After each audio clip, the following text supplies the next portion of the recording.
Good evening, my name is Adam Arwood, they call me the Zotmeister. I'm joined tonight with my accomplice, SkippySPK. Howdy! Say hi, Hi.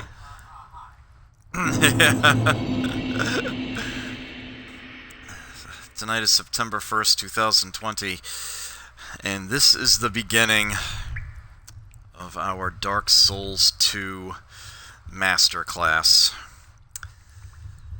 Right. So, I am going to be assuming... Yeah.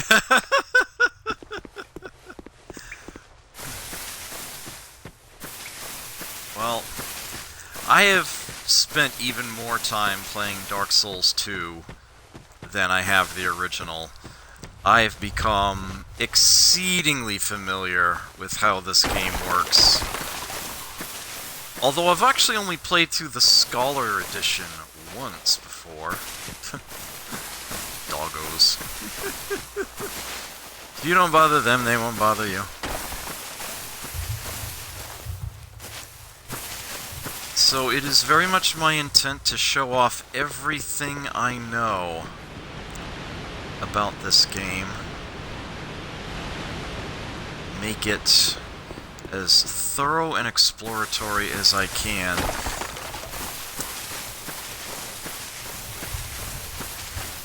So there is a little path right back here. Let's grab this. Yoink. It is a temporary luck booster. Nothing much, but it's there. So, to make things a little more interesting, and to also make a second opinion available, I'm going to be doing as much of this game co-op as I can. I'll be getting that in a bit.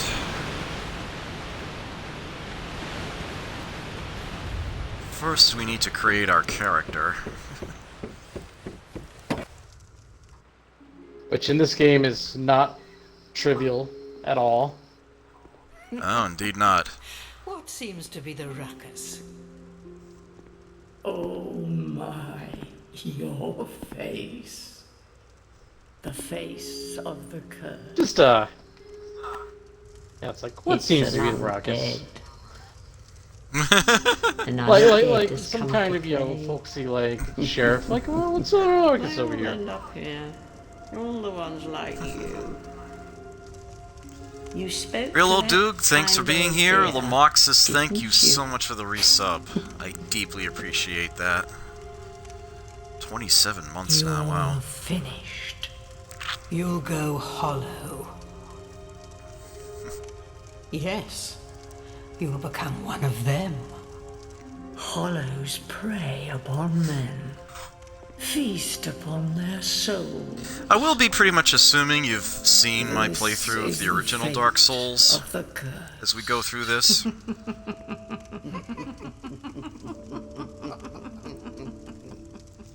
If not, don't worry too much about it. What is your name? You'll just miss a few references I make. a little less swearing around the same time as certain enemies pop up. You know who they are.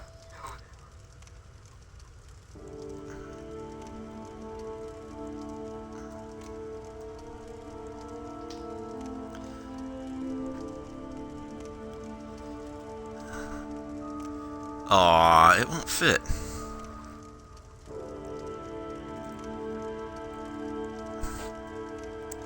Camdenand.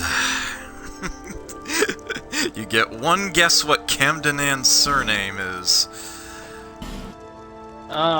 Camden and... You know your own name. Here's your reward. The Misadventures of Dirk Diggler? It's a human effigy. Take a closer look. Who do you think it's supposed to be? Think back. Take it, I guess, into your poorly. past.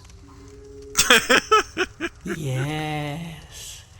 It's an effigy of you.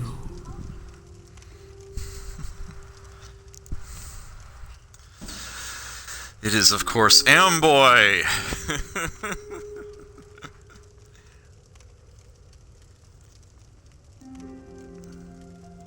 Okay. So, I'm actually going to be taking a rather similar approach to this game as I did the original. Skippy's going to be taking a different tack here. So, I am going to be taking a primary Dex and Int build. Skippy's going to be going with Strength and Faith. And between the two of us, we should have quite a few strategies available and covered. And hopefully he'll be able to suggest a number of strats and whatnot as we go along. As well as myself. So, for my particular purposes, I would want to start as either a swordsman or a sorcerer. And it's almost a toss-up between the two as to which I go with. It almost doesn't even matter.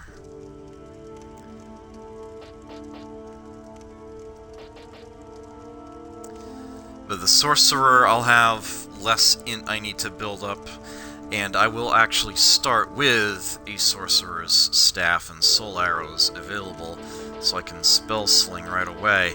And I'm not going to complain about having a dagger to start with. Daggers are really nice for backstabbing. So there is that. Swordsman means I will start with a lot more dex. I'll be able to use a bow much more quickly. And they start with a really nice set of armor for the weight class, all things considered. The Wanderer set here is actually really nice. I'm not a big fan of the curved blade that they start with, but they can otherwise handle weapons reasonably well. But if for no other reason that... I'd be remiss if I didn't point out that it's a +1 scimitar. Oh, it actually starts at a +1. Okay, that's cute. That is cute. I do, however, feel like I would be remiss if I were to, especially given that we're going to be doing this as much co-op as possible. Hey, Brimcon, good to see you. That I should have access to ranged, like, immediately. Although you can get a sorcerer's staff and spells pretty early on, earlier than you might otherwise think. I think it's still going to be in my best interest to go ahead and start with a sorcerer. Alright, so it almost doesn't matter too much what you take as your gift. It's not nearly as, shall we say, potentially important as it is in the original Dark Souls. None of these things are things that are super hard to get in some other manner. You'll actually get improved versions of the life ring later on. Human effigies feel like they're very small to come in.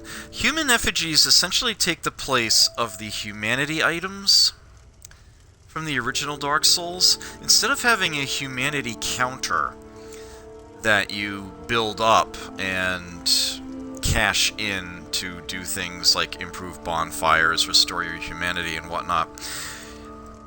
Instead, your humanity, if you die repeatedly, is represented by your health maximum slowly going down.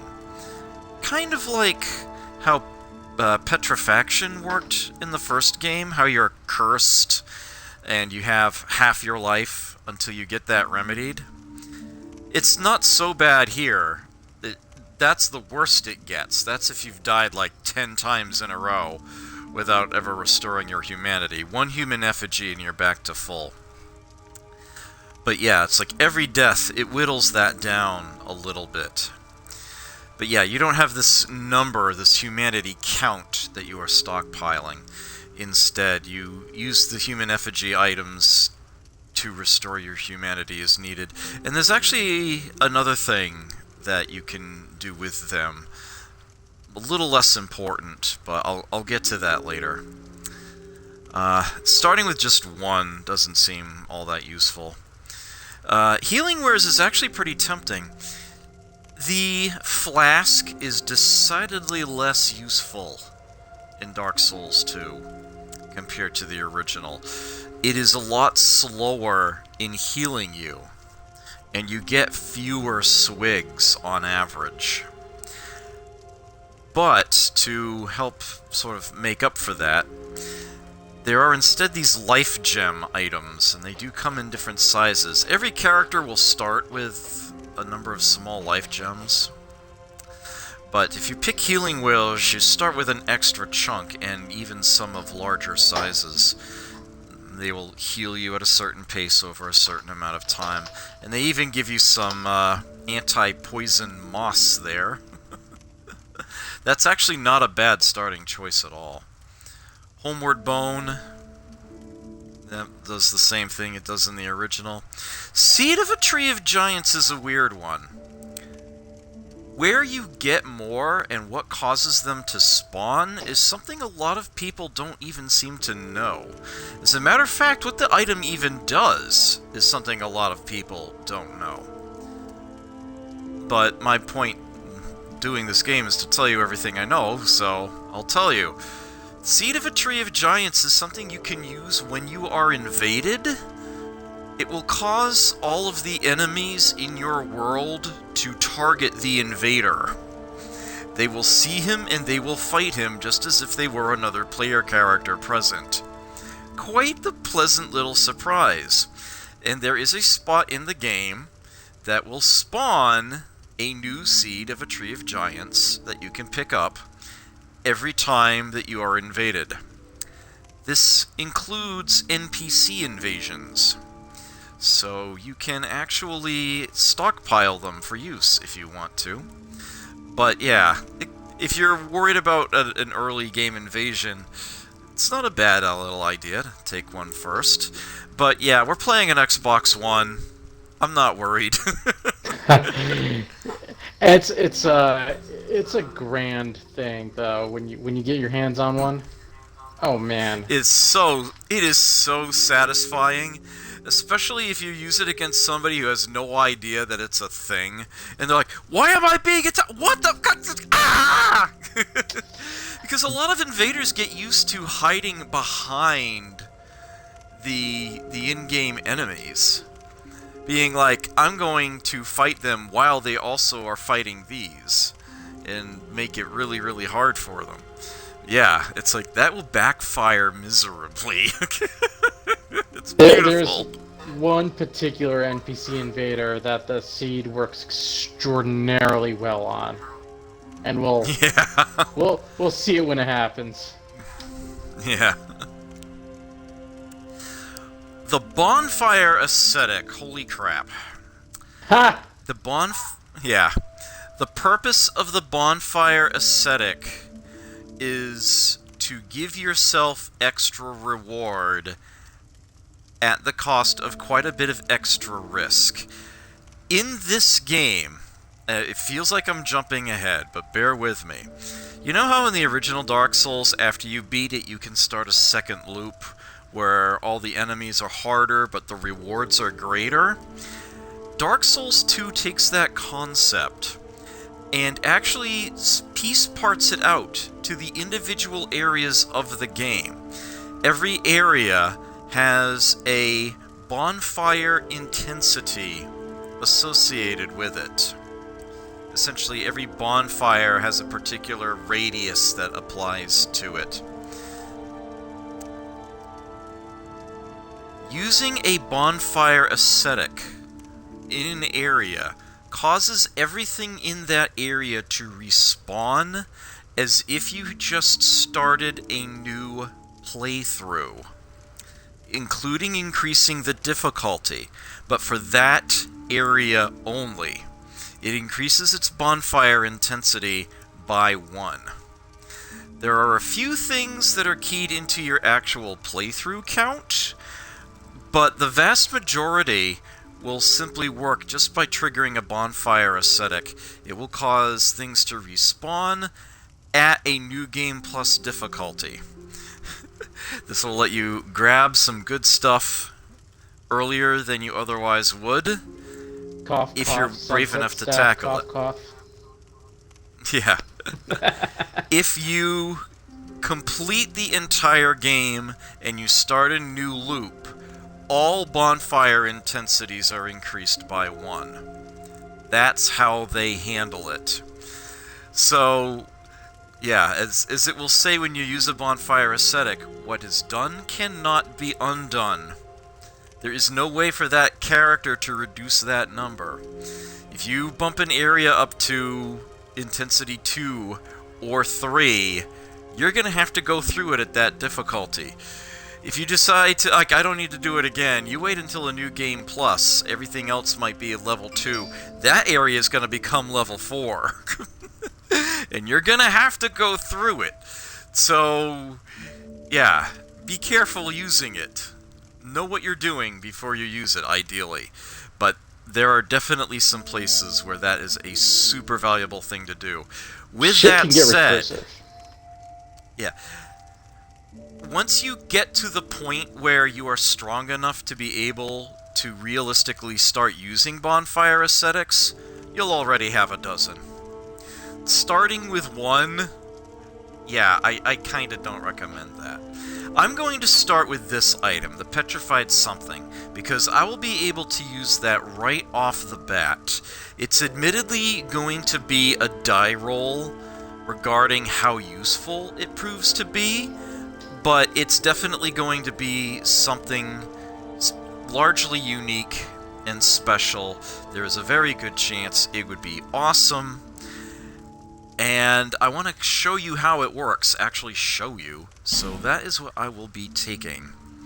Yeah, it's, once again, the item at the bottom of the list, the most enigmatic sounding of them, is the one I am going to be going with. Now, I don't want to spend long in, like, character construction here. I mean, let's be real, this is kind of not, let's go somewhat live here.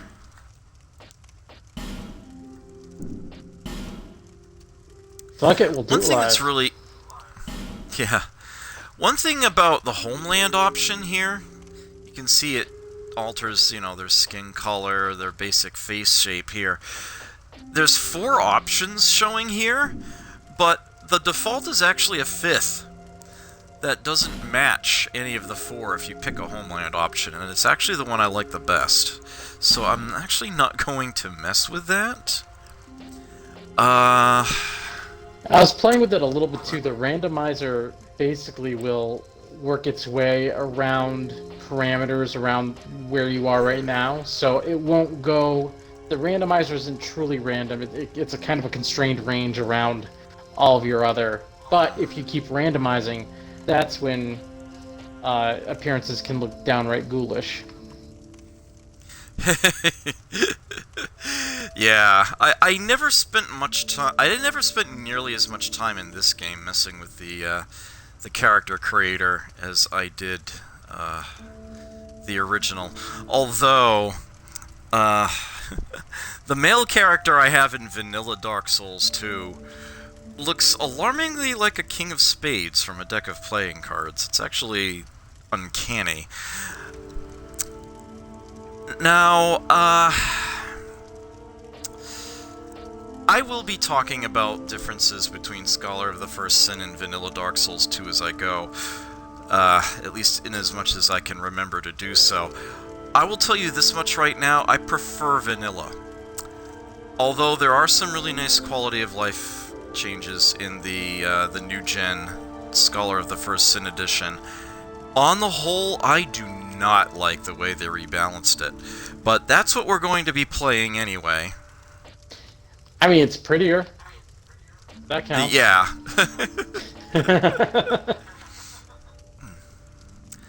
I just don't want this character to look too similar to the one I already have.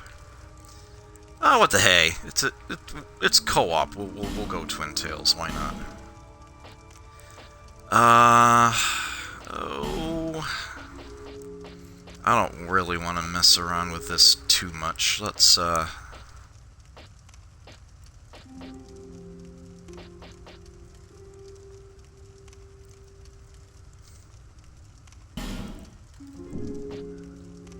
that'll do. Let's go with, yeah, that's a nice eye color. There we go. Yeah, and I don't even want to look at advanced settings, honestly, except maybe just to do one tiny little, maybe some very basic, I don't know why the hormones are default to hyper masculine. That'll do. I really don't want to spend long on that, honestly. All right, Camdenan, All let's do people this. come here for the same reason. To break the curse. You're no different, I should think. Doesn't stand a chance. Well, you never know. Hey, Box Ghost, good to see you.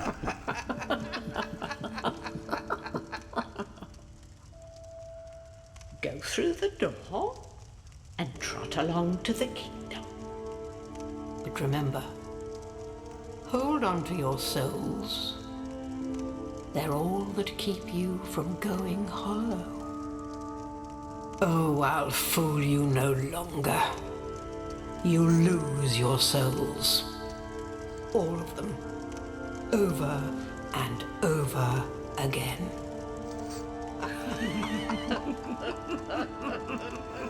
So plot-wise, this game takes place some indeterminate and indeterminable time after the original game, where the events of the original game have not only passed beyond legend, they've almost become completely forgotten.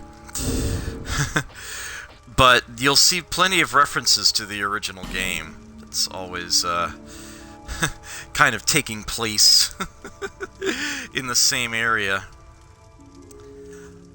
And yeah, as far as the story is concerned, at least until you get to the DLC areas, the story is essentially just pure meta. It's all about the fact that here you are in a game, exploring a world, and you don't know why, and you'll just get beaten down, and you'll lose all your souls, and you'll probably end up going hollow, which is an extremely thinly veiled metaphor for quitting, giving up on the game. That is what going hollow is. And, yeah, it's not until you actually get into the DLC areas that you start seeing decidedly more, like, cohesive elements of plot, and you can start assembling the real tale behind the king and queen of this land, and what has happened to them, what their actions have wrought, and especially what you get to do about it. So that's a thing. Let me talk to Millibeth here. This is a limbo. A Best link ladle in the between game, ladies and Drangleic gentlemen. and the outer world. Fair traveller. You thought I might have tried to say You lady. must No, have no, a no, story. ladle. Why else would you visit such a place? This lost, decayed kingdom. My name is Millibeth. The old women were once fire keepers. I am here to look after them. It is what my mother did, and her mother before her, and so on. So, yeah, just about the only thing that Millibeth does here in this area of the game, which is called Things Betwixt. If there are some particularly difficult enemies, even in this tutorial area, and if you manage to beat them all and come back to Millibeth and talk to her, she gives you a comedy weapon. A kitchen implement, a ladle. You can go up the stairs behind her. We got a chest up here.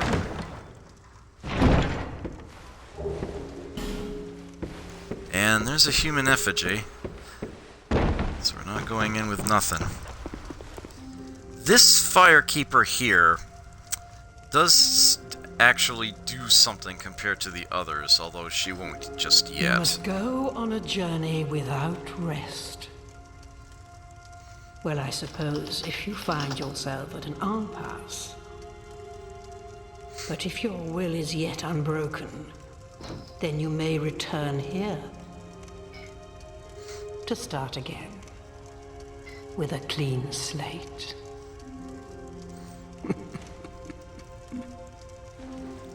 Yes, ultimately you'll gain the ability to respec at her. So, character. Here's our starting player status.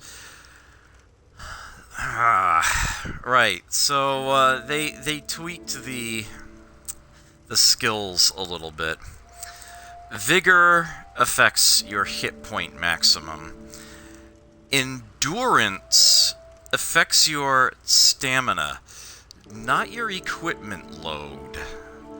Vitality affects your equipment load. So they've split those out into two. Yeah. Yep. Thanks, Dark Souls. Yeah. The others work still pretty much the same way that you would expect, except that adaptability replaces resistance, largely by name. First off, they fixed the starting character level bug. It does count levels of adaptability for your starting level. And yep, that does indeed not only boost your resistances, but also an agility value, which, for all intents and purposes, controls, like, the frame rate of some of your actions. You will actually act faster, and perhaps most importantly, gain more invincibility frames on your dodge roll as that goes up.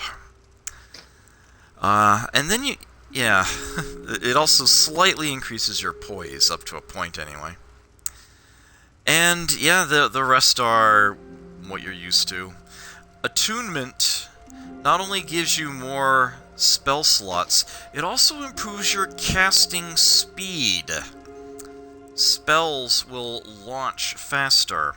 The time between when you push the button and they actually launch is reduced as you gain in cast speed. So attunement is useful at every so many points you put in, rather than just these set chunks that give you additional spell slots.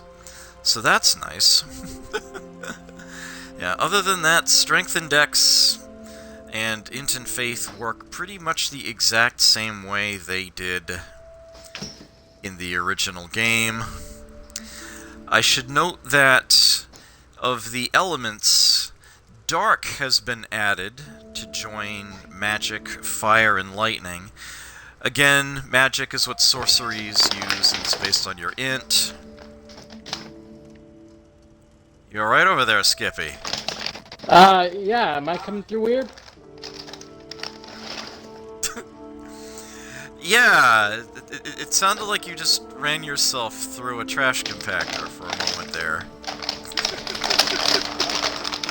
Okay. So, my apologies. That was, a bag of completely off chips. topic. A cat needed to be fed at that particular time. Not saying whose, all right. but... Oh yeah, alright.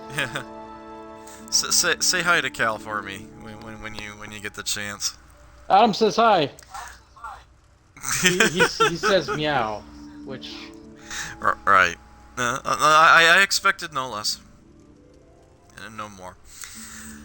Right. So, lightning, of course, is what miracles use and is based off of faith.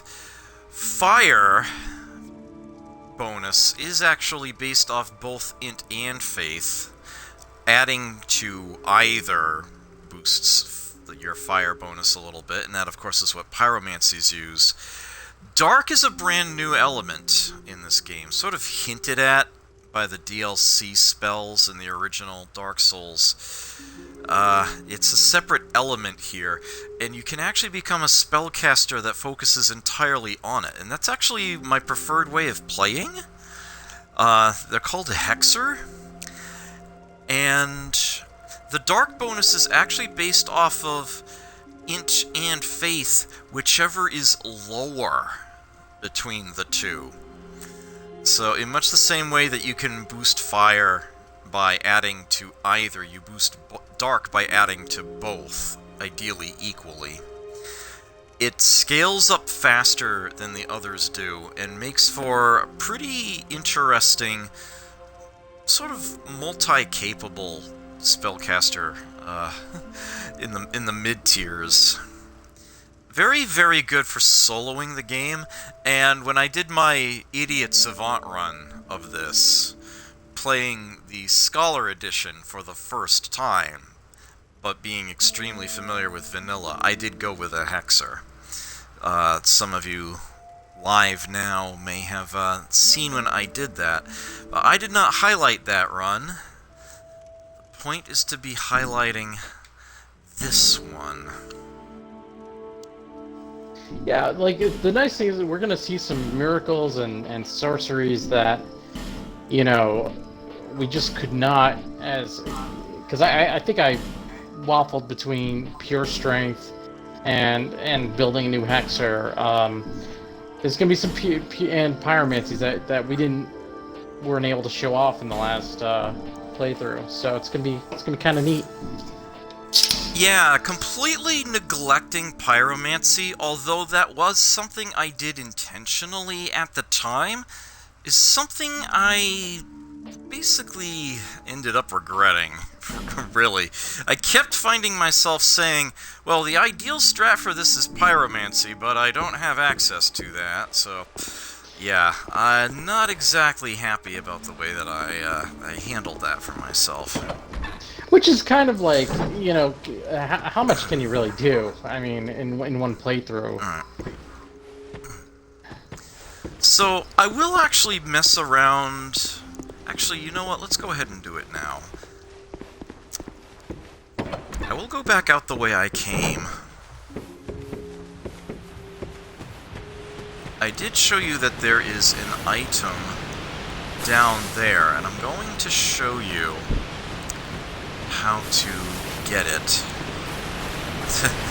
There's actually a path right here. It's very easy to miss. You can grab that. That is a small, smooth, and silky stone, and you will see what that does in just a few minutes. You can actually use that as a healing item in much the same way that you can a life gem. And in fact, the health that it gives you a lot faster than a life gem does. Most of the healing in this game is basically provided as a time-limited health regen. It gives you a certain amount over time. The smooth and silky stones are the fastest healers in the game.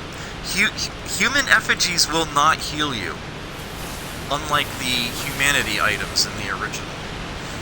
So here's a little side path I wanted to quickly go down.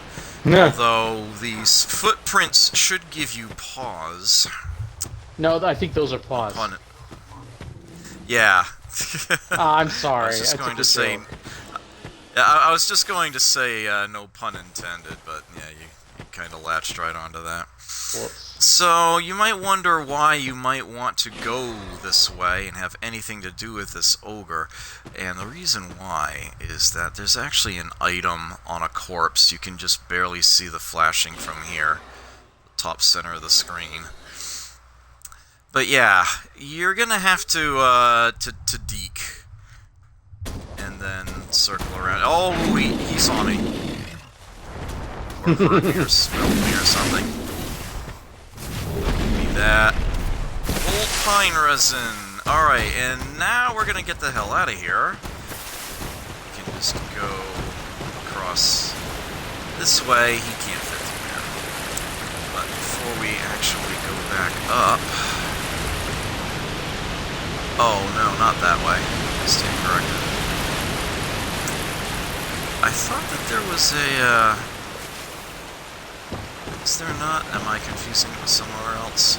I think you already got it. You already got the stone, right? Yeah. Okay.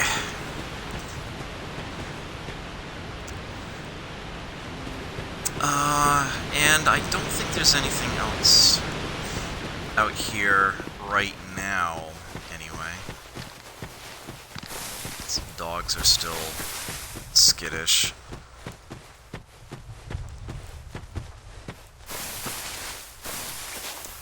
I think later on there might be something further out there. In Vanilla Dark Souls 2, there are falconer enemies out there where you originally spawn. They show up later on. I'm trying to remember if they show up in Scholar or not. But at any rate, time to go to our first bonfire here.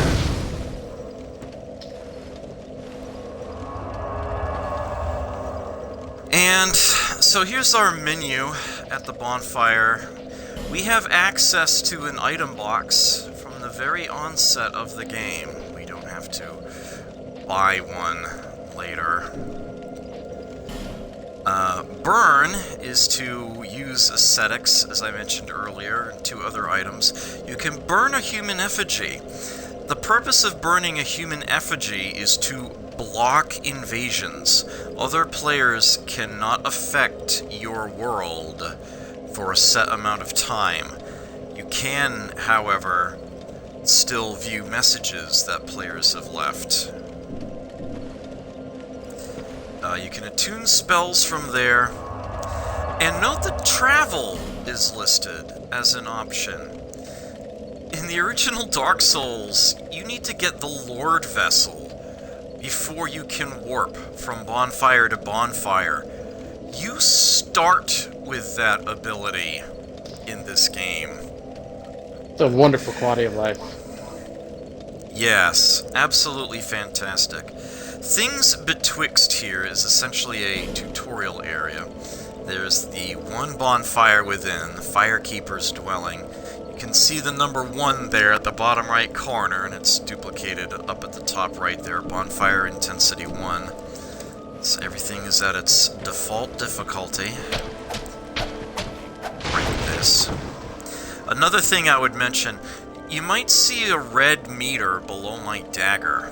The item selection area on the bottom left there. You can see the dagger is missing a little bit of red underneath that the staff isn't. And yeah, that's its durability meter. It's actually showing you how much it's taken. Let me grab this item back here. Soul of a Lost Undead and Torch. Soul of a Lost Undead is exactly what you would remember it to be. You pop it, gain some souls. Ta-da. The Brave torch man. you'll see the torch you'll see is not listed here. There's a reason for that. The torch is a very special item. If I bring up... Here we are, the equip screen. Torches are to the right of my armor here. Every torch you collect adds 5 minutes to a torch timer. At a bonfire, you can light your torch, and you can carry it from there. The clock will tick while it's active. That's how that works. You can see you have a lot more equip slots to work with. You can actually hold 3 things in each hand to cycle through. You can wear up to 4 rings at once. What a liberty there. Your quick select, your belt as it's called in this game, has 10 spaces, although you might not want to use all of them. And you've got 2 arrow slots and 2 quarrel slots. When you rest at a bonfire in Dark Souls 2, your equipment automatically recovers all of its durability. See, the dagger has a full meter again. So you no longer have to pay souls periodically to repair things. It's now free, just as long as you rest at a bonfire before it actually breaks. If anything breaks, well, then you're going to need a blacksmith to fix that. Yep, and So they ain't we cheap. have these... Yeah. Although you can light the torch at a bonfire, there are also these sconces scattered throughout the game that generate light. And you can light the torch at one of them. And you can also use that light to ignite other sconces. And sconces lit this way stay lit indefinitely. They remain lit for the entire game. The entire playthrough, I suppose I should say. Yeah, there's another ogre. You can see that down there. Each. So I'm just going to quickly light all of these.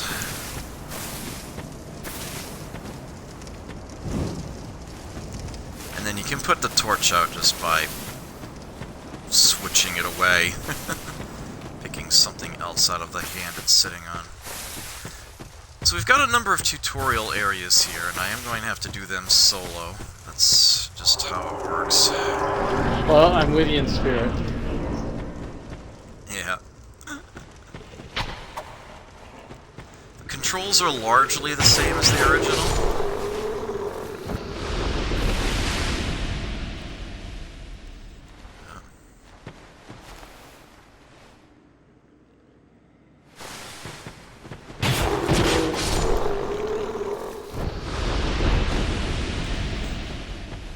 So apparently the game was originally going to be a lot darker, making these sconces, having the torch with you, decidedly more important. Scholar of the First Sin edition did make certain areas decidedly darker, but on the whole it's still just a cute little thing, really.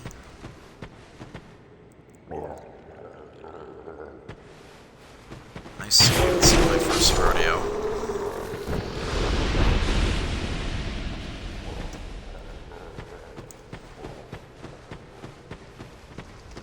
There are more sconces here at the very beginning than there are anywhere else in the game.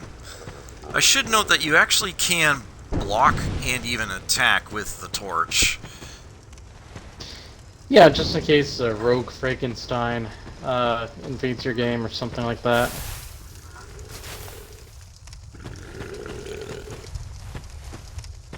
Although the pitchfork doesn't come till Dark Souls 3.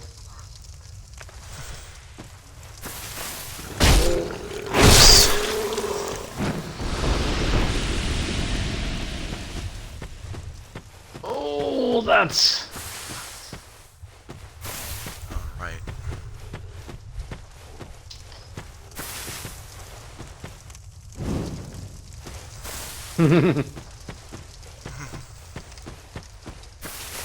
Yeah, just salmon ladder the torch here. This early on, when you've only got the one torch to work with, you have to be kind of, shall we say, judicious with it. Eventually, you'll have more than you know what to do with. Oops. Hopefully, these arrows suck. The only time the Dark Souls game is kind to you.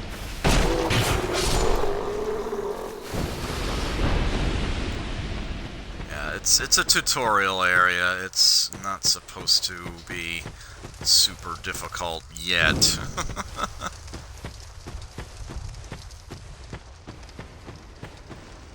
Yeah, so I'll just typically clear the way to a sconce. Go back, light the torch. Bring it forward to the new one. I could actually be spell slinging right now, but Dull. Oh, why not?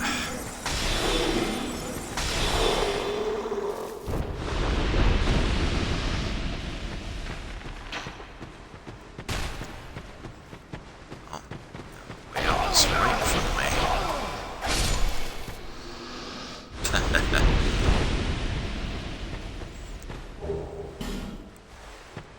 Life gem. Yeah, there is another sconce here, that's what I thought. You might wonder what you get if you light all of these sconces. The answer is jack shit. But I feel compelled to do it anyway. I don't know that that's necessarily true. Well, these sconces anyway.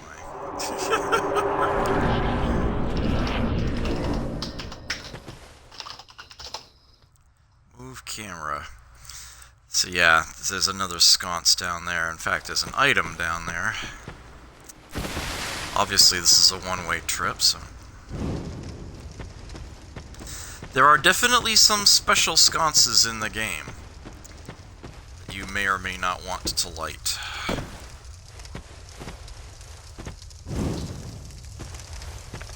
I would say you should try all of them when we unfreeze the dude at the area, because my understanding something pretty cool happens in this version. Now, let's not get too ahead of things here. Alright. Area 2.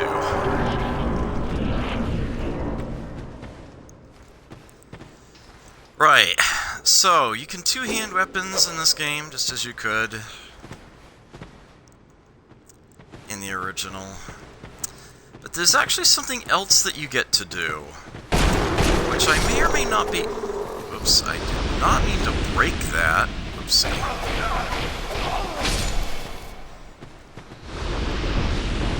I may or may not be able to do it right now. I do have a second dagger. I picked one up. Right, okay, so... Daggers require 2 strength and 6 dex.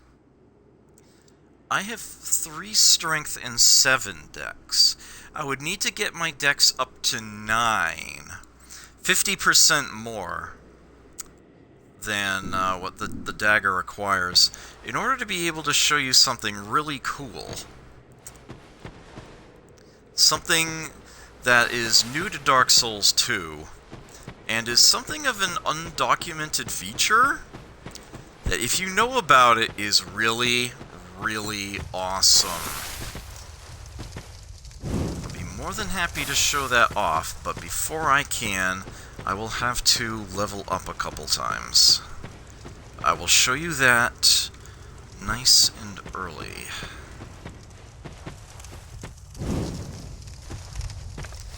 So you actually get to choose your own command for jumping while you in the options. You can do it with a release and press of the B button, just as it was in the original, but I always hated that. I much prefer having a dedicated jump button, and that is actually how it is set here. Click the left stick. Alright, I hate jumping in these games. Okay.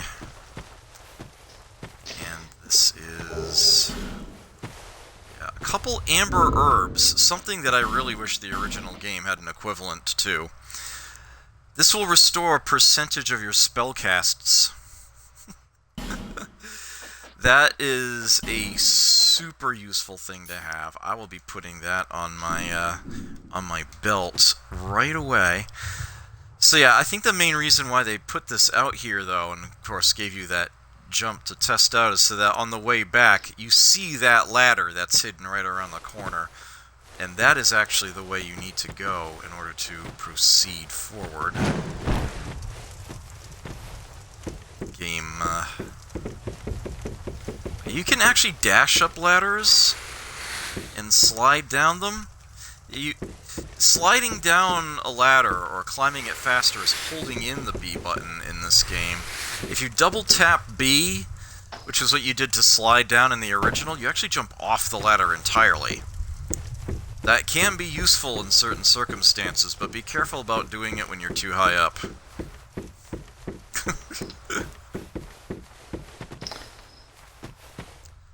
Oh, right, I forgot about there being a sconce here. Oh, I'm not lighting that one, then. If you have a shield equipped, yep, you can block or parry. You've got plunging attacks, guard breaks. Adam, you can bring up a lit torch. Up a ladder. Oh, I know, yeah, I know. Oh, okay. Yeah. As a matter of fact, a neat little thing about this. The torch timer pauses when you climb the ladder, but the torch stays lit. Yeah, that always struck me as odd. Yeah, I concur. I mean, technically, you know, Oops. it's still light, but whatever.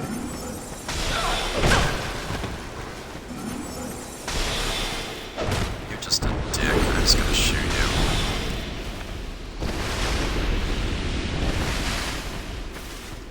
Alright. What are we here? Yep. Jumping attacks. I always found those forward and button commands to not work so well in the original, and it's no better here in the sequel. It's very regrettable that way. Cracked red eye orb. Used for invading other players. I'm sure you're gonna be doing a ton of that. I will be selling those when I get the chance. Again, that's a much later in the game thing. Just like it was in the first Dark Souls. You have to get to, oh. Darn, I don't actually have... I don't have the means of lighting you.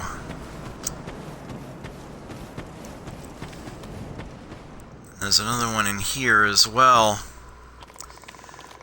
They put a frickin' basilisk in here. That it's not present here in Vanilla Dark Souls, by the way.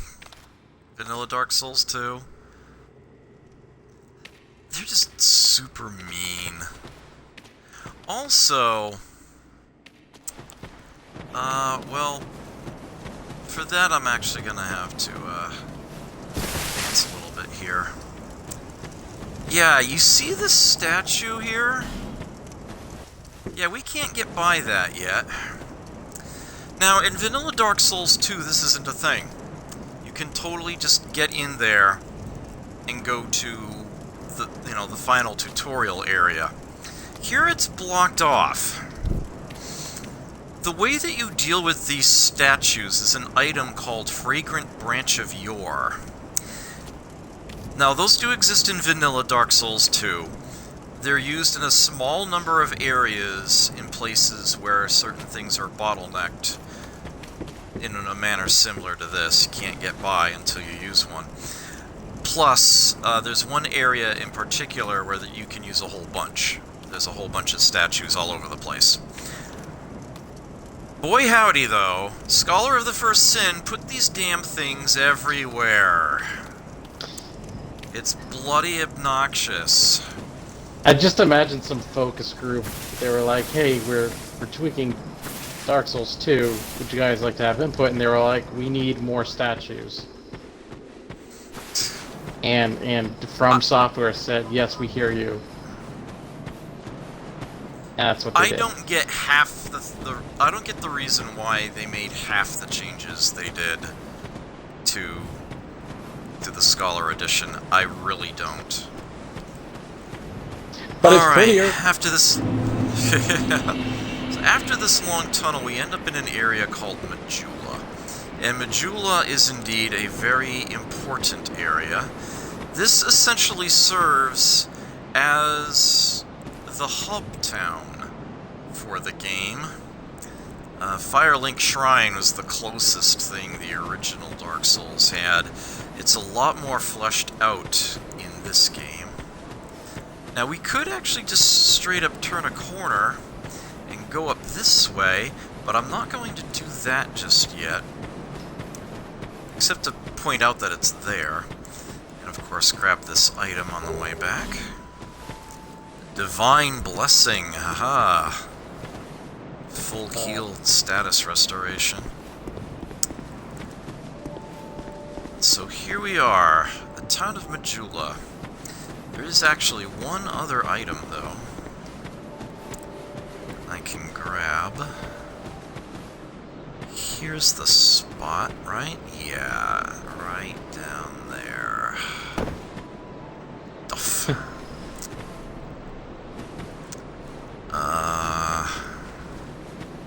And then here. Duff. Okay. Morning Star, Cleric's Sacred Chime. And that Stuff there. little item spot is why I didn't go cleric immediately, because it's like, well, I know where it's gonna be. Yeah. Alright. And they give you the binoculars nice and early.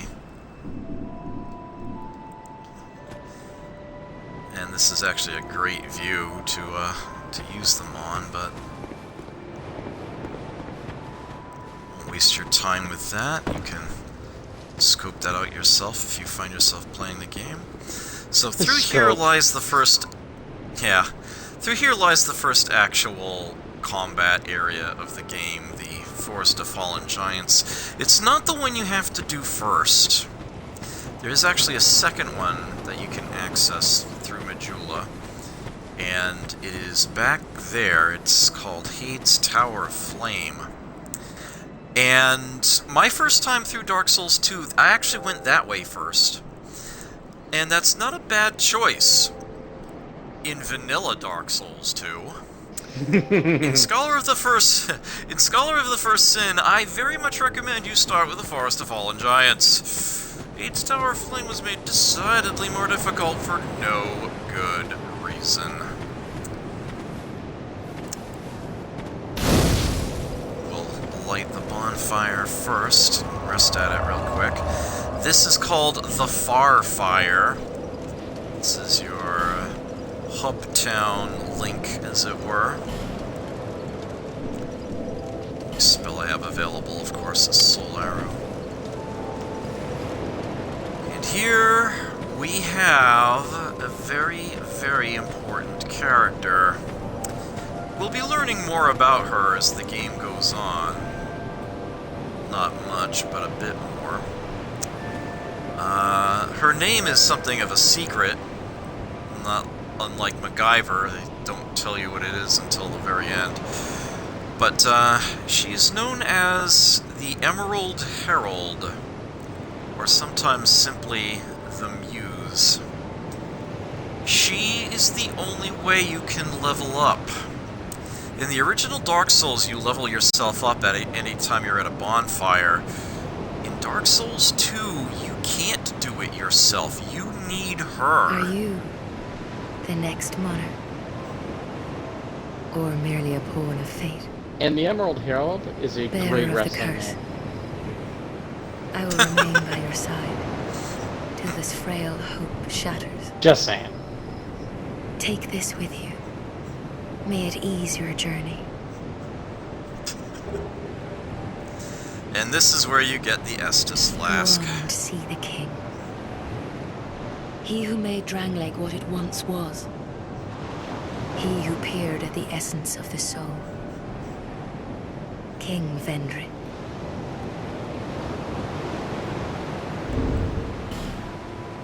Okay, so the flask, as I mentioned earlier, is decidedly weaker than its equivalent in the first game. You get to start with all of 1 swig out of it.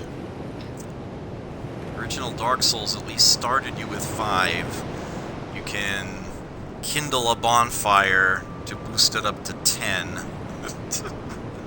After a short while, you can bring it up to 15 or 20. Here it starts at 1. And it only goes up with items that you collect. Estus Flask shards that you have to take back to her, and each one will give you 1 more swig, up to a maximum of 12. So yeah, the flask got nerfed hard. So keep that in mind. Bearer of the curse, seek misery. For misery will lead you to greater, stronger souls. You will never meet the king with a soul so frail and pallid. Seek those whose names are unutterable. The 4 endowed with immense souls. Their souls will serve as beacons. Once you have found them, return here to me, so that hope will not fade away. Alright, so she's explaining the game's first objective. There are several different routes that you can take, different areas that you can visit, but ultimately you are going to run across 4 bosses. Your first objective is to beat each of the 4. Any order will do. Once you have accomplished that, then you will be able to open up the area to lead deeper into the game, where it gets decidedly more linear, but there's still quite a lot more to do. Bearer of the curse. Seek souls. Larger, more powerful souls. Seek the king. That is the only way. Lest this land swallow you whole, as it has so many others. She says that pretty much every time we talk to her from here on out until we get like halfway through the game, and people are of course just going to her in order to level up, which is how the whole bear seek lest meme started, because that's all she manages to squeeze out is people are mashing the button to get through through her dialogue. I will let her do a bit of talking Over the hill here. and past the forest is the king's castle, where a man peered straight into the essence of the soul. But whatever came of it? So that's the destination she's referring to. You can see the dark tower out there in the back. Those who come to Drangleic seeking salvation soon lose hope and turn hollow. It happens to them all, sooner or later. That blue knight at the base of the tower, his spirit is already broken. Although he does offer sound advice. Perhaps he is a foreshadowing of your own future. So she's referring to a guy up at that little obelisk you see up there, and I'll be going to talk to him in just a That moment. tiny thing inside the ruins. An ancient being that will mock your very existence. She imparts sound wisdom. provided you find her on a good day. And there she's referring to the building that's at the top center of the screen right now. Within lies a cat. A talking cat. We'll visit her in a The moment. sign you bear will drain your very souls.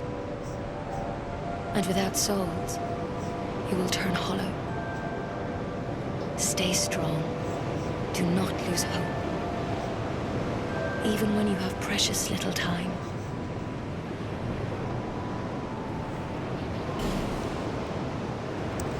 Alright, so I actually don't have enough souls in order to level up even once just yet.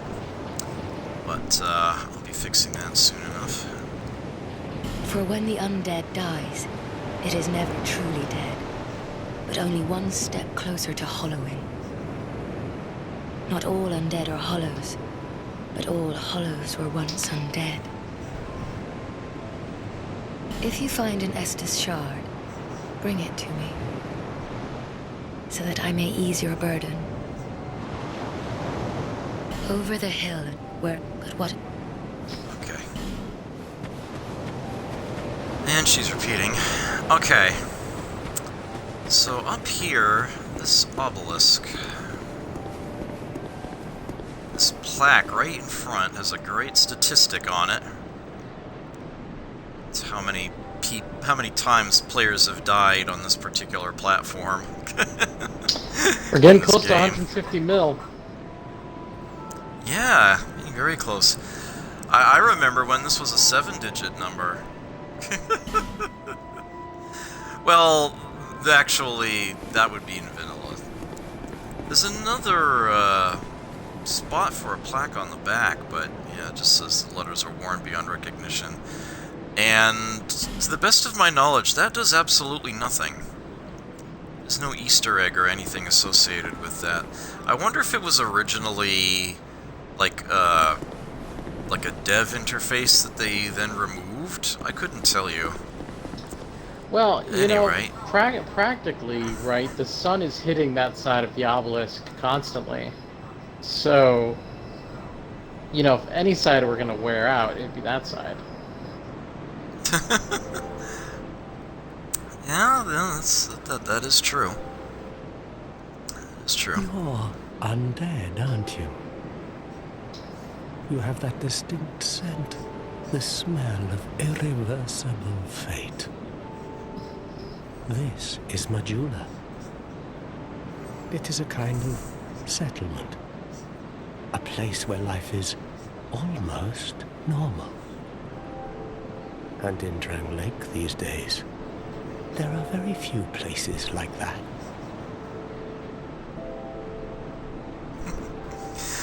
Right.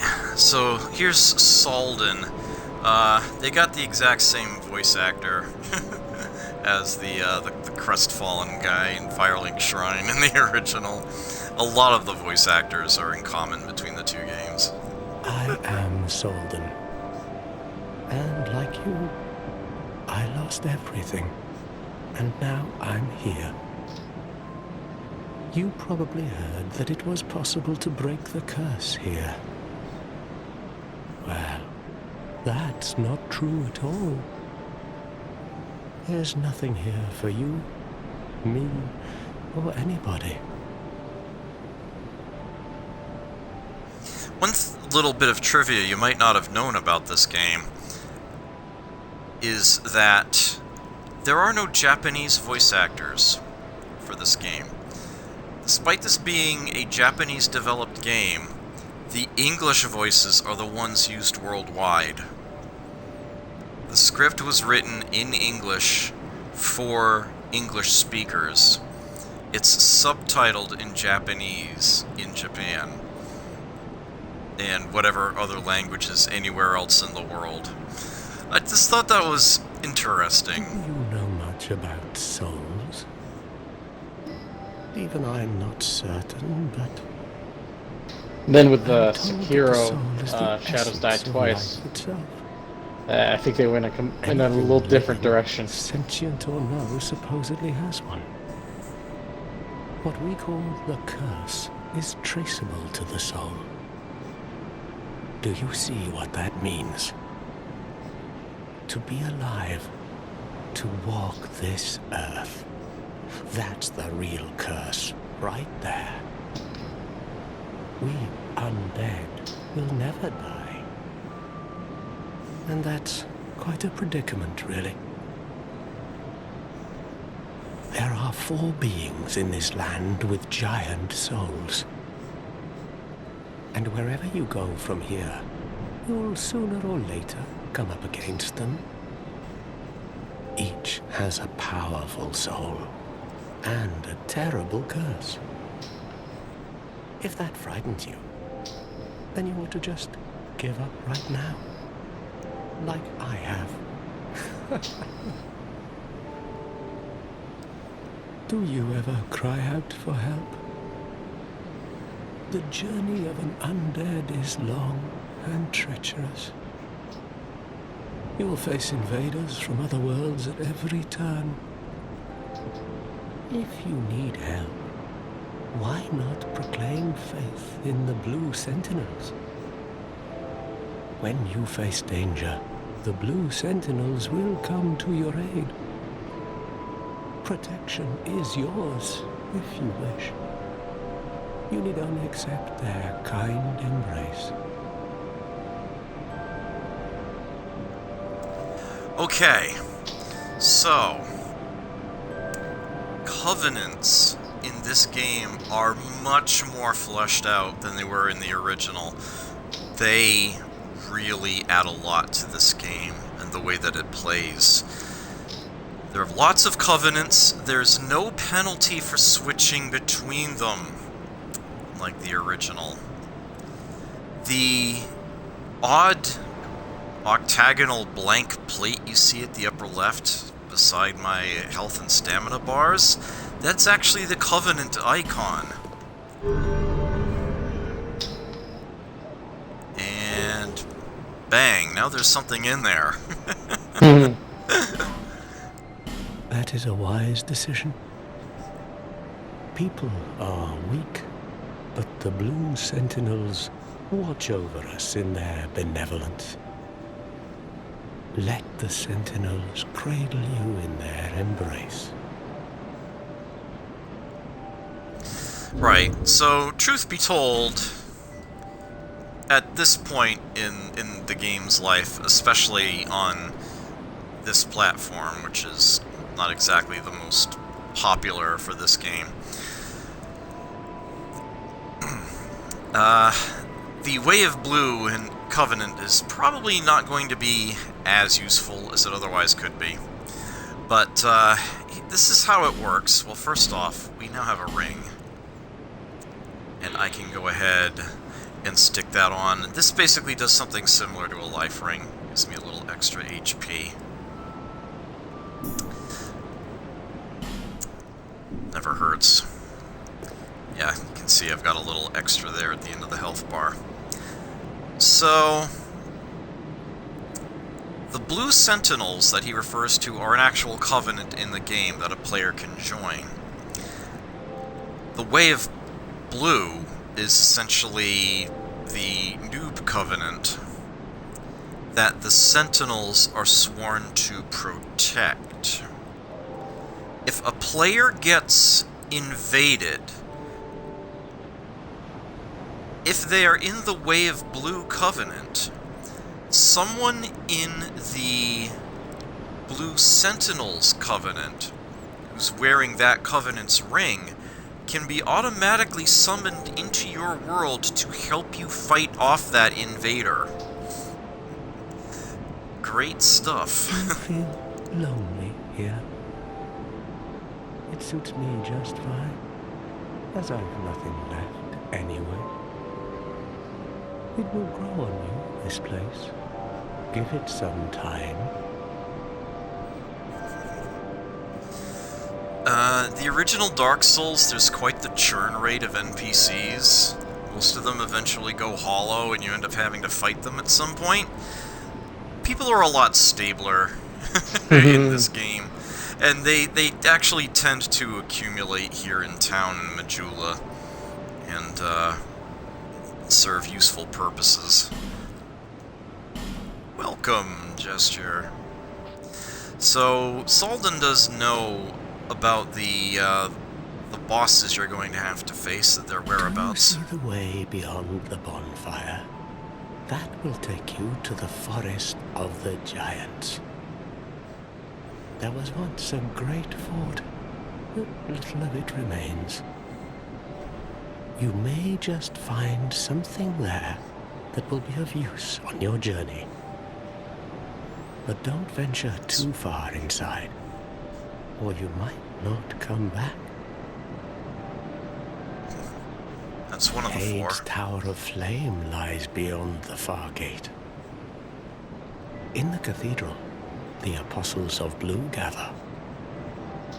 But the road leading there is perilous. The gate is rigged with some contraption. But how it works, I just don't know.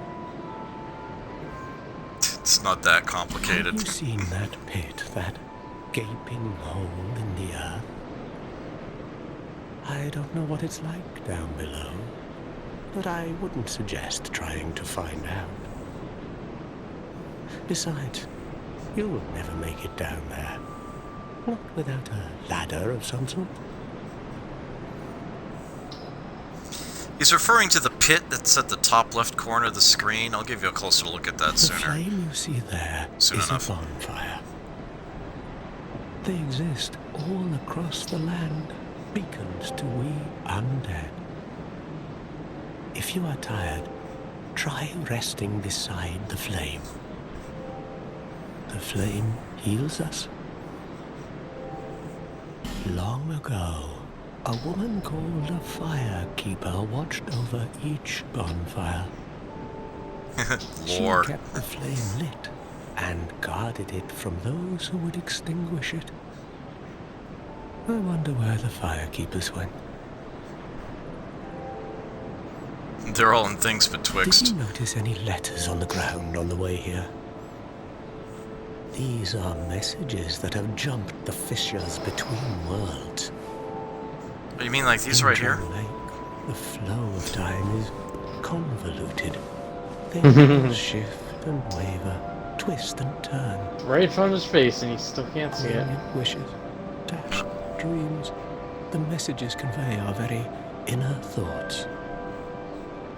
If your will to soldier on falters, try leaving a message. Somebody out there is sure to listen. You may notice symbols. These are summoned signatures. They call upon spirits from other worlds through the schisms in time.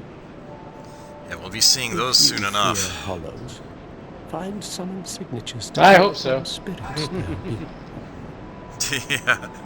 Skippy been waiting in the Do you wings see all the this way time. beyond? There were Alright, now he's in the repeating. cathedral. But how it Damn it. find Okay. peace? Right. So that happened.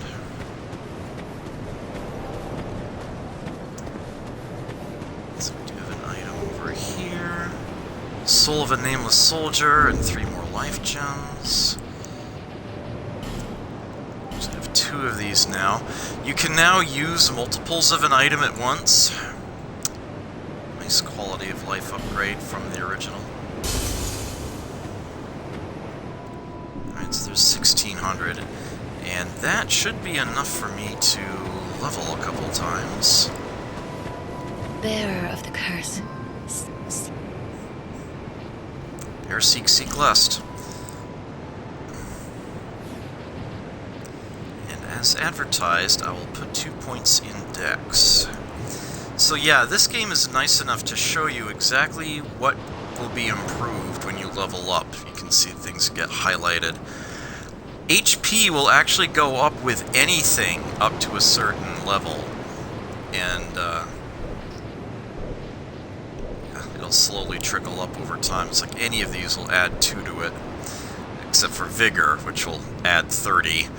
That's the main thing it does. can also boost Petrify resistance eventually. Endurance will increase your stamina and your poise. Vitality, your equipment load. Attunement. More spell slots, faster spell casting.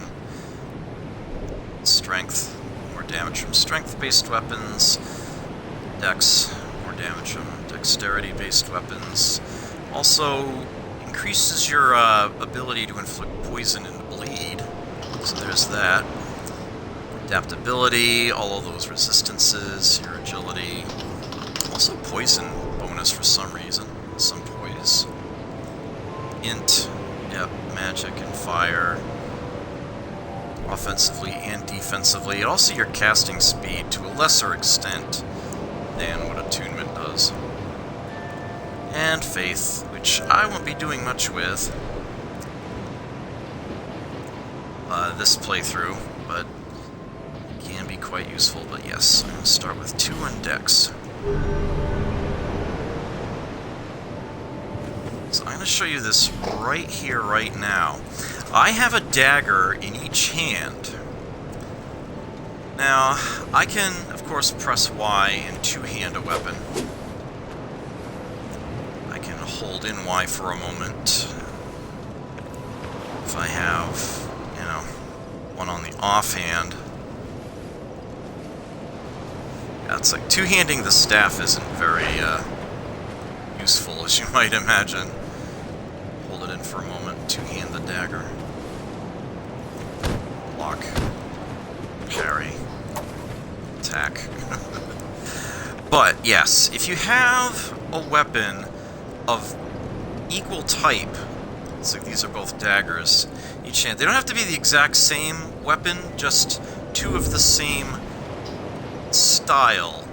Let's see, these are both, yeah, it's like this is a staff, these are daggers. Slash thrust. If you hold in Y for a moment, as if to two-hand the left-handed weapon, you see these shifts are gripped on that? And I can press Y again to toggle it down. They've been calling this power stancing. This is essentially straight-up dual wielding. Let me press the right bumper here.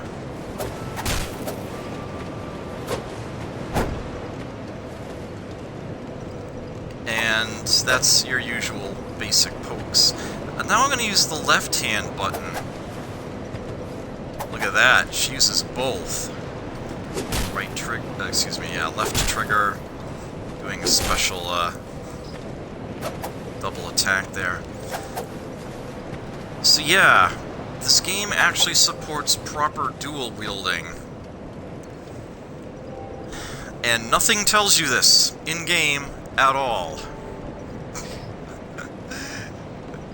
Yeah, ho ha ha, guard turn, parry, dodge, spin, ha, thrust. Yeah. It's like, this is a you learn about it online or you just happen to discover it yourself kind of deal. Yeah, this is actually very, very useful. This is pretty huge.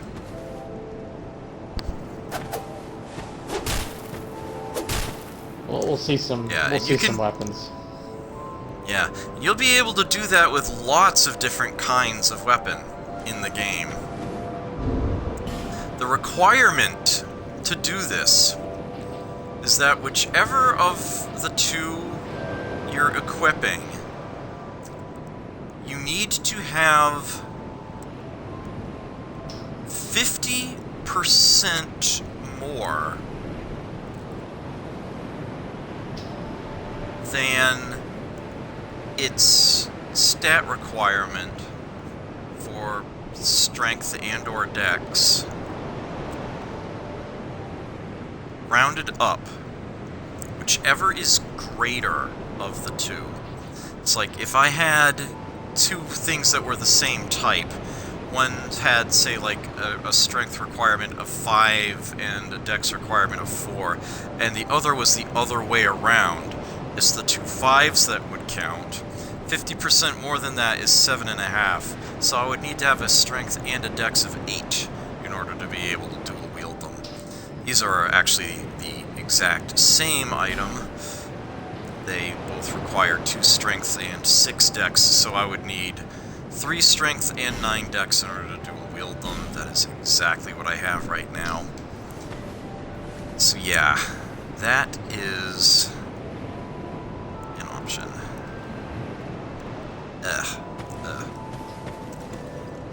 I missed something, didn't I? Where did I...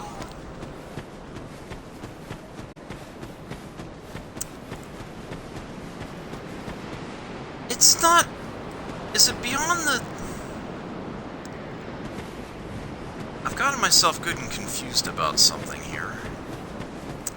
Bear with me for just a moment. I just had a brain fart.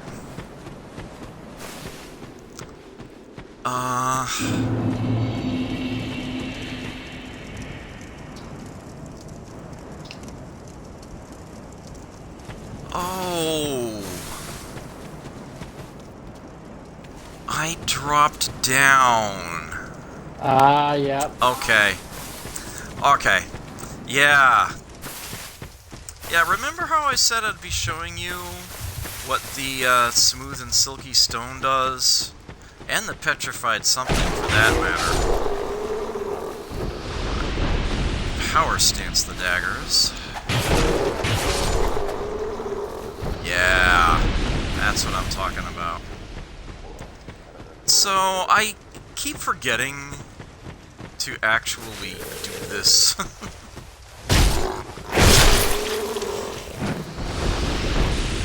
It's like, I see the ledge down below with the item on it and the sconce, and I forget that there's something else to be done if you don't drop down.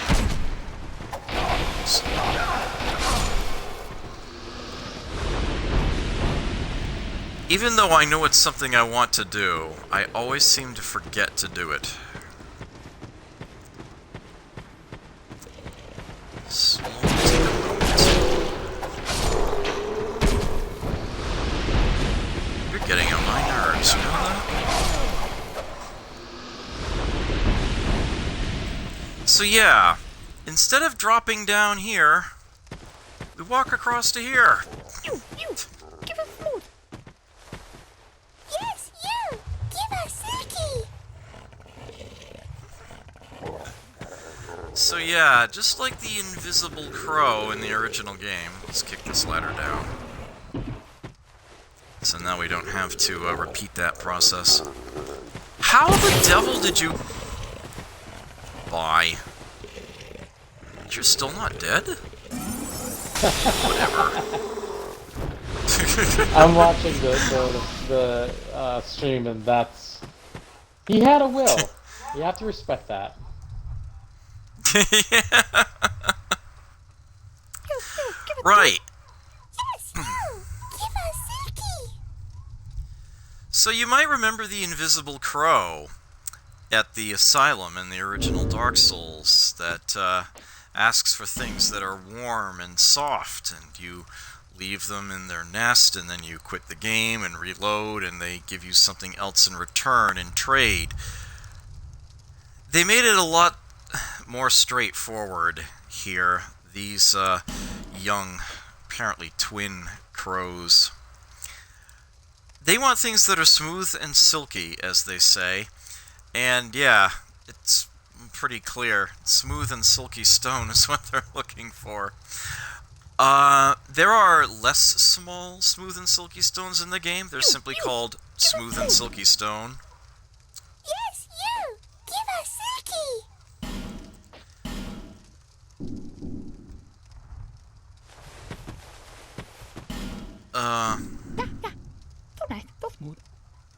There we go. Yeah! Silky smooth! Show me potato salad. Nice.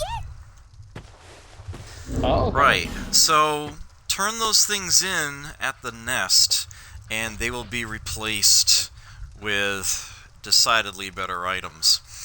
There are essentially 4 tiers of item that you can hand them. Literally only 4 things. The lowest tier item that you can give them is a prism stone. The ones that you just break on the ground to leave a marker, or drop off a ledge to test if it's safe or not to try to jump off. Those do exist in this game.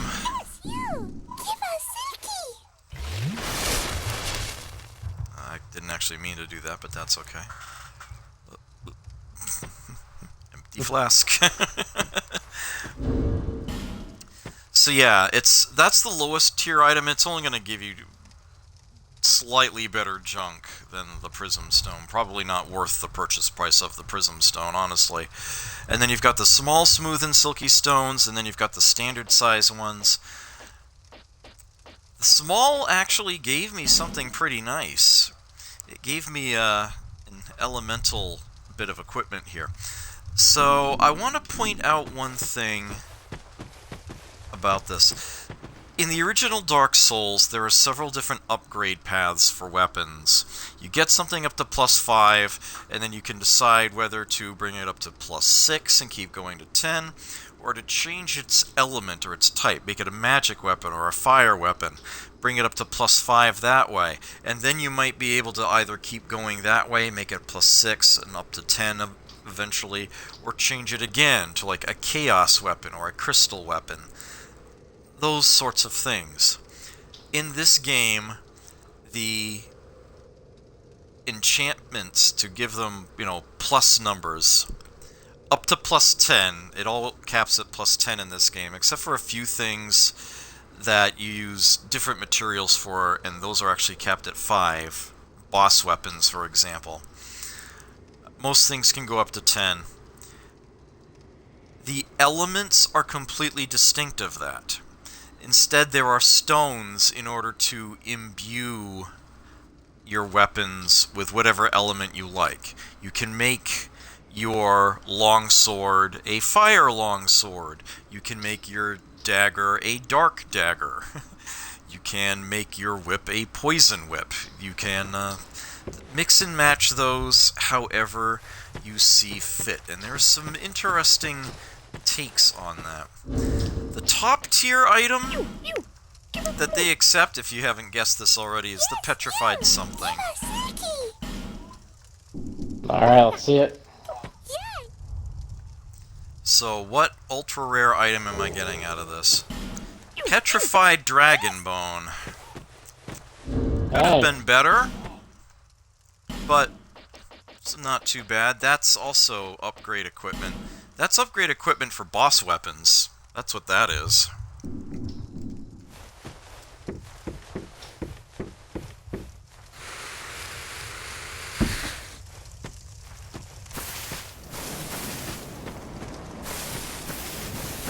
There are some unique things you can only get that way.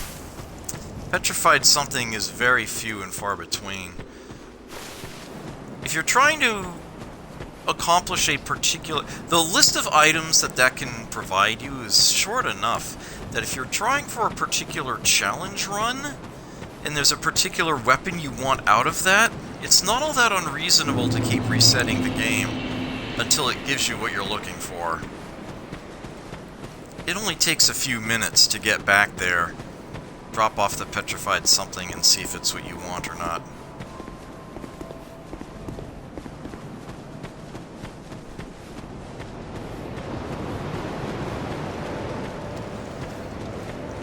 Okay, we talked to Salden. Here we have a blacksmith who's seen better days. Almost annoyed that he's locked out. Who are you? Oh, it doesn't matter. Just help me open this door. I packed my tools in here, seeing it was vacant. But now somebody's gone and locked the door. I'm a blacksmith. I'm nothing without my tools. Bring me that key. Chop chop.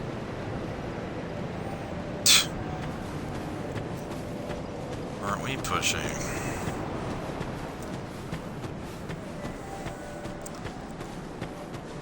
Right.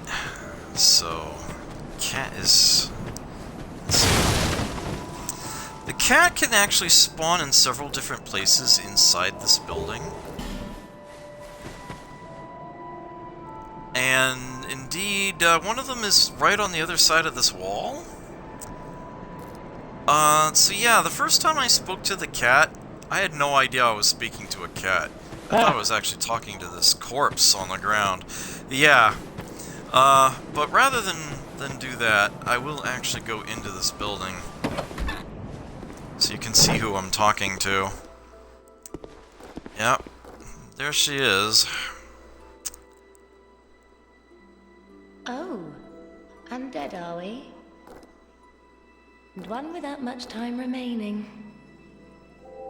Just about ready to fall apart, I'd say. Not exactly the time to be chatting with a cat. Well, suit yourself.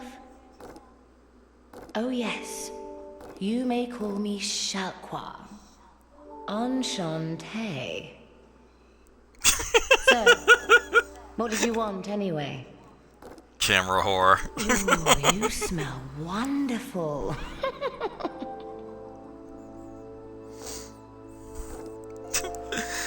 Still one of my favorite tweets of all time. I found a camera angle of her. When she's sitting on the table, I got the camera like right in her face. And I simply tweeted, "Covenant Cat is watching you fail." So yeah, she does actually sell a small list of items. Various rings she's got one each of. These all give you some very useful effects. This is what I'm going to want to get sooner rather than later, the name engraved ring, because this is a co-op run. 2 people with the name engraved ring will have a much easier time logging into each other's game. But I'll get into the details of that later. She also carries some basic stuff: prism stones, homeward bones, even alluring skulls, and Lloyd's talisman, which still does the special thing in this game that it does in the original. But she's only got 10 of each of these. Limited supply. When you've bought them all, they're gone. There is that. But yeah, the main thing you would do here with Shalqua is check in on your covenants. Covenant ranks go from 0 to 3, and this doesn't scroll down at any point. The number of lines you see here is actually the number of covenants in the game. There are 9 of them. We have accessed 1. We are rank 0 in the way of blue. This place is already dead. Everything will crumble and waste away so that something new may be born. Isn't it wonderful? This place is fascinating. We receive only the most peculiar visitors. Folk like yourself.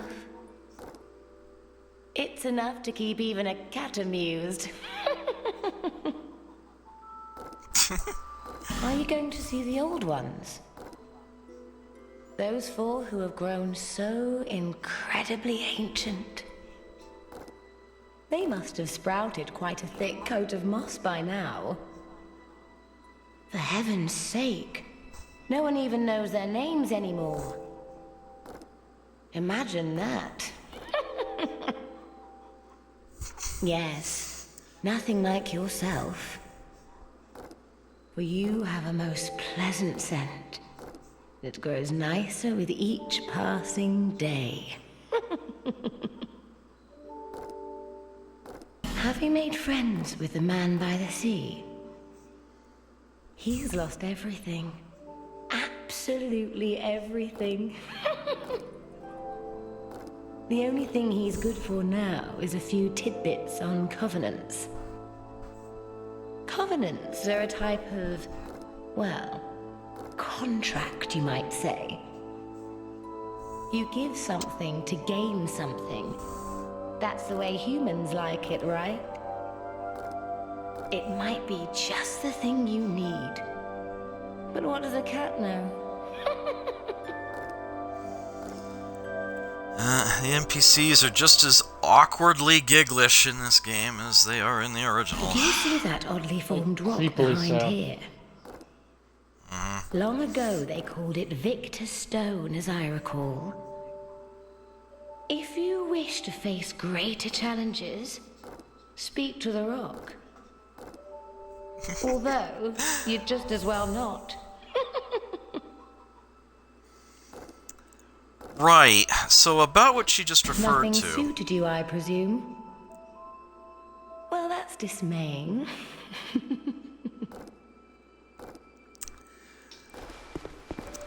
In the how to screw yourself over if you're not paying attention to the game trying to tell you things department, right back here in Majula is what she was just referring to. The Victor's Stone. There actually is an item here as well. 5 homeward bones. Which we are going to put on the belt immediately in its last slot. Have those available. Right. The number of people who have reported online having joined this covenant accidentally, despite the fact that it literally requires you to accept prompts thrice, is so alarming as infrequent as to really make me fear for humanity. So, yeah, this is the Covenant of Champions that I just entered. You can earn Awe Stones while you are in it, and you turned it in here in order to rank up in the Covenant. While you are a member of the Covenant of Champions, a few things happen. First off, the game is harder. As in, like, pretend bonfire intensity is 1 greater without the actual benefits of it being 1 greater. Secondly, you can get invaded, but you cannot summon helpers. You are barred from that. Third, this is actually one of the biggest differences between the original Dark Souls and Dark Souls 2. Enemies can eventually be farmed out. Defeat a particular enemy often enough, and it will stop respawning. Unless you burn a bonfire ascetic at its area, increase the bonfire intensity, because that will reset everything there. Or, of course, start a new playthrough. Or join the Company of Champions. If you are in the Company of Champions, the game doesn't look to see how many times you've beaten a particular enemy. It will not increment that number. It will make enemies that you have farmed out previously reappear, and enemies will continue to respawn. They will never disappear. Just like the original Dark Souls, while you are a member of this covenant. So you can actually join the Company of Champions just for farming purposes if you want. Again, very easy to change your covenant in this game. There's no penalty for it. The cat will let you abandon it and be covenantless, or you can just go to whoever lets you join any other covenant and switch to a different one. Yeah, so we will go right back to the Way of Blue, thank you very much. Yeah, it's like, the number of people online that were complaining, like, I just cannot find a summon sign anywhere! It's like, why is this not working? I don't get it. It was alarming how many people joined the Company of Champions and were asking that question. It's like, you had to say yes 3 times on that box. Weren't you paying attention? This is probably not the right game for you to play. I think it even extended to a few reviews. Like, I think the gentleman from Forbes actually said, you know, that happened to him, or I should say more accurately, he did that, and was negatively reviewing it until he figured it out. Yeah. So, yeah, that's a thing. It's like, don't be stupid. So there actually are enemies in Majula. There are these little pigs in the back corner here.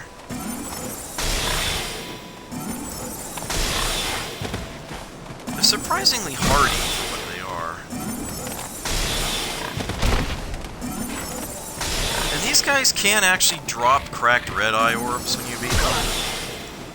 So, people have been known to actually farm these things just to get those to do early game invaders.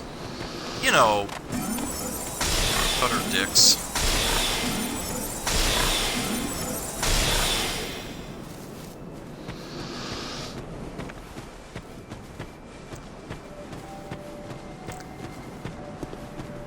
Right, so here's a brainer of a puzzle.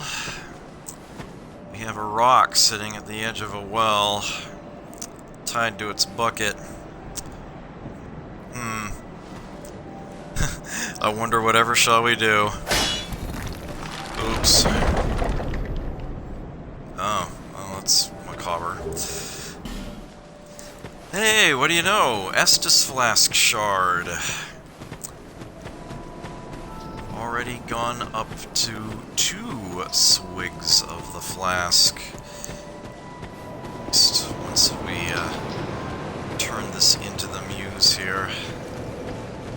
She will actually move around town after this initial visit. She's usually a lot closer to the bonfire. Bearer of the curse. Less. Upgrade Estus Flask.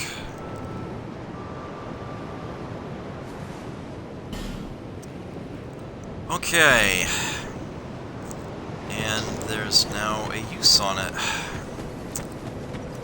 When there was 0, if I actually rested the bonfire. Now we're at 2. So there are a couple of Easter eggs here in Majula. I'm going to try to do this the not-so-creepy way, but I can't guarantee it. Yeah, it's already trying to, peek inside her face, and I don't want that. Being who I am, of course, I really wanted to get a look at her other eye, the one behind her bangs, and boy was I glad I tried to find that out. She's heterochromatic. That's a purple eye back there, and it has this distinct mint green glow in its pupil. There's a little extra secret for those who are in the hiding in plain sight department. Not a lot of people know about that, I've come to learn. That was actually something I discovered on my own. Probably wasn't the first, but it was not very well known when I found that. And there is actually a plot reason for that, which we will come across later. Here's the pit that they were referring to, and you can see there are actually platforms down there. There's even an item. But yeah, we would not survive a drop down there. Now, there are actually several ways of getting down. Eventually, we can get ladders. But there are other ways of doing it. One of them actually involves the ring, one of the rings that Shalqua sold. But we'll cover that later. Let's not get too far ahead of ourselves. I don't want to inundate you with info you can't really use yet. Before I talk to that guy, I'm going to come up here and open this chest. Some would call it finding treasure. I call it, like, burglary.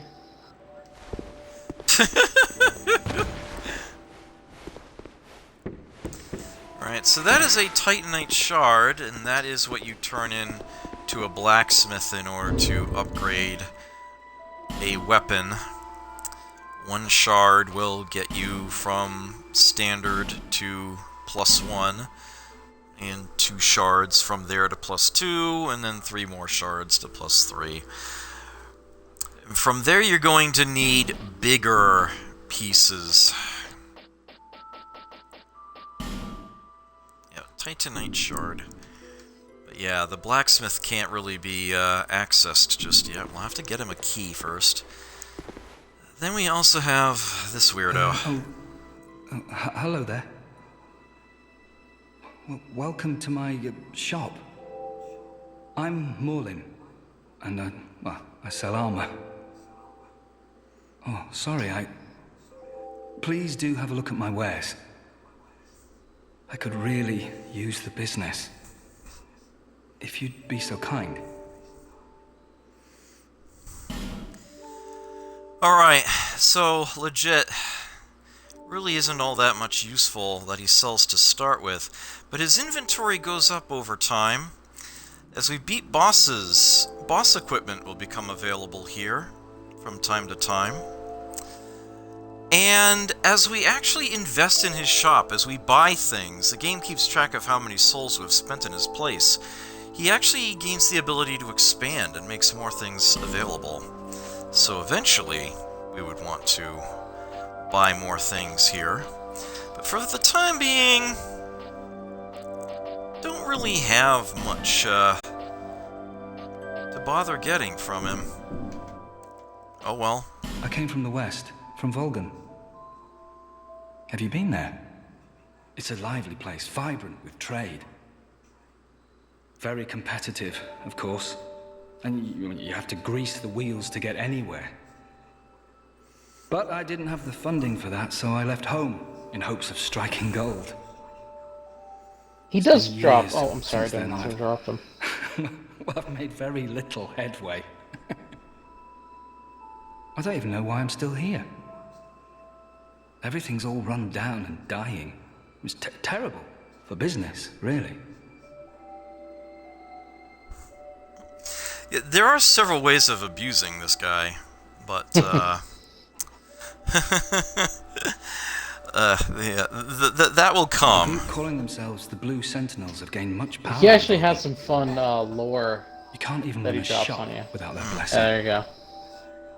They claim to be working for the greater good, but it's absolute hogwash.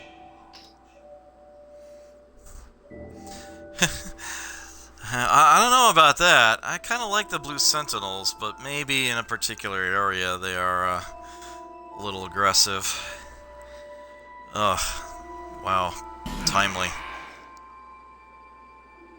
Oh, by the gods, why the hell am I here?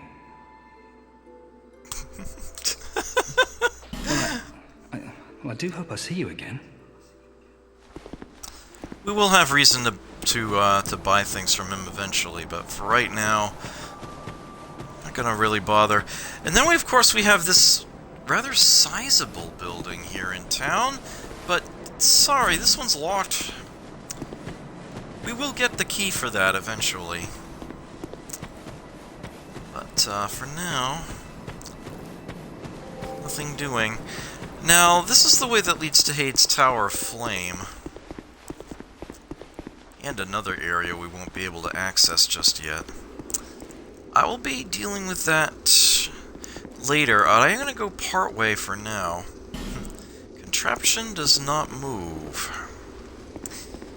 Yeah, you can see through here, there's something out that way. This oddly circular room. But for now, we'll just have to go this way.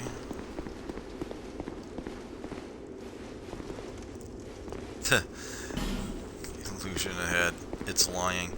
It looks like as you come this way that you can turn right, but yeah, no. So right down this way, a little nook on the left. Yeah, right in here. Crimson Parma. So there's our first shield. Admittedly, though, we need a little bit more strength in order to be able to wield that properly. With that said, though, yeah, we could two-hand it, and that seems to be strong enough. But, yeah, I do want to have it equipped anyway. It's amazing how many people will miss this, although, admittedly, it does blend in a little.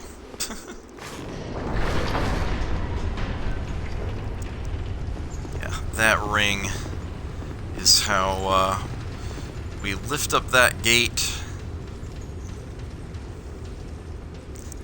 Does it lower automatically?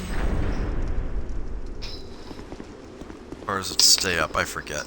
Not that it matters. Comes down after a while. And yeah, if you want to go back, you have to... Yeah. You'll have to go ahead to... Okay. Yeah, or of course you could just go ahead to the first bonfire and then warp back. But, I won't bother doing that. I only came this way for now for the shield.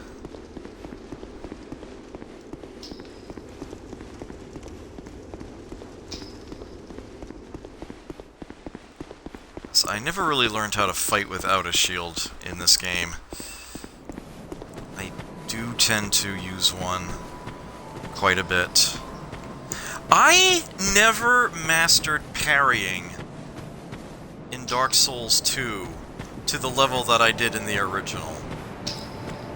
The timing is different, and I've just never figured it out. It's rather painful for me to admit that, honestly. So, for those of you who remembered all the parrying I did in the original, or hoping for me to reduplicate that effort, my apologies.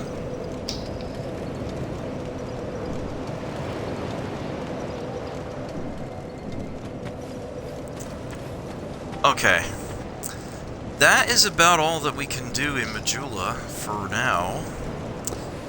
So it is time to advance to the first real area of the game. Forest of Fallen Giants. That's about this way. Rusted coin.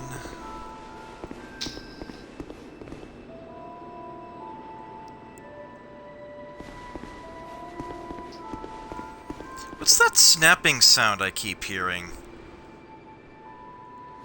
I'm not sure. I'm not hearing it. It comes through my mic on occasion. It sounds like you're playing with a cap gun or something. No? Yikes, no. Unless it's me hitting the button.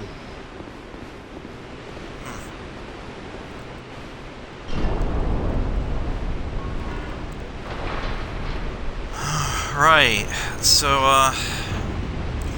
pull the handle, door opens.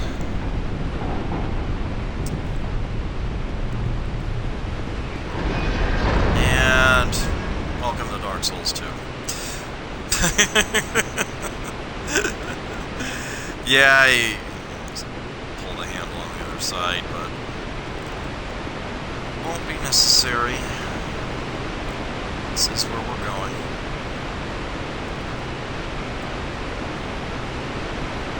Start by this angle here. See, there's a chest down there. There's actually an item in the water. But, yeah. Not safe over here. It's very shallow over there. It's super deep over here.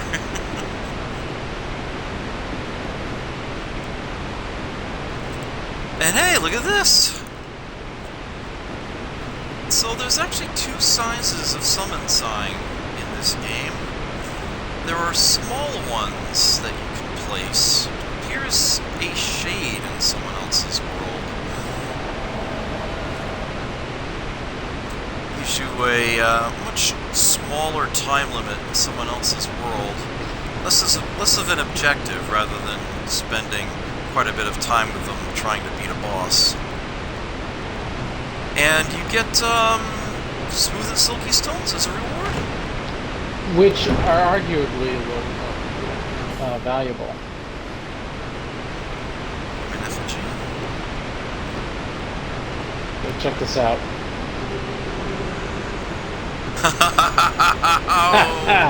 Oh, you got the trident. Oh, nice.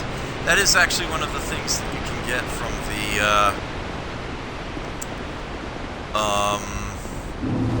petrified something. Welcome to the Forest of Fallen Giants. There is an ogre here. You can ignore him, but of course Skippy isn't.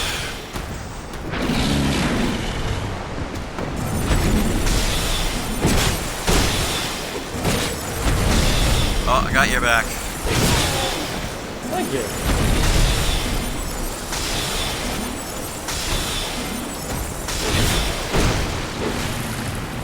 There we go. The fact that they added an ogre out here is just dickish.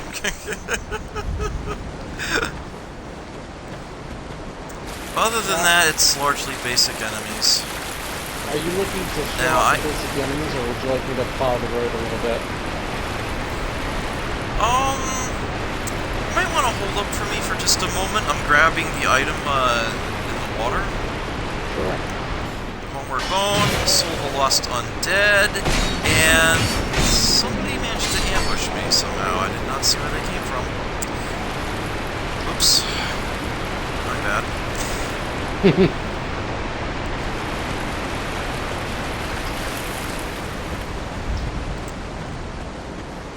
Okay, so there is another bonfire up ahead here. First, this guy turns his back to me. There we go. Oops.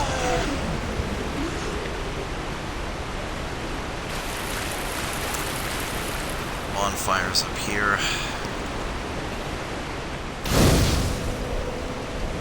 Hey. Like that. Alright, so the enemies up ahead are actually rather cleverly arranged. We've got an archer on the ramp up there, the hill. A guy playing dead behind him, but he'll get up and be a problem. Enemy hiding right on the other side of this bridge. I'll take right away. Oops. Throwing knives. Plus there was another one hiding in the rock area back here. You can see Skippy woke him up and is otherwise having a bad time. Oops. Got Miggy. Yeah. This item back here, be careful grabbing this in vanilla Dark Souls 2. Because there will be an enemy asleep right along here. You might overlook him entirely. When you grab that item, he wakes up and tries to pin you in that area where the item was. So do be careful with that.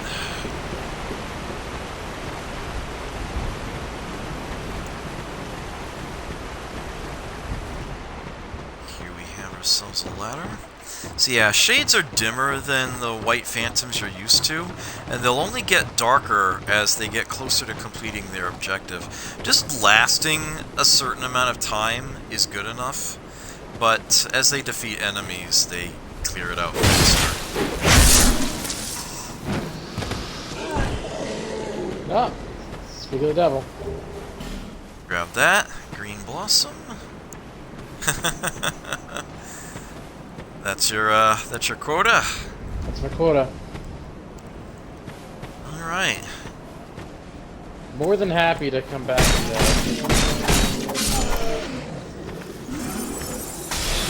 Sure, absolutely. Oops. Silly of me.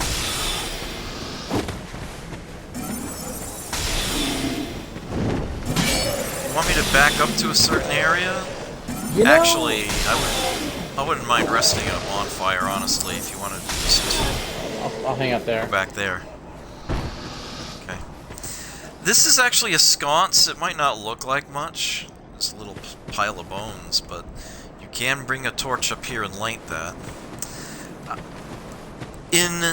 Oh, right, that guy up there.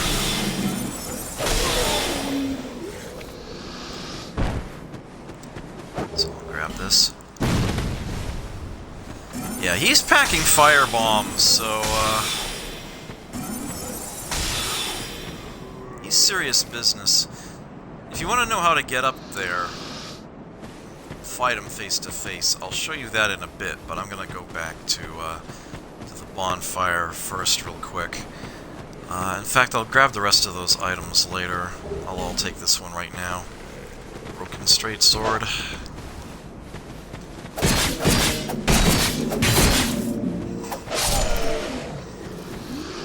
There we go. Now, if you're playing vanilla Dark Souls 2, there'll be a white knight sitting here. They're called the Haid Knights, and they're actually non-aggressive. They won't fight you unless you attack them. They do carry some unique equipment that only they carry, but it's not good enough, really, to make it worth just fighting them for the hell of it. Did you get down here?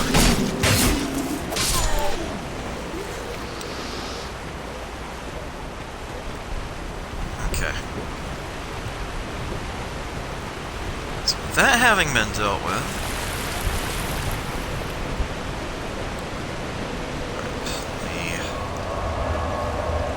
just real quick here. Of course, the enemies have respawned. Summon the shade. Oh, the sign has disappeared.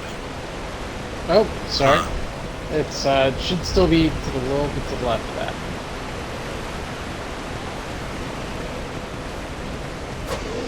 There it goes.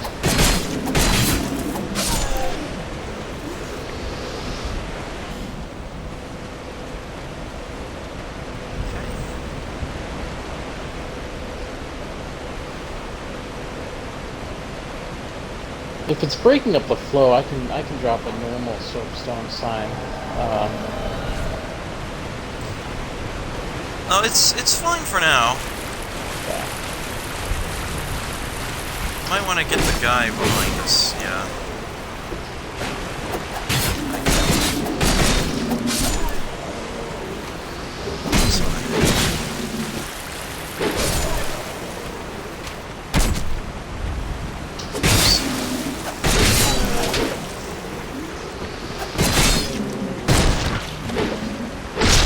Nice. In Dark Souls 2, items actually can be dropped by enemies for phantoms to pick up. It'll just be a life gem, but it's better than nothing. It's absolutely awesome. If you want to take care of the dude up top and walk us through that, I'll just clear out the trash here. Okay, that works. It's all just basic soldiers down here.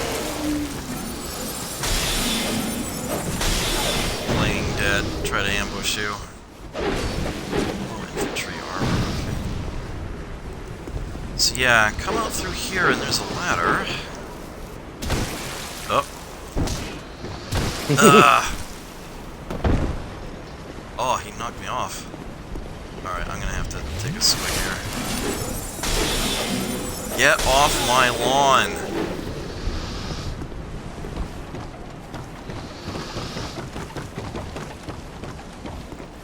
Alright, so taking the high road.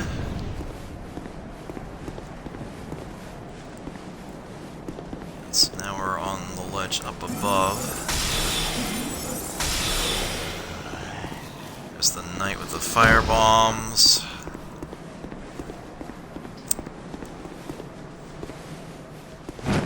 Hooah! Shoutouts to Arcus. It's a good hooah. There is a short sword, soul of a lost undead.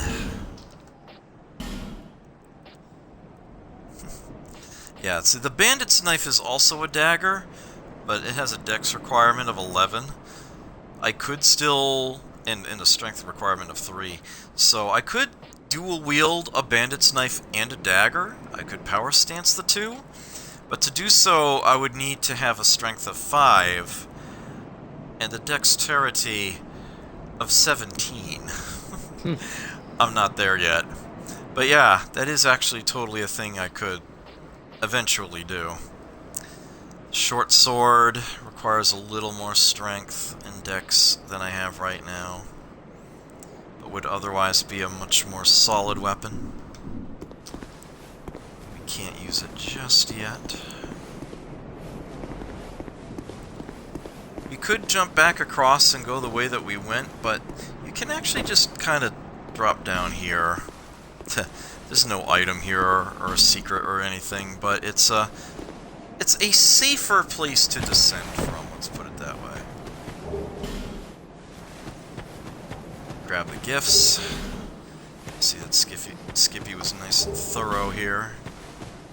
Oh, that must have been dropped by an enemy. Just a throwing knife there. Did you get all of these? If you power stance chimes, do you get a pair of cymbals? Box Ghost asks. I don't think so, Tim.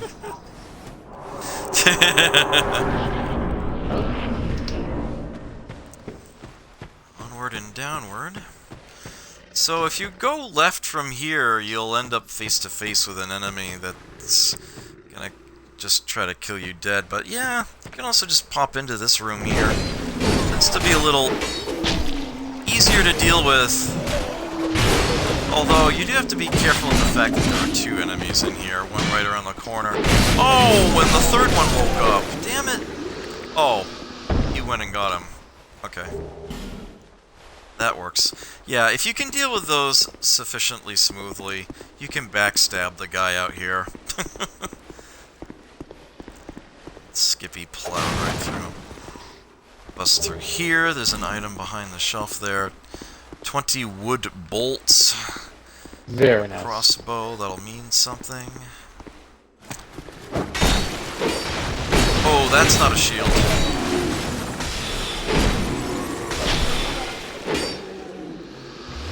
Hey. Alright, you're just accumulating those stones. Yeah, What's I'm wrong gonna with have a good time with the crow. There's a whole chunk of area out that window, but we can't go to it from here. That will take a bit of time. This stairwell is a pain in the arse. I'm just gonna go ahead to the next bonfire. Yeah. I that's already okay, skipped ahead, so. Okay. Right. I don't think you'll need the hand, but. Yeah. Right, so we've got that archer at the top of the steps, and he is obnoxious, don't get me wrong. But even more obnoxious, especially if you don't realize he's there, is this guy. Now, in Scholar of the First Sin, they were a little nicer, and they placed him facing backwards. So he'll try to drop down on you with that sword if you pass by him. But, yeah, in Vanilla Dark Souls 2, he will actually throw fire bombs at you. Even as you're trying to come up this way in the first place. But yeah, I'm a sorcerer, so screw him. Again, though, not too difficult to deal with, just as long as you know he's there. Definitely the sort of thing that can kill a player the first time. You're gonna get the dagger treatment. Oops. Alright, who's shooting at me? You are. About that.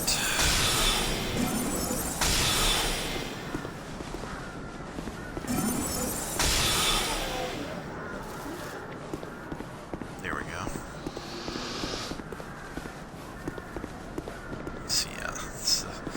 Tree branch that guy was standing on. And, yeah, there is an item over here. The buckler. Buckler, I barely know her. Damn it, Skippy. Yes. Good parrying shield.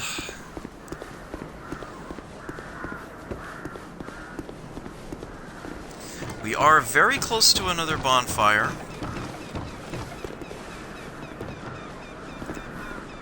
Now, there is a whole bunch of area down that way. We so don't want to go there right now. Not yet. That is super brutal. I mean, if you want, we could. If you want to get ahead, like, this is good down there. Oh, there is. Don't get me wrong. And there is a certain portion of it that we could do.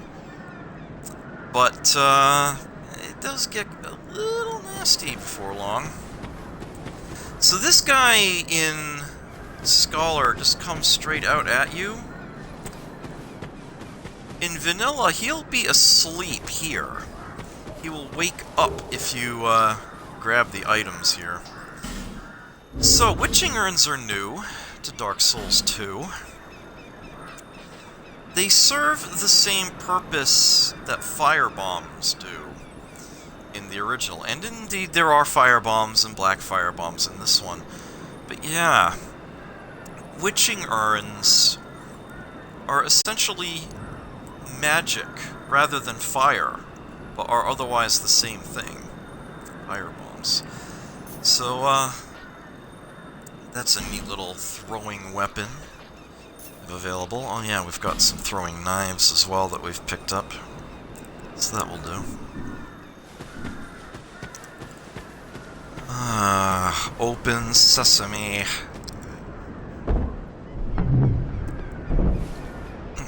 And there's our next bonfire. Some random shade sign here. There is a merchant. Buy something. Anything. Oh, come now, help an old woman and buy something.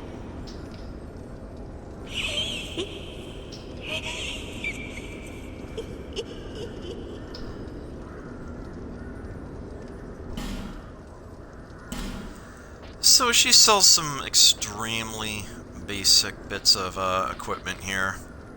For those who want to fight with their fists, there's your cestus. For armor, she sells the Traveling Merchant set, which you would start with if you chose the Explorer character class. And what she specializes in, odds and ends. Human effigies, but she's only got the 5. Life gems, but she's only got the 10. Amber herbs, but she's only got the 3. The aforementioned fire bombs, also witching urns, throwing knives. The bright bug is a very unique item, which is actually... This was patched into the game. It did not originally exist in the original release of Dark Souls 2. These were added at the same time the DLC was. Bright bugs are only usable if you are alone, if you have no other summons with you, no other players, no shades or anything. With the use of a bright bug, you have, for a limited time, basically long enough to fight a boss, a significant power boost. Deal extra damage, and you take less. I want to say it lasts for, like, 5 minutes, or until you die. Kill a boss. They are a nice last-ditch effort to try to deal with a boss you have difficulty with. There is a very odd mechanic that Dark Souls 2 has that seems to be like the least known thing in this game, like at all. And that is the very first time you face a boss in any particular playthrough, it is easier. For those who are trying to hardcore the game, and there is actually a reward for doing that, those of you trying to speedrun the game and would be resetting if you died to a boss anyway, they actually take a bit of leniency. Yeah, they give you some leniency. the very first time you face a boss, it takes more damage when you hit it, and it deals a little less. If it feels like when you're playing this game you have beginner's luck, it's like you almost kill a boss, and then when you fight it over and over again, it just seems like it's worse and you never did as well as you did the first time, that's why. It's not just you. It actually is the game. That is an actual game mechanic.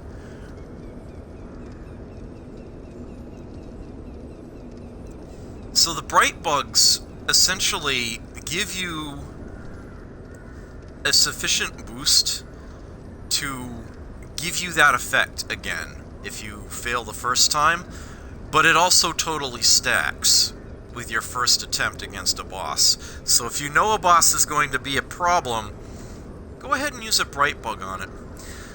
She only sells 3. There are a whopping 6,000 souls apiece. But here's the thing. After the beating of certain bosses, she will restock back up to 3 bright bugs. But the price increases. Now, because this is a co-op run with Skippy, I will likely be not using these at all. The idea is that we'll be co-oping every boss that we can anyway. So I'm probably not going to worry too much about these. I might buy a couple. There are a couple bosses you can't bring summons in against, but they are there. Yeah, for the most part, I'm not going to need a lot of these. The sooner I buy them, the better, because they only get more expensive. But we'll just have to wait and see how that goes.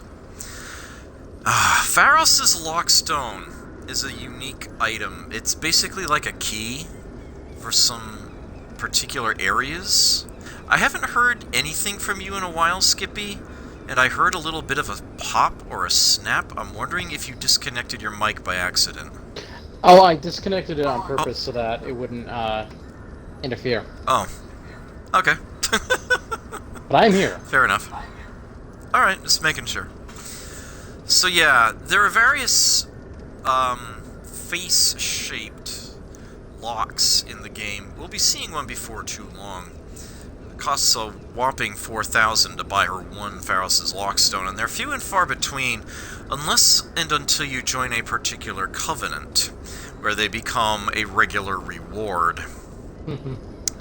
But they're provided for a very specific purpose. As far as the game's other contraptions, most of them are very valuable and well worth the stone, but there are a few that are more trollish. We'll get to those when we come to them. There's the aforementioned Fragrant Branch of Yore. She sells 1 for a whopping 12,000. We will find others. And here is the key to open up the blacksmith shop in Majula. How she has it, who knows? But there it is. You will buy that from her. Be able to upgrade equipment from there. And she actually does sell a couple spells, curiously enough. She's got 1 copy each of Soul Arrow and Heal. So if you got that chime from Majula, and there is a sorcerer's staff here in the Forest of Lost Giants. I'll show you where. You can buy this copy of Soul Arrow, and assuming you've got the Int or Faith as appropriate, you can actually start spell slinging with other character classes, for those of you who did not start as a sorcerer or cleric. And quite frankly, I don't blame you. But that's all we're going to buy from her for now. That's all we really need. My name is Melentia. You're a stranger to this land. Oh, we get as strangers these days. Everybody's gone and run off. Drang Lake's been a pile of rubble since And the not to get too far ahead, but oh, she's talking. When the giants crossed the sea. You were saying? there's a little bit of a theme with the vendors in this game where if you buy from them enough, you get something good, you get some goodies. Yeah. And she's no exception. That is, yeah, and when it comes to Melentia, you're going to want to do that sooner rather than later. Because what she gives you is well worth it. It can save you a lot of time and effort. Yeah, the ROI is, but I don't know, I gotta figure out the time value adjusted, value of souls. Keep all me things right with me. You may travel light. For a good player, it's worth sinking your first 10 grand into, well...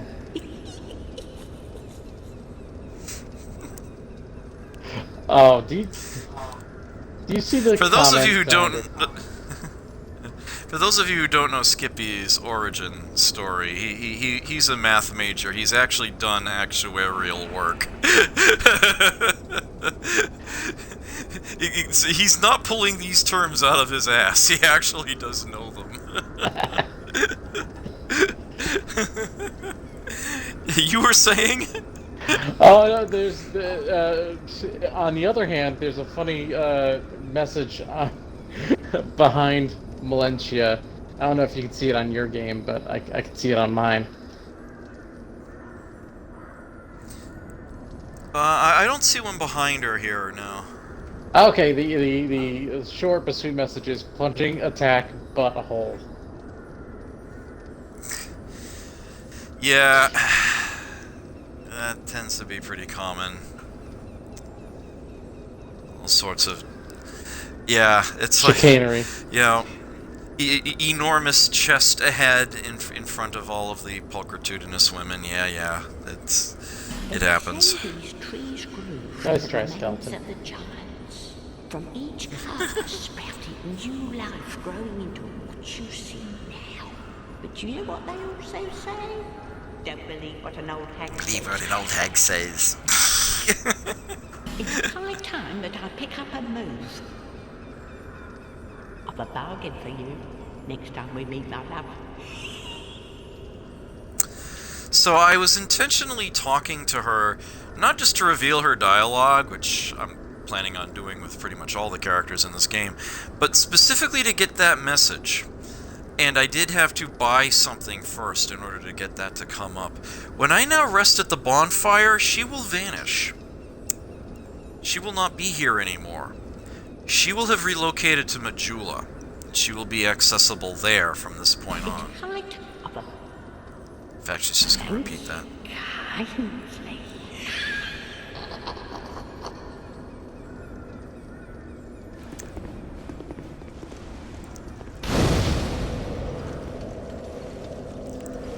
Rest.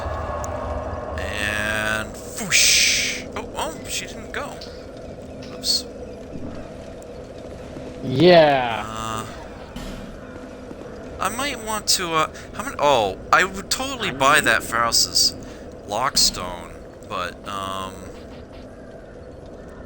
I can lend you mine and then you pay me back. A little short. Oh, the point was to just spend money on Melentia. Oh, yeah. While we're here. Yeah, buying up her human effigies and amber herbs is something I tend to do relatively quickly. I would love a bright bug, but I'm probably going to want to... Actually, I should probably level up a few times before I go any further while we're actually at this bonfire here. Okay, so yeah, here's the Forest of Fallen Giants. This is the area, and then there are multiple bonfires for it down at the bottom. That's what this list is. No area has more than 5 bonfires, but the number of areas in the game is definitely greater than 12. This upper panel will be scrolling downward eventually. You might see that the Forest of Fallen Giants has a red border, while these other two have white borders. The red border signifies the area or areas that have the most other live players in them at the time, noting that it's essentially an area of extra danger of invasion, or a better chance of getting into co-op with other players. It works both ways.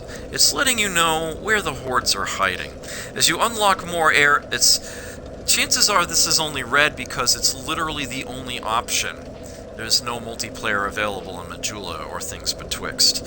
If I were to unlock more areas, chances are Forest of Fallen Giants would not be the one shown in red. There are 1 or 2 other areas that are much more likely to be it, but since this is all I have, that's the one getting the mark right now. Crestfallen's Retreat or Cardinal Tower. Yeah, I will be warping back to Majula. Let's open up the blacksmith shop. And let us get some levels as well. I'm a blacksmith. Bring... Yeah, you have to actually open the door for him. Ah, yes. Very good. What a diva. Now I can get to work. But first, let me set up. Come again later. So, before he comes in here, open this up. Not that he blocks it or anything. Short bow. There we go. You know how I am when it comes to arrows in Dark Souls. Boy howdy. Boy howdy, are they important to me. But yeah, Strength 7, Dex 12. It's gonna take some time to get there. It's looking like I'm going to want my strength to be up at like 7. But I doubt I'm going to need much more than that for a while. Yeah, it's like the various weapons and shields that I want to use are all 7s. So 7 strength and I guess 13 dex will do for now. And then hopefully I can start putting some levels in other stats. Bearer of the curse, seek lest this. Bear seek lest. Okay, so. Well, if we get strength up to 6. Yeah, I should note that,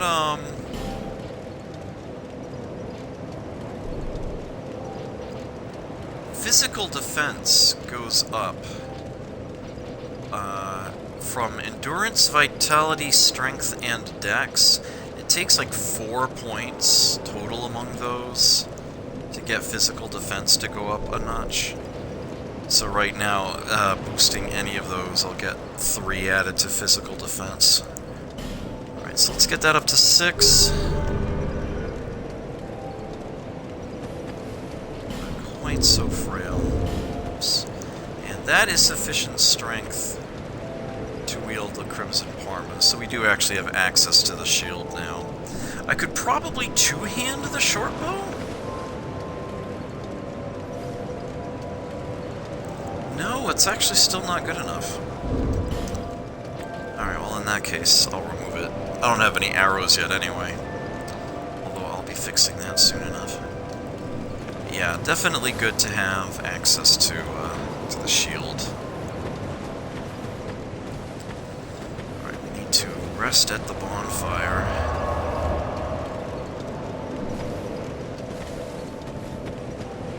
Now Lenegrast will be inside. You, stand back. This is dangerous work. The name's Lenegrast, just a simple blacksmith. And you are, another useless traveler. A man ought to labor with his feet planted firmly in the earth. Not roam around like you flirtatious vagabonds. Oh, what does it matter? Go on, show me what you've got. Your equipment. Let me have a look. But do it quick. Yeah, he says to stand back, it's dangerous work. Of course, the real danger is that he's constantly slapping your character in the face with his tongs. Thankfully, they just clip right through. So yeah, he does have some weapons available for purchase. Longsword, broadsword, falchion. You got a falchion! Yeah, stuck rapier. You know, all the, your classics, as it were. He does sell arrows. He has a limited quantity of heavy bolts and iron arrows. Unlimited wood. Once again, you're better off buying a whole bunch of wood than you are a smaller number of iron, unless and until the soul count really doesn't matter. I will actually be buying iron arrows, though. There is one area in particular where I will be using arrows to smash pottery from a safe distance. Wood arrows won't cut it. They won't break the jars, and iron arrows will. So I will be using that. That's actually a very useful tech. He does sell some Titanite shards here, but only 10. And they are not cheap. But we'll have a good resource of them later. Eventually you'll be able to buy them in unlimited quantities. Yeah, I know. I wish I could give him a human effigy, but whether or not he's actually undead to any extent or hollow, it's never really explained, but he certainly seems to still have his wits about him. And he does sell one instance of repair powder. A little less important to have it here, given that, you know, resting in a bonfire fully restores everything. But there's some particularly frail weapons where having some repair powder handy might just save your butt. But yeah, it wasn't buying something from him that I wanted to do. It's reinforcing that I wanted to do. You could also repair something with him. That's not restore its durability. That's make it usable at all again if it actually breaks. We'll get to that when we come to it. But yeah, we can now spend that Titanite shard that we have to upgrade something. Maybe one of the daggers. Notably, the catalysts actually can be plussed up in Dark Souls 2. Couldn't do that in the original. Each, you know, it's like your stats determine your you know, spell boosts and whatnot. Different kinds of staves will have different levels of magic enhancement. But yeah, here you actually, not only do you have other options for catalysts, some very varied ones later on, especially in the DLC areas, here you can actually reinforce a spell catalyst and make the spells that come out of it stronger. I am actually going to make this a Sorcerer's Staff +1. It's funny, Good like, stuff. this game, you know, it's a game of inches, right? The way you the way you get really powerful is investing in a lot of tiny things as opposed to one huge incremental boost. Right. Very much so. Like an item might be like, okay, this doesn't look great on its own, but you combine it with, you know, a certain ring and a couple of upgrades, and it becomes a little bit of a monster.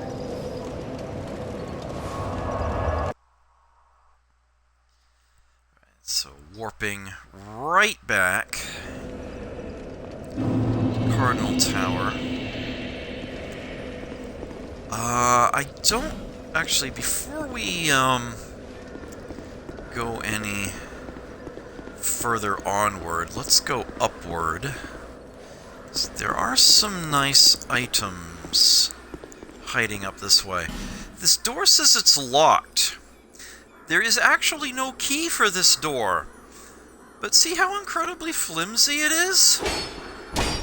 You can just break it. Hey, that's the key. Yeah. I kind of wish I had figured that out a lot sooner, frankly. Oh, Titanite Lizard! Oh, I forgot there was one up here. Also, that room is super dark in this version.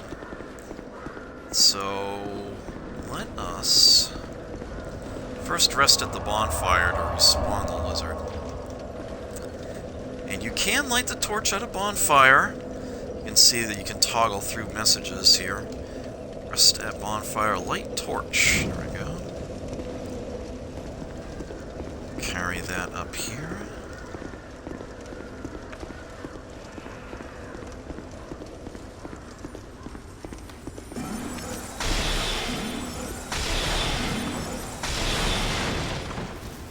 There we go. Got a couple more Titanite shards, useful for upgrading. We've got ourselves a chest here. Small leather shield and repair powder, good value there. There's an item back here. Hand axe and radiant life gem. I could have sworn there was a sleeping soldier in here. That might only be in vanilla. Keep an eye out.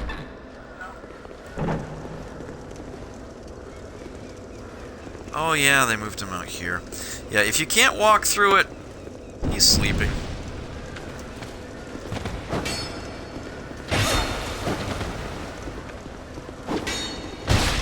Oops.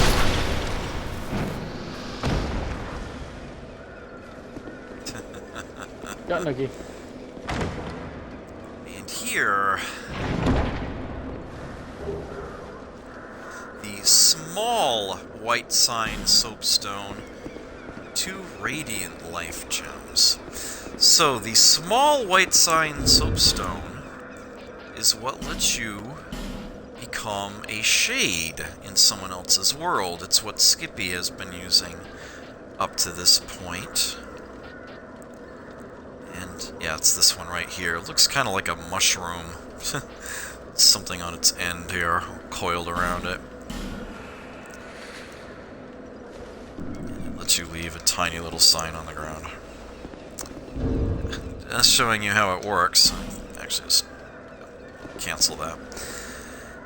Alright, so very carefully, I want to drop down onto this branch right here, because there's an item on it. You definitely want to be careful about that, though. Yeah, Divine Blessing, well worth it, but do mind the gap. If you're off by a little bit, you won't even land on the floor below and take damage. You'll actually fall all the way down that pit and die. I have done this before.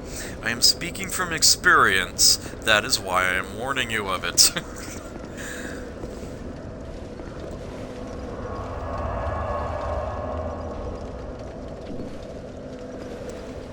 Okay. So the way onward is downward. There's several dead ends this way, but ultimately one direction we will have to go in. One dead end is this way. Does not open from this side.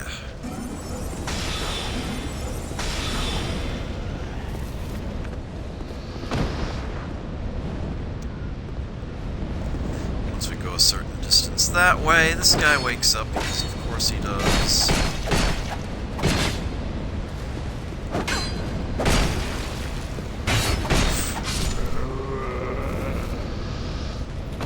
That was less than ideal, but we got there in the end. Now that very hot zone down below us, check it out. Look at that thing. That would be a salamander. And yeah, if you're a sorcerer or an archer, it takes a while, but you can totally farm him from up here. He's worth a good chunk of experience. Do be cautious of one thing, though. If you're going to use spells to take him out like I am right now, every time you shoot, you step forward ever so slightly. So make sure you counteract that and step backwards every now and then. Or otherwise, you're going to be joining the salamander down there. And if for some reason you manage to actually survive the fall, trust me, you won't live much longer than that. The salamanders are pretty damn mean. And that's if you don't actually just fall in a flame jet, you know? It's like look at that. 900. Wow. Good chunk for this early on in the game, really. So yeah, it's one of my preferred strats, as it were. One of the places I like to farm.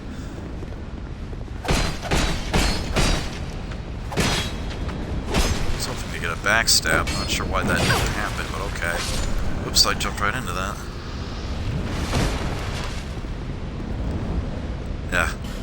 This one is properly locked, and this one is not nearly as flimsy as the other one. We're not breaking through it that way. We will need an actual key. So yeah, this is where we would go forward. Hey, there's Skippy. We'll summon his shade. We'll need a same key, actually, for that door. There's one key that affects all of these. I like to come down this way. This guy's waiting to ambush you if you try to go straight for the fog gate. But yeah. Yeah, goodbye. Skeleton ahead, therefore hurrah for skeleton. That's your BBH message. Alright, here's where things start to open up a bit. Also get a little nasty. I'm definitely going to want the shield because we got some archers out there. So we can come up this way, up the tree, and I'm actually going to drop down in here behind it. That looked a little weird. Grab this item. There's a torch. There's 5 more minutes on the clock. Don't go out that door. There's nothing but death out that way. Instead, you can drop down here. Yeah, it's like, it's literally just water on the other side there. How nice of you to drop in. You enjoyed your stay. Boop.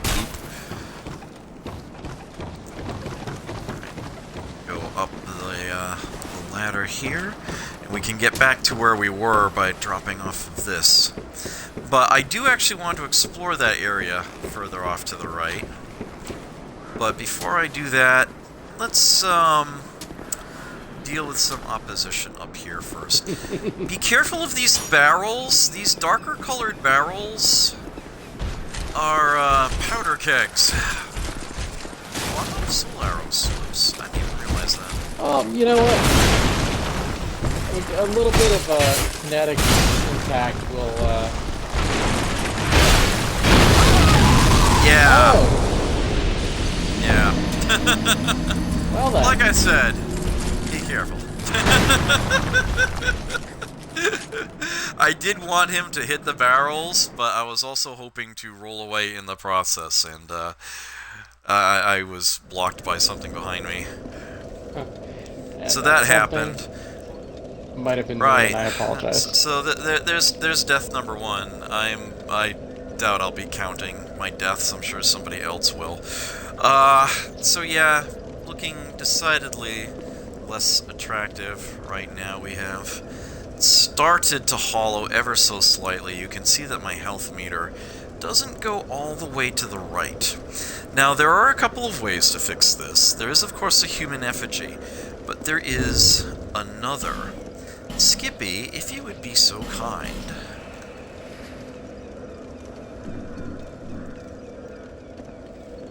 As to accept my summon sign. Is that's not you? You are right in front of the bonfire? Yeah, I am right in front of the bonfire, yes. So, actually, I'm seeing a sign that's like right where yours would be. Why don't you put yours near the hag?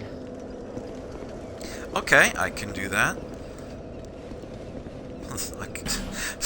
Oh, there's the sign behind her. I can see that now. Alright, I'll drop the sign to her left. Yeah, when you complete your duties as a shade, not only do you get a smooth and silky stone as a reward, but you also restore your lost humanity. You can do that as a full-on White Phantom as well. What's your soul especially memory if you're loss? 8,001. Too small? Oh wait, no, you're good. Oh no. Okay. Let's. It just popped up, so let's get that.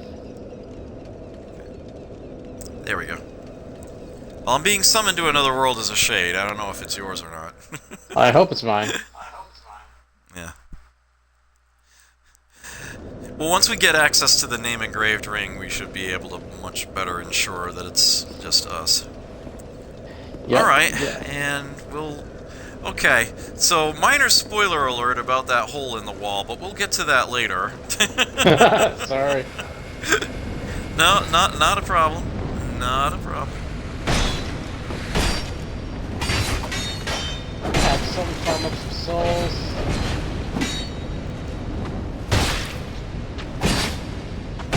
And we'll get you right as rain. So yeah, Skippy did play ahead a bit in order to make sure that things were unlocked for him in advance of this stream that we're doing. You are live yourself right now as well, right, Skippy? You're streaming on Twitch? I am. Okay. See, I have Recover my stamina here. I have a short bow, but I only have fire arrows, so I don't think they would be super effective. Oh, yeah, not worth it. Fire arrows are not cheap. Very important in one area in particular, but yeah, definitely not worth spending here.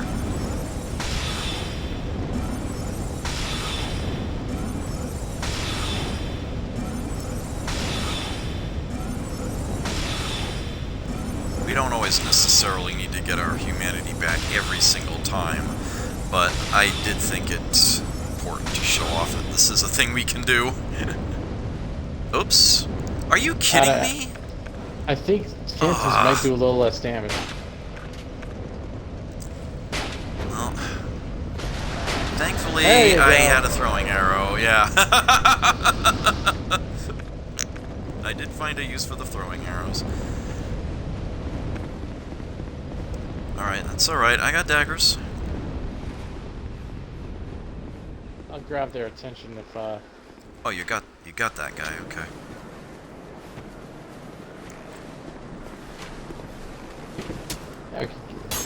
this guy would yield you a bunch if we can just get him to activate Kill a certain himself? trap. Yeah. Alright, let me make sure that I break these so that nothing is in my way. I don't want to be in my way.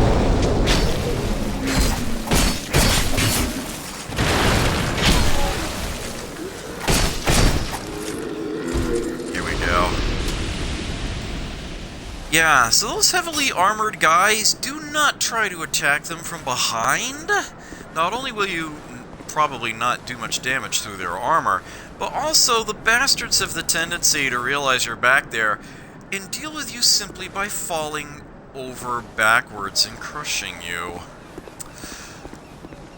Not only does it hurt a lot, and it's, you know, just devastating if it doesn't kill you outright, it leaves you pretty close. It's just also really bloody embarrassing. It's just like, I can't believe I let them do that. Oh, those barrels still worked. Yeah. Is it safe to come up here, or have you, I have not I don't touched know if that you've- guy. We can try. Oh, okay. Well, we probably shouldn't. That is why I asked.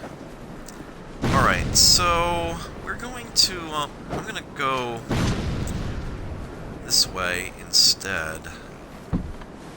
Give a little preview of things to come. And, yeah, I'm probably close to completing my, my requirement anyway, so get out of your system.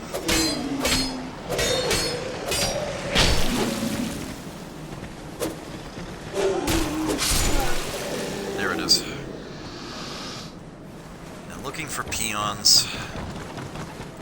Oh, I'm looking pretty dark now. Should only be a couple more enemies. Yeah, so we can go up this way, and...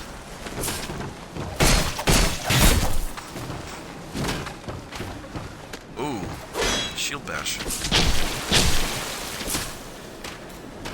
No, got ya!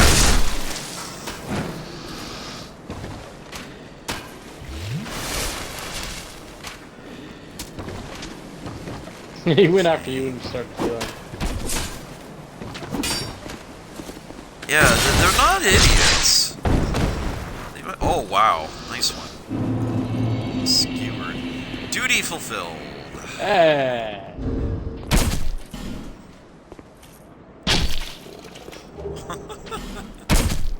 Got a smooth and silky stone.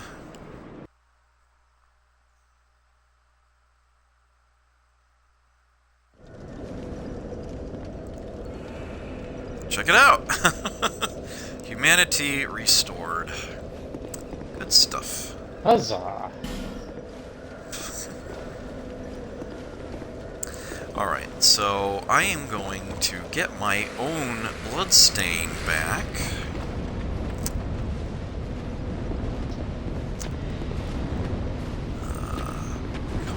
This way.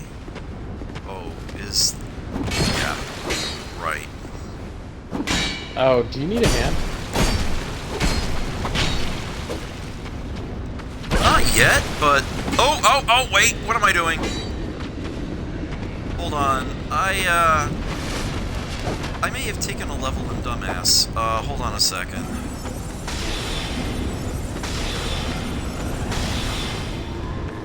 No, I am not having a double death this early on. My first death is not gonna be a double, okay, game? It's just not. Okay? I know it's been a while. I know I might be a little rusty, but it's not gonna be like that.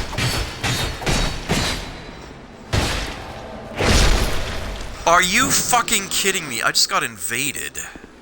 Oh shit. Yeah, that's not good. I need to go recover my blood stain, like, immediately. Okay, I'm gonna drop a sign. Oh, you've already got it. Okay. I'm dropping it on the bridge. I got the retrieval. Oh, you're dropping it on the bridge? Down, I was retreating. Oh, shoot. Okay, keep running. Okay. Yeah, I'm gonna head back up to where the bonfire is. I think I can get up the ladder before he comes for me. Yeah.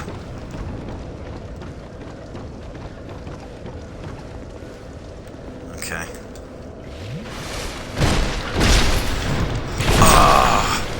Who does this? It's one of their early game invaders. I was hoping to knock him into that pit. No, I'm not going to be able to beat him. Oh, he just barely got a glance at me. Oh, fuck you.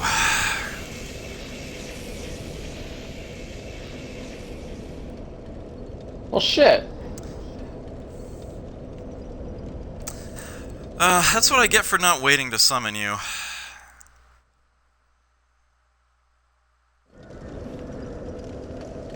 Would you like another smooth and silky stone? Or just pop in after? Oh. I probably don't need to do either, honestly. one isn't gonna hurt. One thing that I should point out... Why is there something glowing back there? Being partially hollow like this does not prevent you from being invaded like it does in the original Dark Souls. It makes it less likely, and I am under a grace period right now, given I was just attacked, but it's not complete immunity. It just doesn't work that way. Ah, damn. There is a way of making an early game Blue Sentinel to specifically deal with assholes exactly like that. But, yeah, I do have a character like that in vanilla. And boy is it satisfying to pwn those jerks. Try to do early game invasions like that. But, yeah, I don't have that luxury at the moment. Starting a brand new playthrough here. Yeah, totally caught me flat-footed there. Wasn't much to do. Well, you didn't Alright, lose I want much. to... Yeah. There's actually an item back here I didn't grab. You can see it glowing here. Hollow soldier helm. Not sure how I missed that, to be completely honest with you.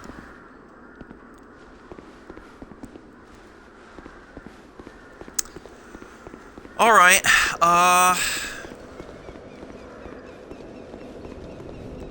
yeah, if you want to leave like a shade sign or something. Alright, I'll leave it next to the hag. Okay. Alright, done dropped it. I have 4,192 souls, exactly. Nice round number. Sure you don't want to spend them before we, Oh, wait. I can't leave a sign. You're hollow. Oh, that's right. You actually do need... No, even for the... Oh, I thought for a shaded... I might be mistaken. Well, you know what? You do have a point. Let's revisit Majula real quick here. Just right by the bonfire.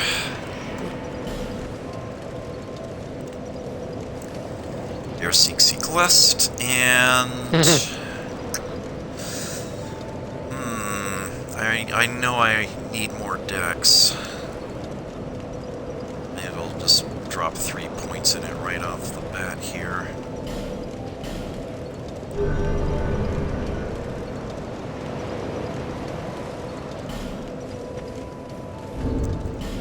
Okay, so let's see now.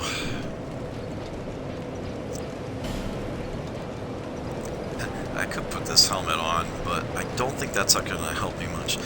Hello, Soul of Link, and 6, I greatly appreciate your presence. I genuinely, unironically think Dark Souls 2 is better than the original. I know I'm in the minority in saying that, but I do genuinely feel that way. Thank you very much for the cheer, I appreciate that. Okay, yeah, so I do have a smooth and silky stone. I'll get something out of the crow's nest for that. Do that a little later. Let me pop these while we're here. Is that enough for another level? I think I need... Okay. I have enough for the bow as far as dex is concerned. I need one more point of strength. Okay. There. That will carry me quite a ways. Okay, fantastic.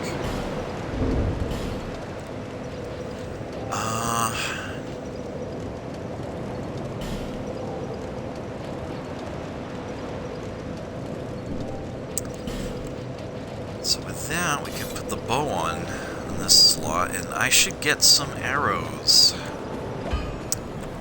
Unagressed will make those available to us. I'd given you up for dead. Almost had me worried, really.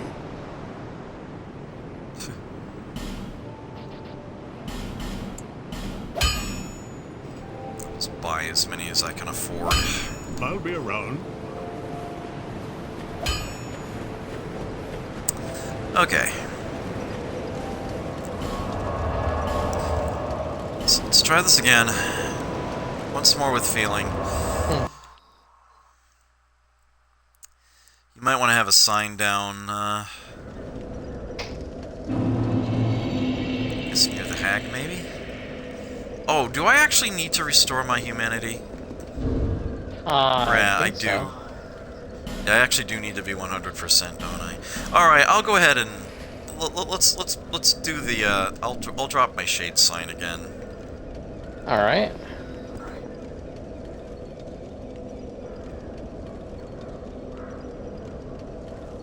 And I see it's to her left.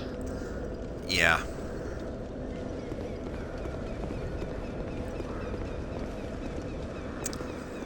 So, not to get ahead, but I'll use thinly veiled code. The gentleman on top of the ladder that we were talking about, is he like a one-try guy?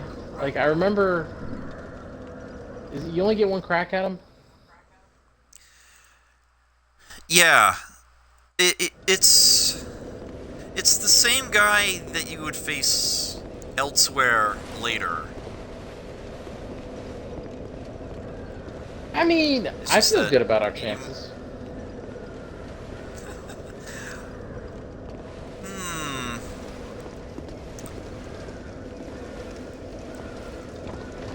Alright, so let's go, kick some fights.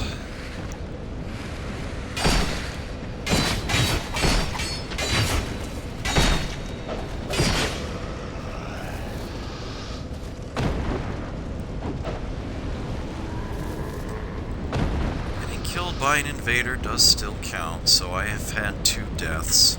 Mind you, I think the people who keep track of the death count are doing it wrong. I don't think that's nearly as important. I think what people should keep track of is their lost bloodstains. Dying on occasion in the game is expected to happen. It's almost supposed to happen. What you're supposed to not have happen is lose the souls from a previous death by not getting back to your bloodstain. It always bugs me when people just, like, ignore their lost bloodstain and play on. It's like, no, you should be trying to make a play for it.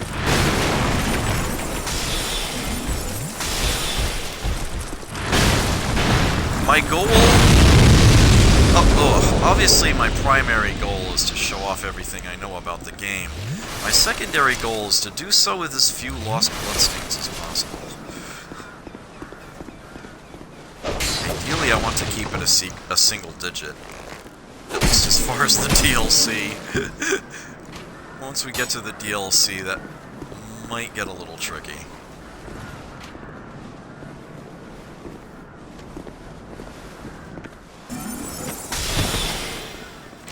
Oh wow, he came down! He did. Since when does he do that? I'm not sure I've ever seen that before. It fell.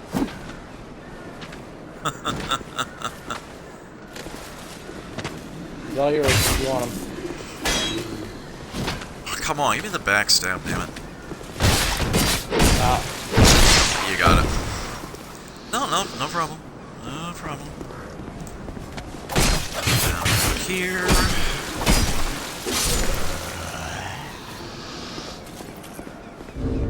Oh yeah, I can actually wield the short sword now.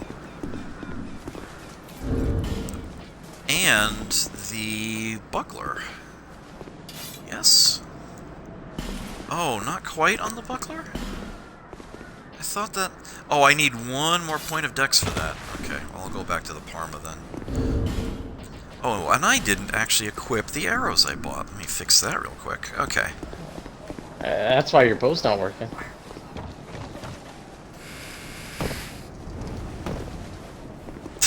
I still remember when Lobos did a bow-only challenge. And someone in his chat said, you specifically said this was a bow-only challenge? Why are you using arrows? I thought that was hilarious.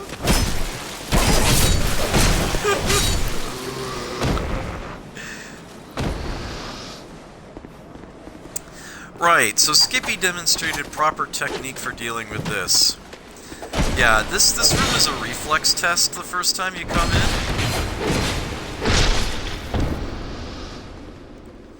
Yeah, the idea is when you turn the corner and you see all those ballisti, you're supposed to get the hell out of their way immediately.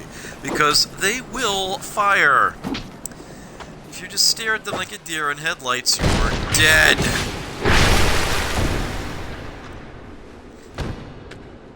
Every now and then, hilariously, the enemies that are in here run out to try to gab you, to gank you after you deke in and back out again, will actually die to the crossbow, die to the ballisti shots.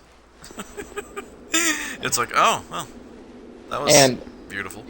It's funny because when it misses, it will actually hit barrels through to this other courtyard, and hilarity and explosions ensue.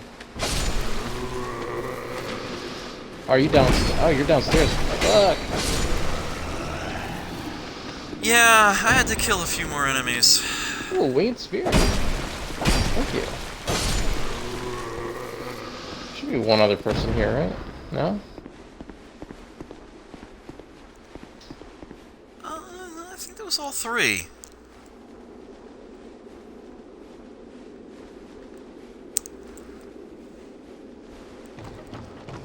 My shade's looking pretty dark, so it's probably just going to be a matter of seconds. It's the bewitching hour. You want to hit? Oh no! Don't go! Run away! Don't do it! What? Yeah, there you go. Oh. You can actually use these too. There he goes. Welcome back to the land of the living. Alright. And you can drop a sign down by Malentia, and I'll pick it up, and hopefully I won't do anything stupid this time. I think that was I don't think you should take the blame for what happened on that one. It's Dark Souls. Yeah. Alright. Dropping a sign. For me! Next to Malentia on my left, her right. Very well. Oh no. I think that asshole who invaded me is still in the area. Well.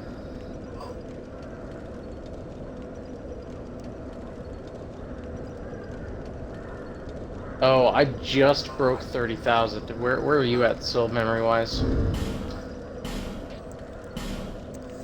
That would be 13,000. Oh, should still be good. In fact, I think I just found your sign. Oops. No. Yeah, there we go. Right, so the soul memory that we keep talking about, it's the number in the upper right corner here, the player status.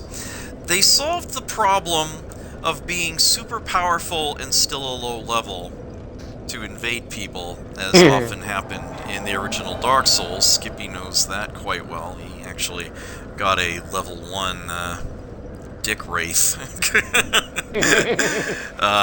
in the original self. So, yeah, they solved that with the concept of soul memory.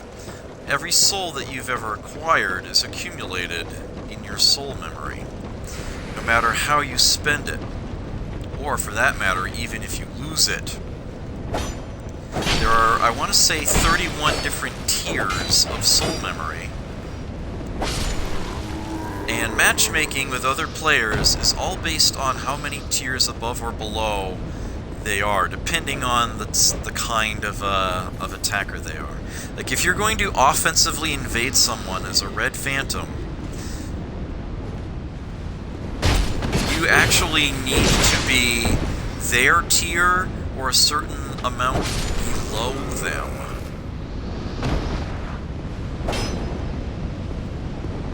You can only... Yeah, the game does not allow you to punch down, as it were. The thing is, it also applies to summoning buddies. Right. But they give you a lot more leeway on that. Yeah, it's like you can't summon someone into your world who's, like, ridiculously more powerful than you are. It is a certain amount of tiers between. Having fun up there, Skippy! Things are happening. I'll take that as a yes. that was clip-worthy. Alright, so I actually do need to clear out this area here. Oh, okay, here. So, I am going to, through here, let me get this guy.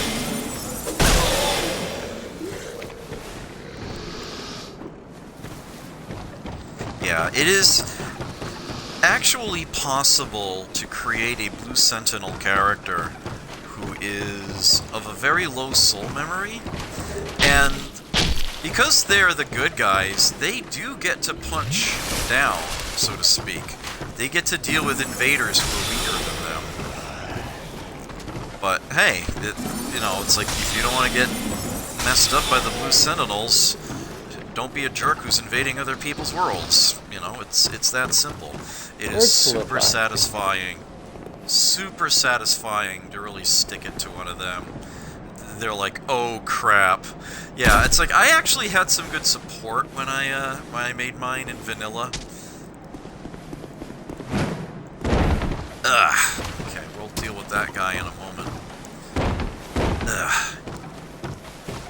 Yeah, it's like, I think one of the guys over there dropped an item, but I'm not going to worry about that right now.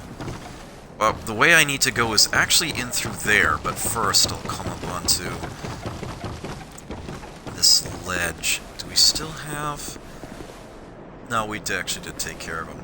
If I were to drop down there, I couldn't come back up. I'd have to circle all the way down and around, and I don't want to do that at the moment. So we will go this way. So up ahead is a trap that I have literally never fallen for. Intersection. Which way should I... Oh. Yeah, that is a low pressure trap. You don't want to keep going this way though. The boulder falls out into a pit. You don't want to explore that. Nothing but death down there. Human effigy there. And up ahead this way, we actually have someone to talk to. But before I do that, I'm going to deal with this archer here. This perch. Grab the item he's standing on top. Oh, he dropped one too. There we go. Picked up the item he dropped first. So this is Kale, the cartographer. He's trying to map out the place, and he has something very useful to us. I'm sorry. I was just daydreaming, I think. Hey, it's VBH. My name is Kale. I'm a traveler. Good to like see yourself. you, Matt. I'm navigating the continent to create a map. Oh, man. Why cartography, you ask? Well, that's a good question. When I first came to this forsaken land, it was... a curse? Something about a curse? How embarrassing. I seem to have lost my focus. But I do know one thing for certain. I have always been very fond of maps. I came to this land some time ago. Drangleic, the Lost Kingdom. It sounded so romantic. Have you seen Majula? Oh, there's a rather spacious mansion there. I've made it my temporary home. Well, as something of a squatter, I'm afraid. Inside the mansion, I found a strange map, like none I'd ever seen. I believe that it's a map of Drangleic. Now I'm traveling the land to prove it. Yes, that's it. That's why I came to the kingdom. Wait, no, that wasn't it. Then what? I don't seem to recall. Were you looking for that map? Wonderful. Then you're fascinated by maps, just like me. Shame on you. You should have told me before. Here, take this. A key to the mansion.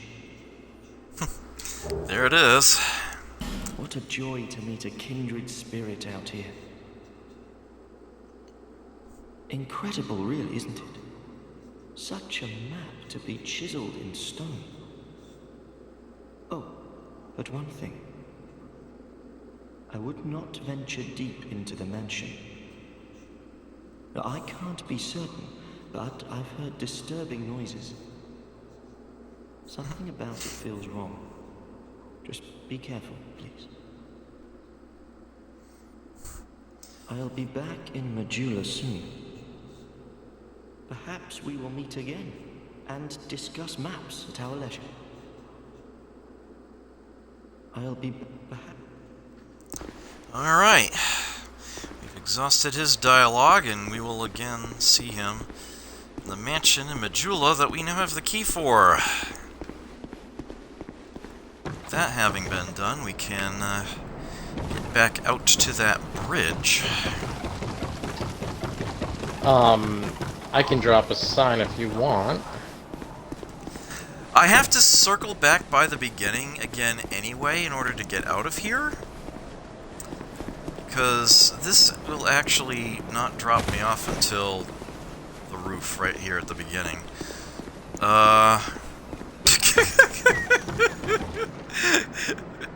Good job, Corpse, you tried. It's raining men. Okay, yeah, so there is an item down there, there's an enemy with him. I can go, drop in on him. Yeah, there's an item down there. I think... I'm actually not sure what the easiest way to get down there is. Might be through here.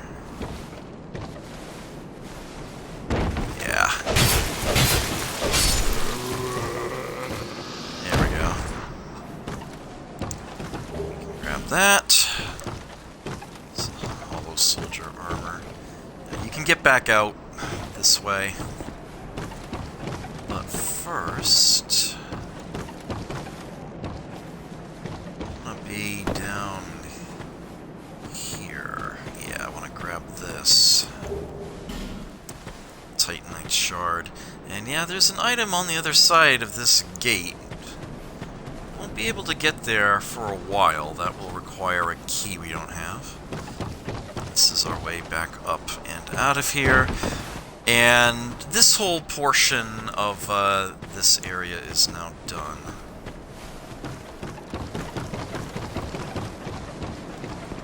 So now we can...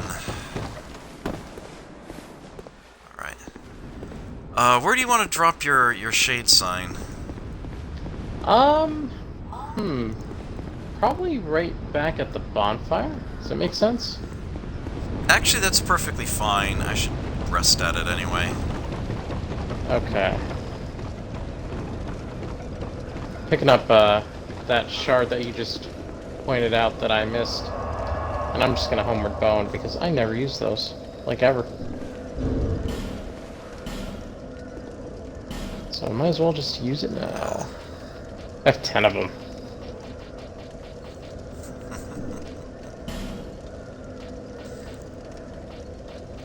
Yeah, I don't want to spoil too much ahead, but I will say this much. You don't have to really worry about running out of Homeward Bones, especially later on in the game. So you end up eventually getting an item that serves as an infinite use Homeward Bone. So Hey, the game actually even does you that service. That, mind you, that will be very late into the game, but that will happen. you want this to be a smaller white, or a smaller large? Up to you. If I'm within range of a large, you might as well make it a large. Yeah, you know what? Oh, that's a good point. That might... It's always weird, I always forget, like, if it's up or down.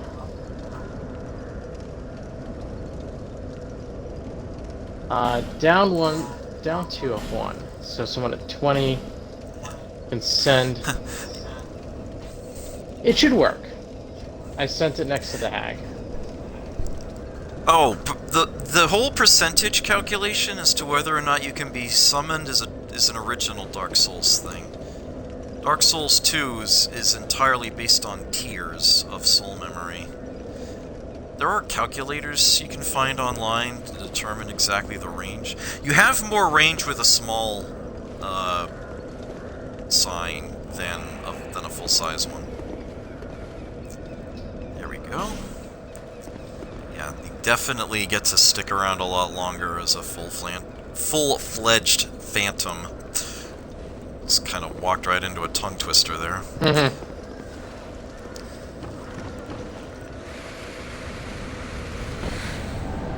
Yeah, so you feel we're under the gun. Or under the... Yeah, you know what I mean. Oh, damn it! Come on, Adam. Wait, really?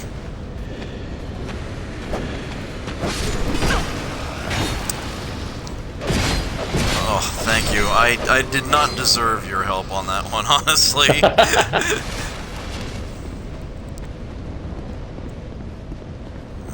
Okay.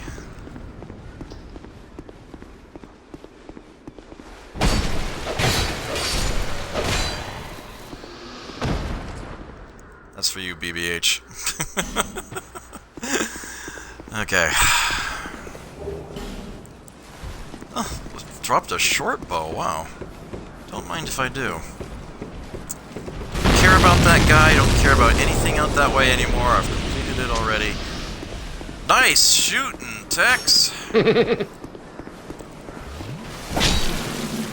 Why? Oh dear. Wow.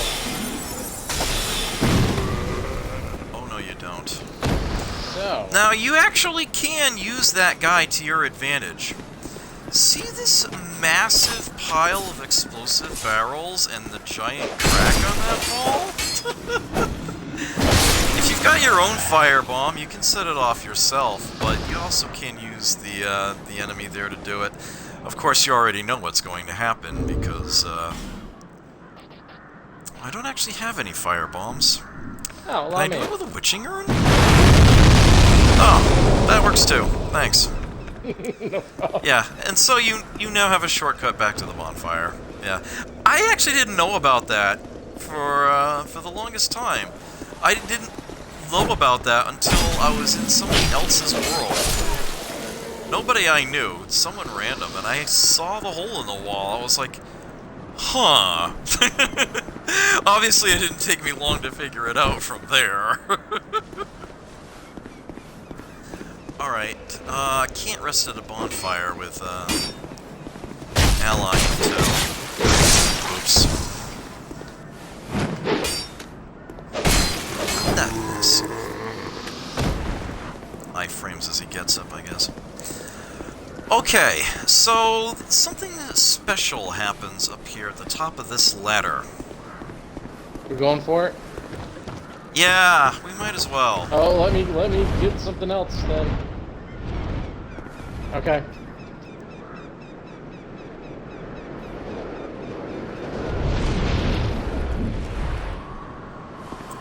Meet the Pursuer. This guy's a bit of a jerk.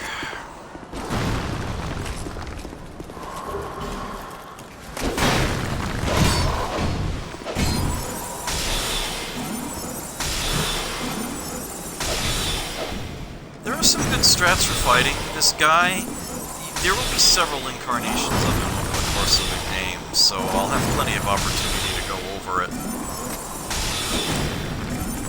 So, I don't even necessarily need to beat this guy here.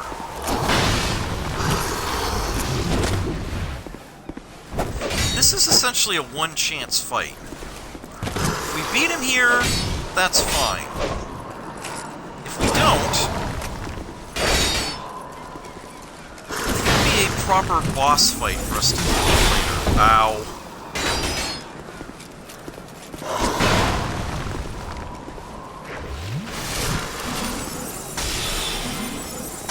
We're perhaps a little underpowered for this. You're kind of supposed to lose.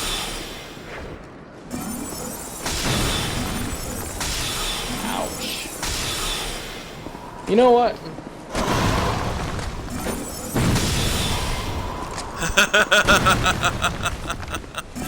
Yeah, I got my witching rings too.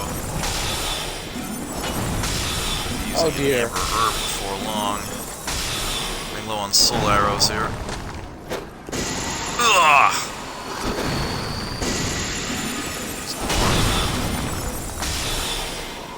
Got his attention. For what reason, I have no idea.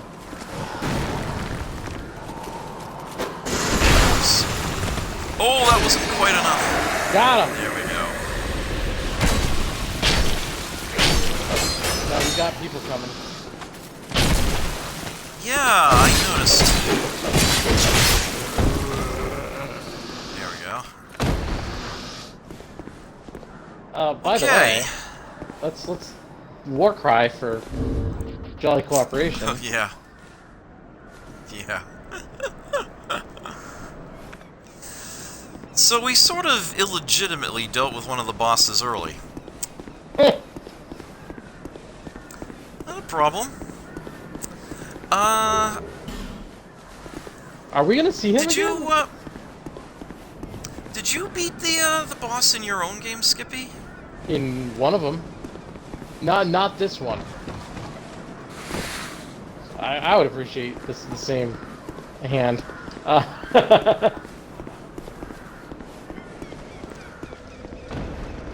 This version, I can actually have multiple summons, but I'm not gonna bother with that right now. All right, so I'll talk a little bit more about that opponent later, but for right now, let me try to press ahead a little. Yeah, the area straight ahead is where I want to go to. Alright. Doop! Yeah, they only fire once, and then they'll try to come out and around. Oh, sorry. Yeah, I try to bottleneck them at the door. There should be one more somewhere. Found him. Great soul arrow. Another spell there. Okay, so this area down below, you've got a sneak peek of. So where's the guy? Is usually one that's out and about. No, I guess not. Alright, it's pretty dark down here to begin with. Let me open up this here. Poison trap. Roll away from that. No big deal, really. There's a Titanite shard. So, this face that we have over here, this is a Pharos's Lockstone contraption. If we had a Pharos's Lockstone, we'd shove it right into that mouth, and it would open up a glowing door elsewhere in this room, which is really the only light it requires. This, once again, is a door that we don't have the key for. It does not open from this side. There is no way for us to get to the other side of it, to open it from there. And this door is not flimsy, we can't break it down, but we can still attack it and get the attention of the enemies on the other side of it. You can hear them taking steps. And they will be so kind as to deal with the door for us. And yes, that is how you are supposed to get in there, and I believe it is the only method to do so.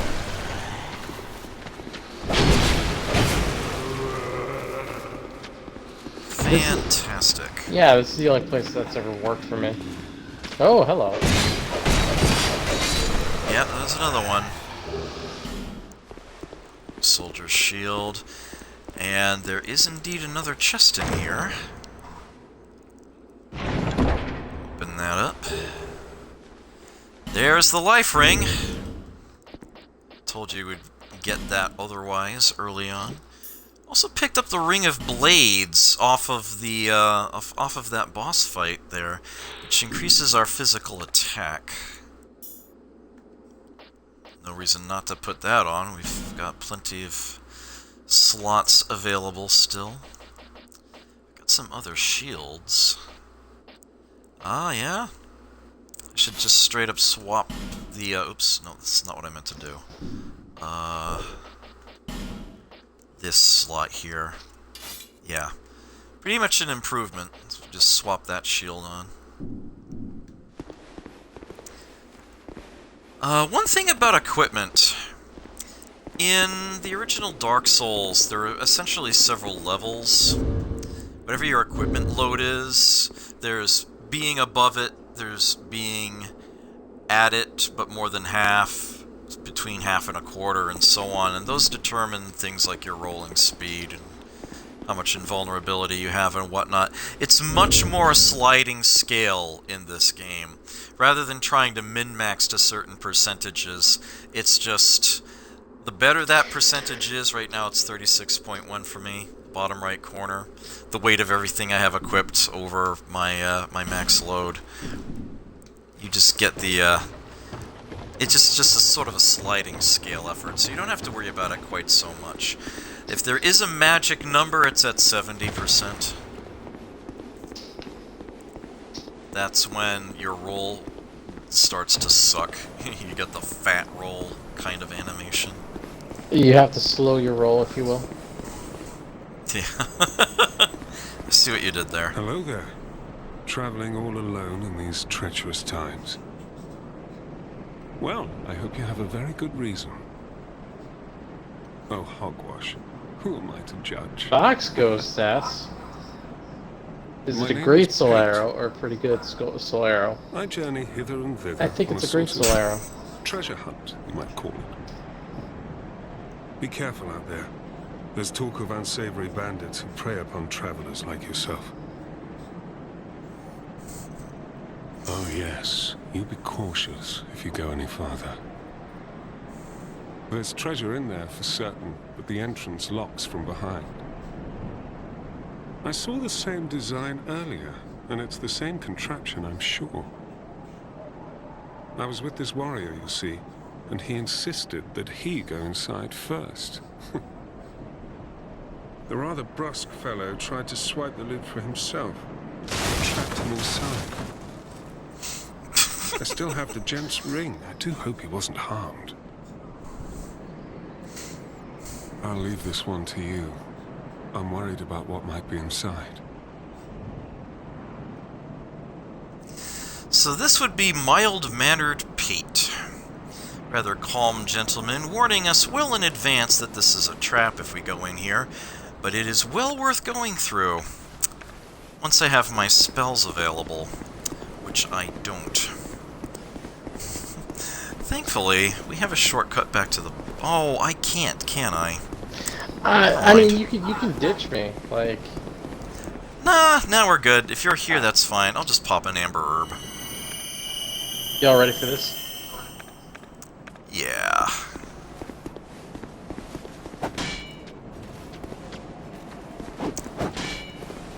Okay, so we do have some enemies in here. Yeah, the gate won't shut until we're a certain distance away from it.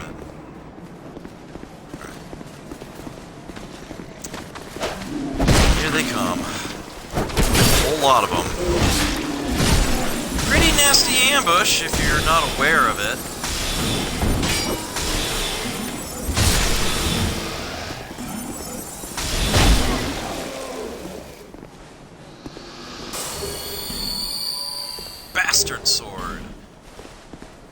manufactured by Torg. I only have one next question. Explosions? Yes. I'm Torg. I have one question. Explosions? So there's an aromatic ooze item, and much like the same way that Witching Urn is firebomb for magic, aromatic ooze is gold pine resin for magic. So there is that. Here's the soul of the boss that we just fought, soul of the pursuer. The pursuer who seeks the bearer of the sign will not rest until his target is slain. That is a boss soul. We can do special things with it. I'm not going to pop it just for credit.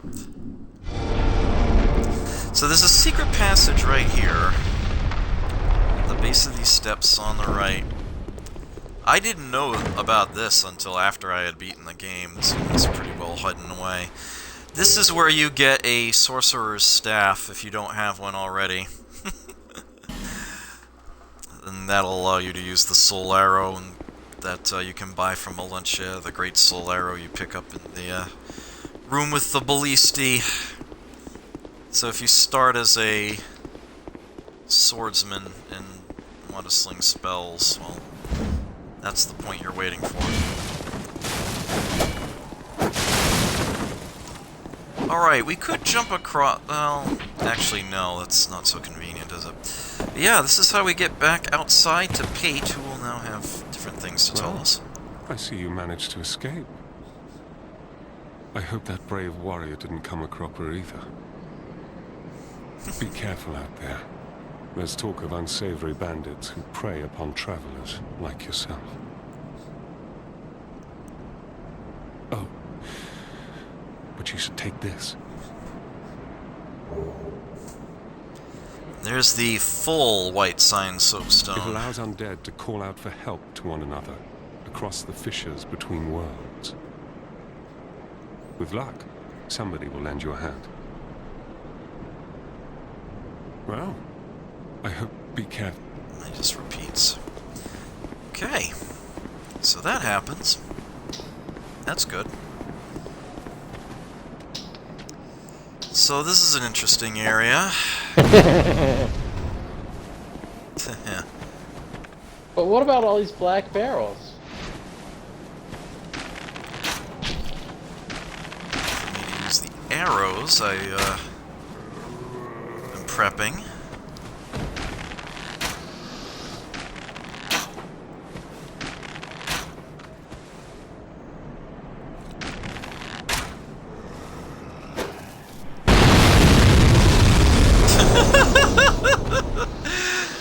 And there is also that option. Thank you, Skippy. Subtlety, I am not. Alright, so, what's this guy? Oh, that was bad. Get that away was from my buddy.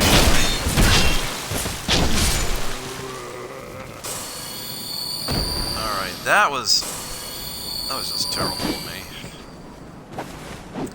Alright. So, these guys are not randomly hacking down the tree in vanilla Dark Souls 2. They're trying to tell you something. That they want to be stabbed in the back. Yeah, in this version. It's an interesting tree, to be sure. Or actually, it looks like a tree wrapped around or built out of some kind of hooded figure. Yeah. Just make a mental note of that. We'll be coming back to that much later. Yeah, for right now, we can go up into where those enemies were perched. This is the other side of the bridge from where we came out across the trap. There's some items up this way to grab. There's a light crossbow. There's a pre-lit sconce here. That was nice of them to provide. Yeah, this little cubby hole down in here.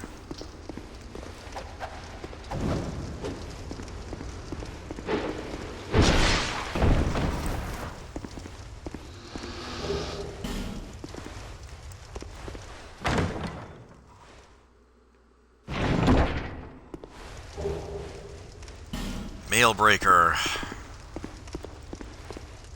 Fun weapons. Ugh. If that wagon is still intact, you can actually roll out of that window onto the wagon without taking any damage, but Skippy was more thorough than that. Not complaining, just pointing something out. You know how it is. You say thorough, I say mildly destructive. Life gem, homeward bone. So we do have some enemies up ahead here. Oh, you got a backstab. That explains a few things. Grr! I mean, okay, you one-upped me. Good. Well, just returning the favor, you know. Hey. Hello. Turtle.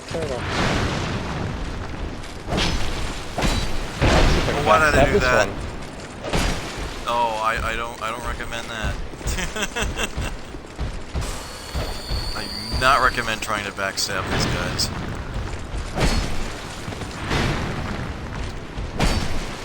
I was a little slow to get up there.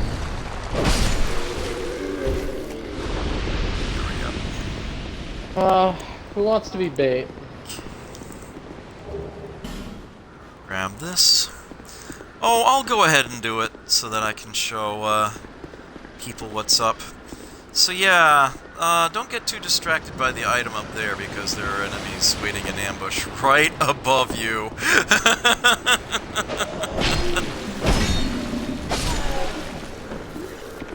Pretty solid ambush, honestly. Yeah, there's 4 of them.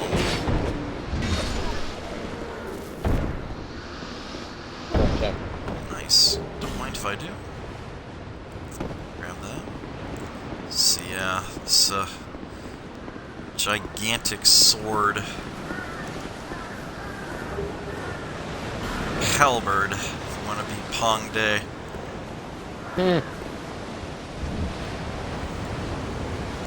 So yeah, in case you were wondering where this came from, so yeah, there's a statue right there. It seems to be missing its head. Interesting. Oh, yep, there it is, right up there. There's another statue over there. It's missing its arm. That would be what I'm standing on right now. You get a good sense of scale and everything. Yep. You can see the messages over there, so you know it's possible to get there, but only by falling down from above. So we won't be able to do that from here. Got ourselves a fog gate here. Alright, and the first thing I want to do before I do anything else in this area is head straight over to this door and open it. Shortcut! And then we are back to this familiar area. Yep, that leads right back up to the bonfire. Now we can go back in here and scope out this area. We've got some fire arrows there. I will equip those before I forget. Sconce here. Yeah, and there is another room here. This guy actually won't attack you at all. And there is something hiding down in here. Large leather shield. Life gem. Large leather shield is actually really good stat-wise for its requirements. As a matter of fact, yeah, that's pretty much an improvement over what I've got, so let me swap that on. Although I may very well switch to the buckler when I get the dex requirement, but I suppose I don't really need to, honestly. Alright, we are actually almost done with this area. So right over here, we have ourselves... Can I light the torch from the one on the wall? No, I can't. We have a little elevator here. Wave at the passenger going by on the other side.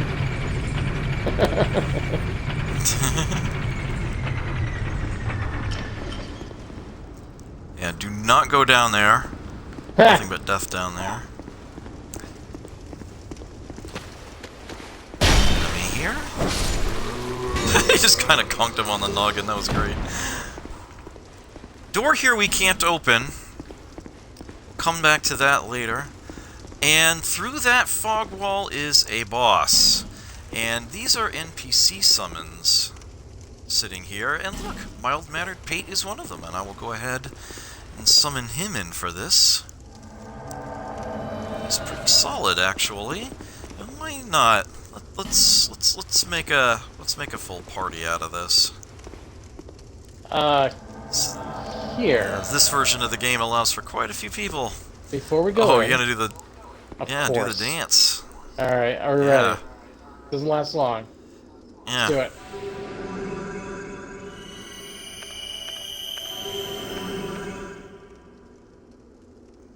All right. All right.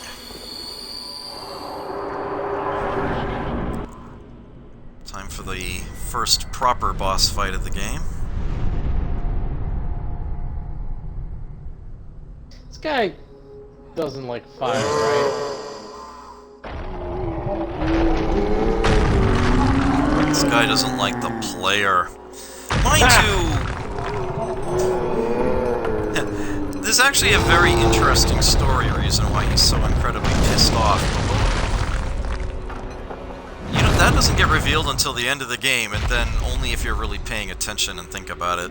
It's almost a fridge logic kind of thing. He's not too difficult to beat, but he is enormous and has a lot of range. I openly admit that my main strategy here is to allow NPCs to take the brunt of it. I stand back and use spells and try to dodge him. It's actually rare that I see him trip like that. You can actually target different parts of his body. With spells, you usually want to aim higher. This guy has almost lost half his health, and once that has happened, he changes up his tactics rather significantly. He rips his own damn arm off and uses it as a weapon with his other arm to make his range much, much larger. It's insane. Oh, he caught a piece of me with that. I gotta be careful. Yeah, he's almost down. It's not like he's all that difficult of an opponent, honestly.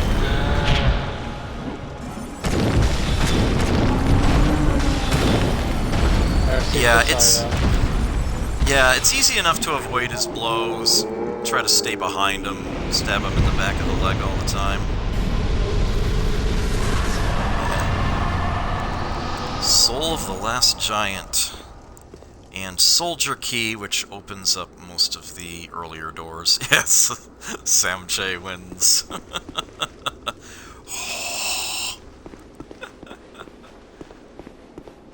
So, one thing that they actually patched into the game relatively early on is that after you beat a boss in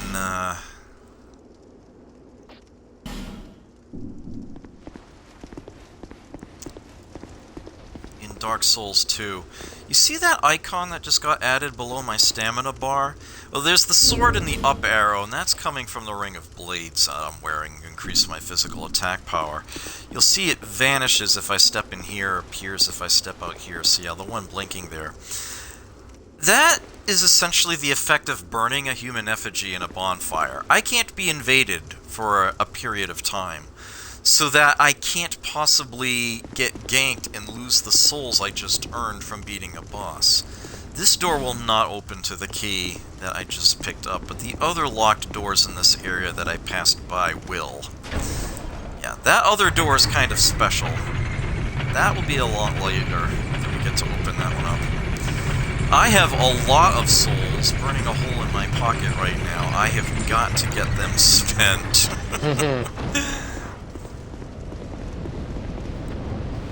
Is Melentia still here?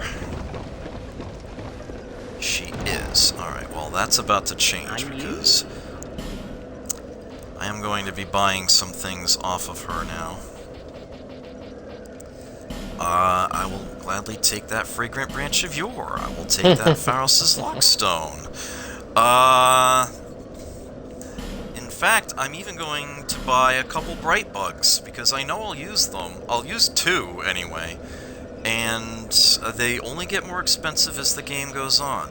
The remaining souls I have, I am confident enough that I can just, yeah, you can see Nullify Human Effigy's effect actually appears on the bonfire list. You see, it gives you half an hour of no invasions in the area. So all the souls you earned from beating the boss can't be stolen from you. I will spend the remaining souls I have to level up. And yes, Melentia just disappeared. She is in Majula now, and she will stay there. As a matter of fact, she's right over here, and because I spent so many souls, she's got something to give me. Oh, you again? Go on. It's on the cheap for you.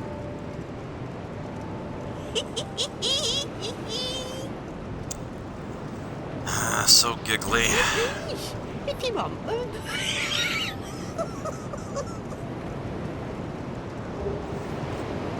Covetous Silver Serpent Ring +1. Lovely So yes, times these are. the Covetous Silver Serpent Ring is definitely still a thing in this game, and rings actually have +1 and +2 versions. This is a +1. Yeah, you get that nice and early in the game. So that's already a really nice boost to my soul earnings. That will help tremendously. I definitely recommend you get that yourself as quickly as possible. Is that a shard you found?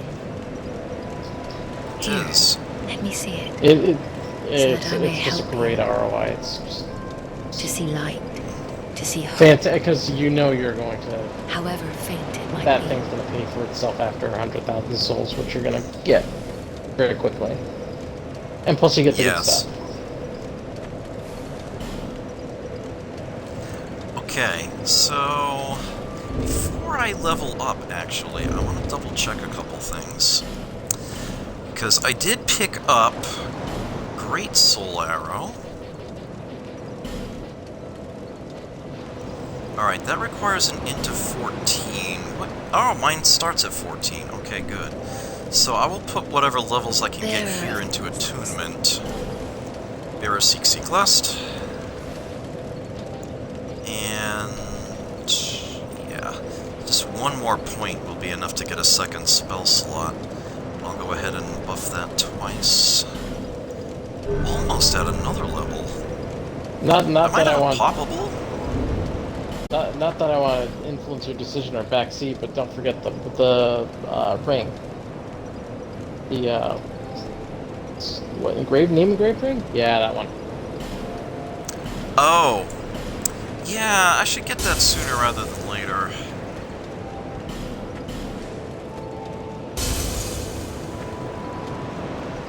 Yeah, I'm not going to be able to afford that just yet. We'll get that very soon, though. Don't worry about that. I might not need to spend the 3,000 I'm sitting on, but let me see if I can get a... see what I would gain. Okay. Yeah, if I can afford to level this up twice more, and I'll get a third spell slot, so I will go ahead and do that. But I will get that name engraved ring very soon. I will prioritize that. Okay. I can't get Ye Flask. Yeah, note I actually have an extra casting of Soul Arrow. It's 31 instead of 30. That's another thing that happens as your attunement goes up. You start getting extra castings of each spell as well. Okay. So... I actually do want to go right back to this area. Oh, no. Oops. I wanted to use the bonfire. Sorry, Harold. So, back to Cardinal Tower.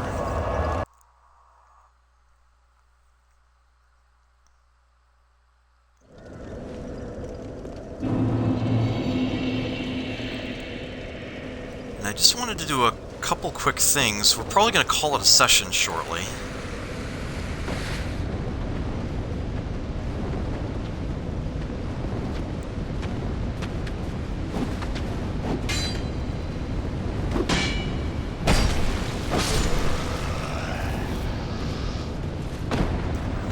So, given that this is an area I've beaten the boss in, I can't have a full-fledged Phantom in here anymore.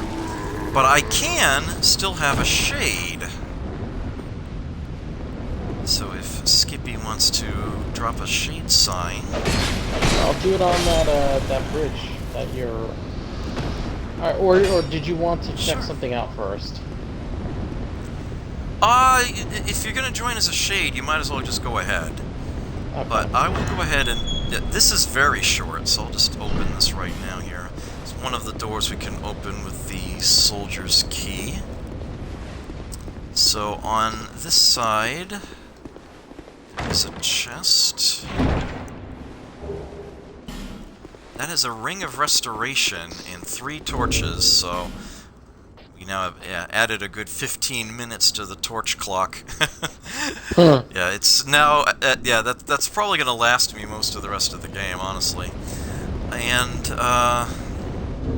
the Ring of Restoration slowly recovers your health over time while you have it on. It's very slow, but it's something. So this area out here... A Grand Lance weapon...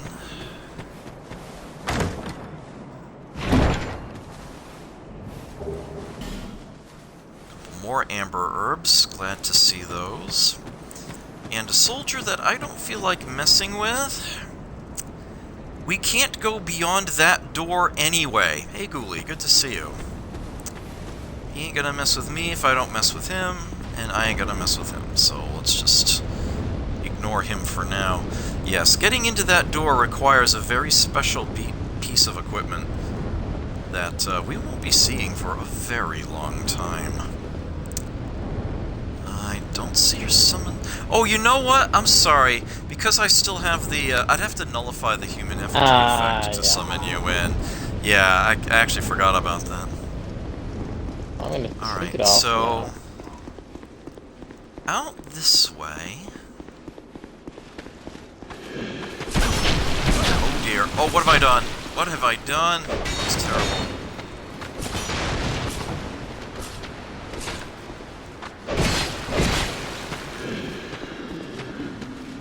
My stamina back here.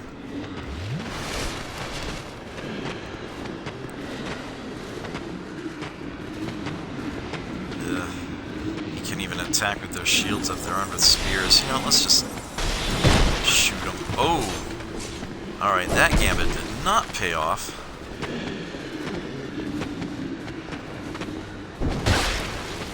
Oh, that was a shield bash. You can't parry that at him.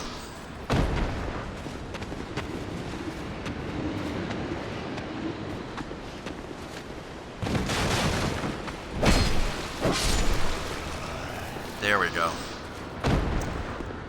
Sometimes you just have to be a little patient. Alright, so beyond this door, there's another one we can open with the Soldier Key. It's how we would progress, one of the ways we can progress beyond this area to another.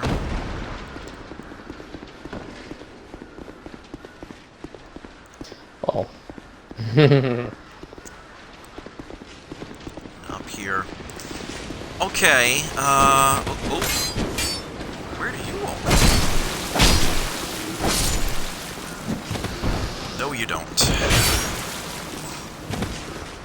No, you don't. My stamina back here.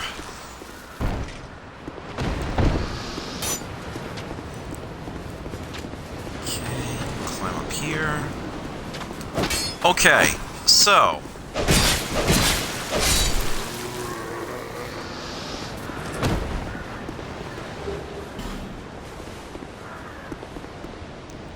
Radix, thank you so much for the sub.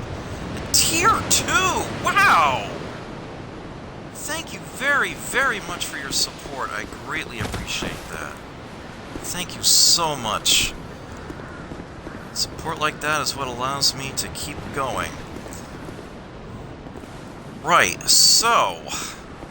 chances are, when you first come to this area, there will actually be a fog gate right here. The reason why there isn't is because we've already beaten the boss that you normally face out here. It's the Pursuer, that enemy with the giant round shield and the big sword, hovered a couple inches over the ground, that we fought earlier out there. This is where you actually properly fight him. If you don't beat him that one time, he comes out to challenge you early on that platform. So you have beaten this boss in your game, Skippy? Are we right about that? No. I have not done any Pursuer-related activities as of yet. I still need to do the giant. Oh, alright. Well, okay. So how about we actually do that in your game?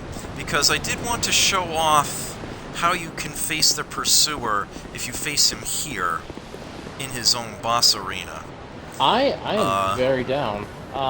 Just one quick question though. Do you still get the Ring of Blades if you take him out? In its proper boss form? I believe so, but good question. Let me double check that real quick. Yeah, I've already... nothing in this game can be spoiled to me. But yeah, I've kept the... Yep, either Forest of Fallen Giants encounter, he will drop the Ring of Blades. Yep. And of course, there are other Pursuers you can face later on that will drop even better Rings of Blades. There's a +1 and a +2. So, yeah. But yeah.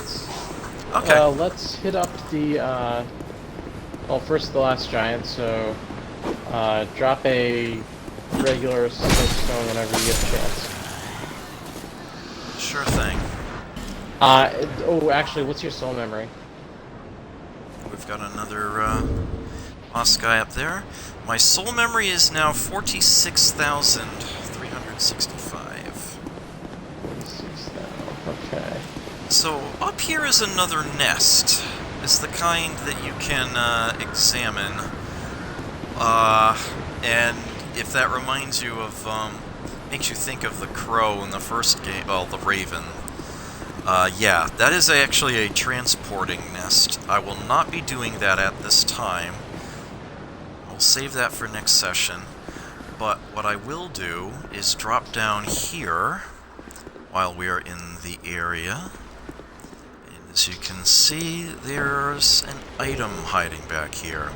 In fact, it's 5 items. It's a whole set of armor. Well, yeah, this is a sword, a shield.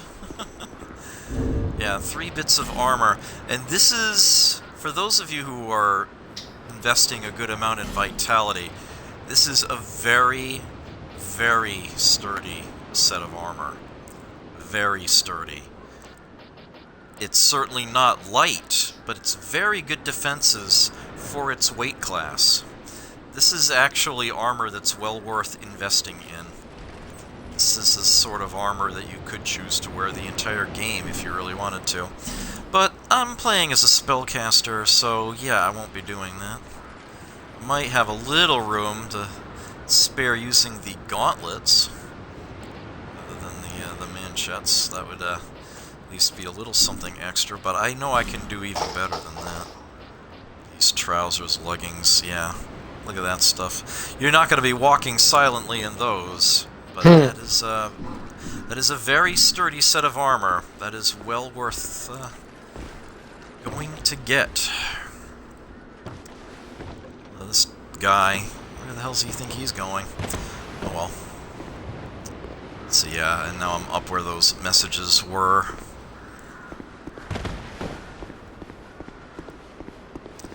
Okay, so you need to face the last giant. Let me go drop a sign down. where you can pick that up. That is not the best way for me to go to get there. Yeah, go This the looks next... more like it. Mm-hmm, bingo. Yeah, this is much more like it, yeah. Yeah, maybe like over by that sconce.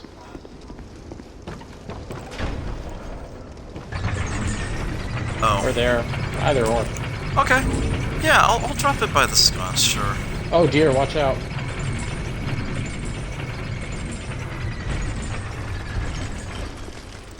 Whoa! Huh. I think I realized that was a thing that could happen. Whoops. Come on. Lock onto him. He's right there. Thank you. I don't have time to screw you. There we go. Let's drop my great soul arrows on him. Alright, so, there it is, the full-fledged White Sign Soapstone. Use that. There we are. And helping you with these bosses will give me enough souls to buy the name-engraved ring back in Majula. We'll have that available for next time. Excellent. Okay. And I checked, and we should be well within summoning parameters. I would assume so.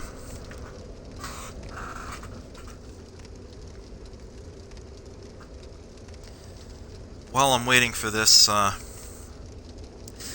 this is going to be a weekly thing that Skippy and I are doing until we're done with the whole game. We will be starting these Tuesday streams at 8:30 p.m. For the time being, the rest of my streams will still start at 9:30. I will hopefully be finally getting back to Battletoads and actually finishing it. That's the new one. Tomorrow. Later today, my time zone.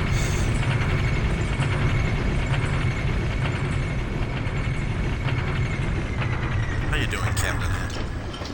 Hold it up.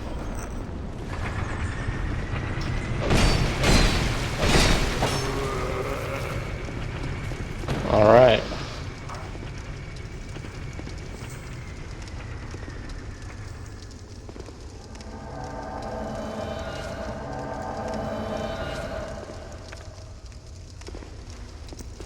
Okay.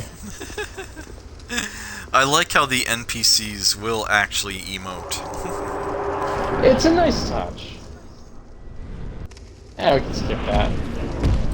Yeah. Oh, he was right in front of the door. Yeah, he's a bit that way.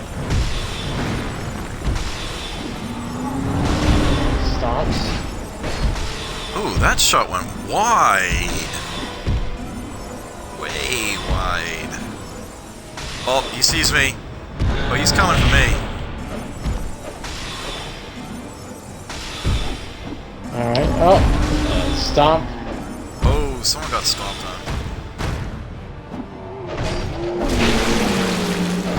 Oh. Taking advantage of this moment where he's... Oh, no, back off.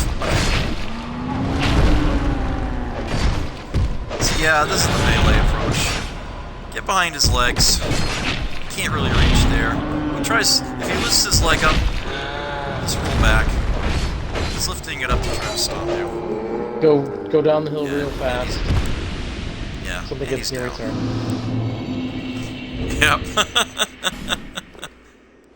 Not a difficult fight.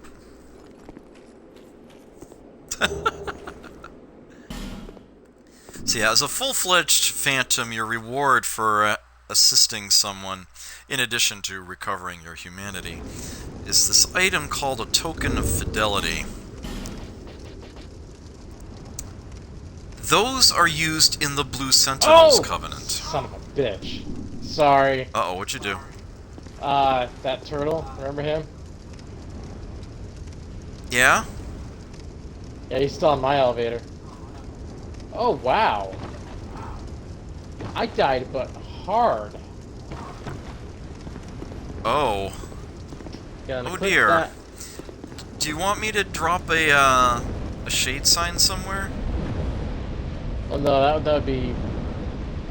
Oh, no, it's fine. Like, although I'm kind of wondering where my soul sign is going to be, I'll go ahead and just pop the humanity now. Because we want to do the pursuer, right? Yeah.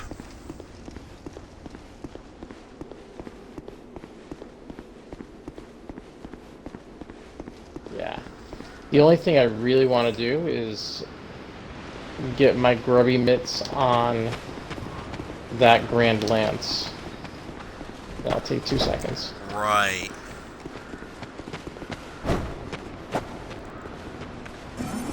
Alright, you are getting on my nerves. Never mind. Okay. He's too fat for the doorway. He's too fat for the doorway.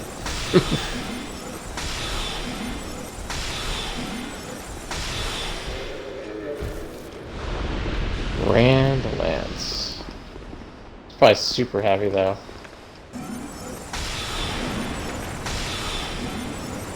Yeah. Grand Lance is fun. Bye.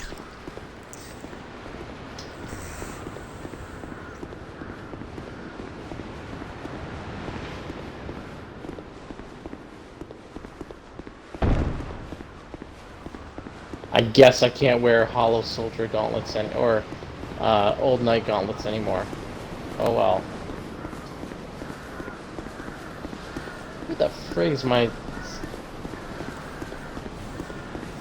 Oh, you might need to nullify the human effigy effect after having beaten the boss. If you want to take a moment to... If you want to take a moment to spend your souls before we fight the pursuer, that's fine. As a matter of fact, there is another door I can open with the soldier key, and I can show that off real quick while I'm waiting. It should take not but 2 seconds. Actually, there's also something else I can and should show off, because I bought that Pharos' Lockstone. I should go actually plug it in to the lock we saw earlier. I can show you how that functions. Yeah, this is the last door the soldier's key opens. And there's it actually leads to an interesting little area that has its own bonfire. But I will do that a little later. It's a little longer. I will instead go this way.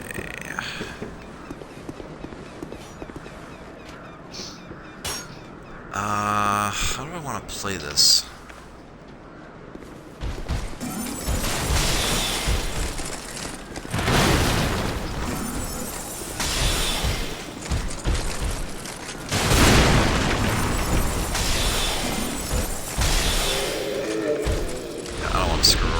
Guy, honestly. So yeah, the pursuer is a one-time thing. Fight him the once, and that's it. If you fight him once up here, I should say. If you win, great. If you don't, then you just have to fight him later. In his actual boss arena.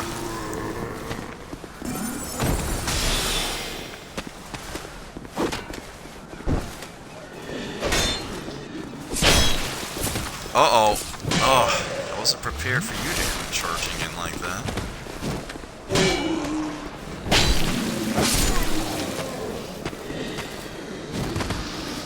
Oh, best shield. Okay. There we go. Oh shoot, there's one other...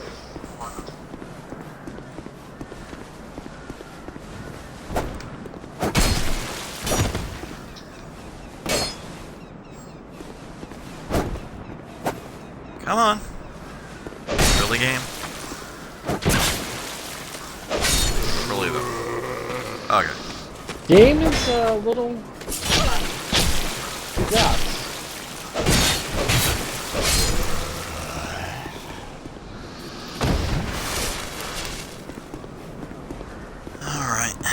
up ahead.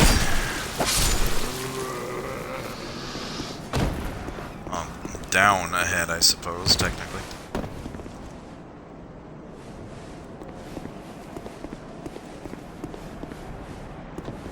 Oops.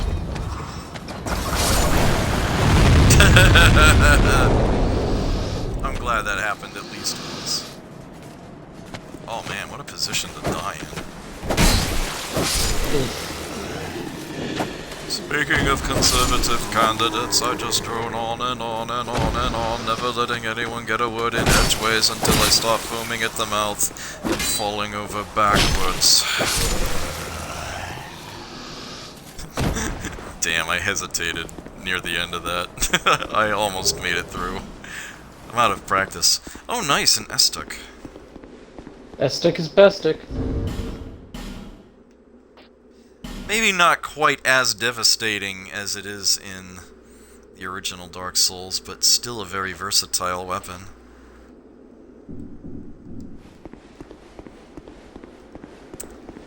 Okay, so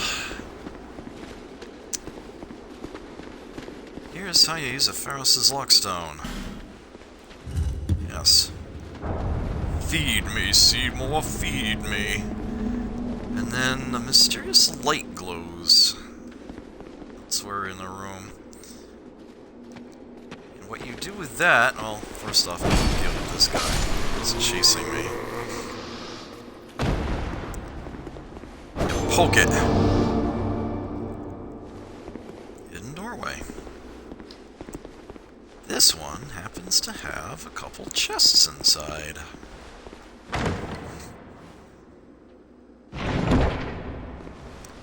This one is a Chloranthy ring. Gotta love the stamina recovery. I'll take that over a little bit of health max any day. Also, I should be putting the Ring of Restoration on while I'm not doing anything important. And in this chest, Titanite Slab. That's the top tier one. That's what you need to turn a +9 into a +10. Max it out. Oh, you saw me.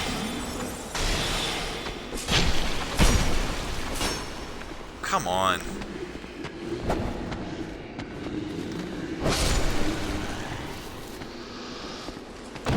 I am playing so poorly tonight.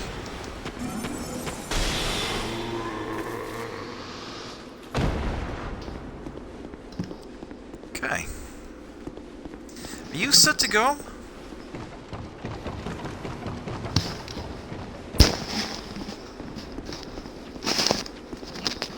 I'll take that as a no. Oh, sorry about that. What'd you say? I said, are you set to go? Oh, yeah. Drop your sign. Wherever is convenient. I cleared the road. Okay. Fastest way back is to use this shortcut. And then this shortcut. Almost walked right down this pit. That would have been dumb. And we go this way. I'll leave it. Oh yeah, pursuer fight. Wrong fight.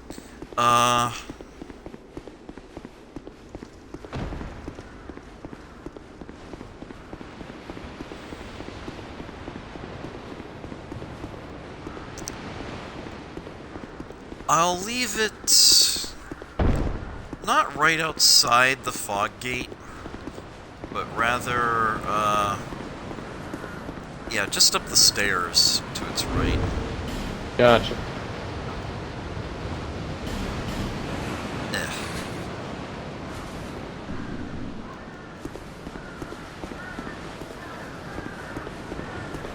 Hey. Nice.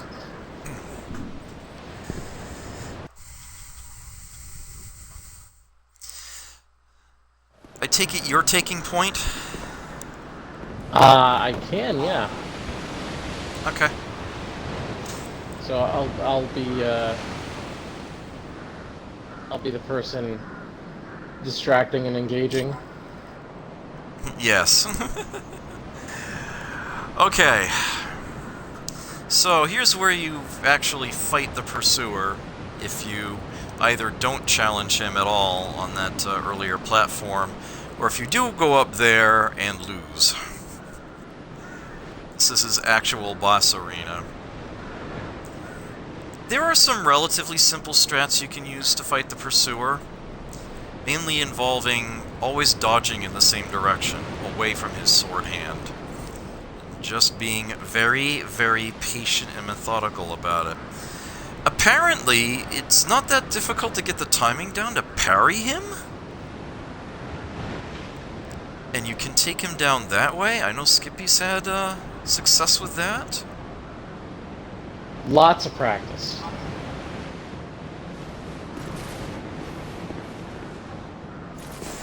But yeah, this boss is easiest to deal with when you've got two people.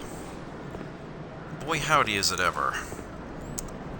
And whenever you're ready, Skippy, I'll Alright. Away we go. There might be a cutscene. If there is, don't skip it, please.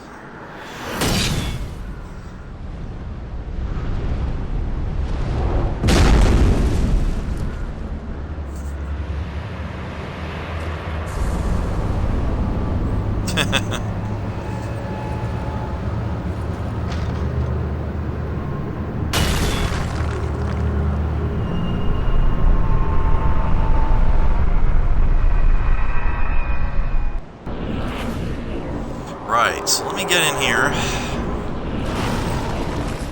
So, Skippy's just gonna keep him busy. Because these ballistae back here totally work.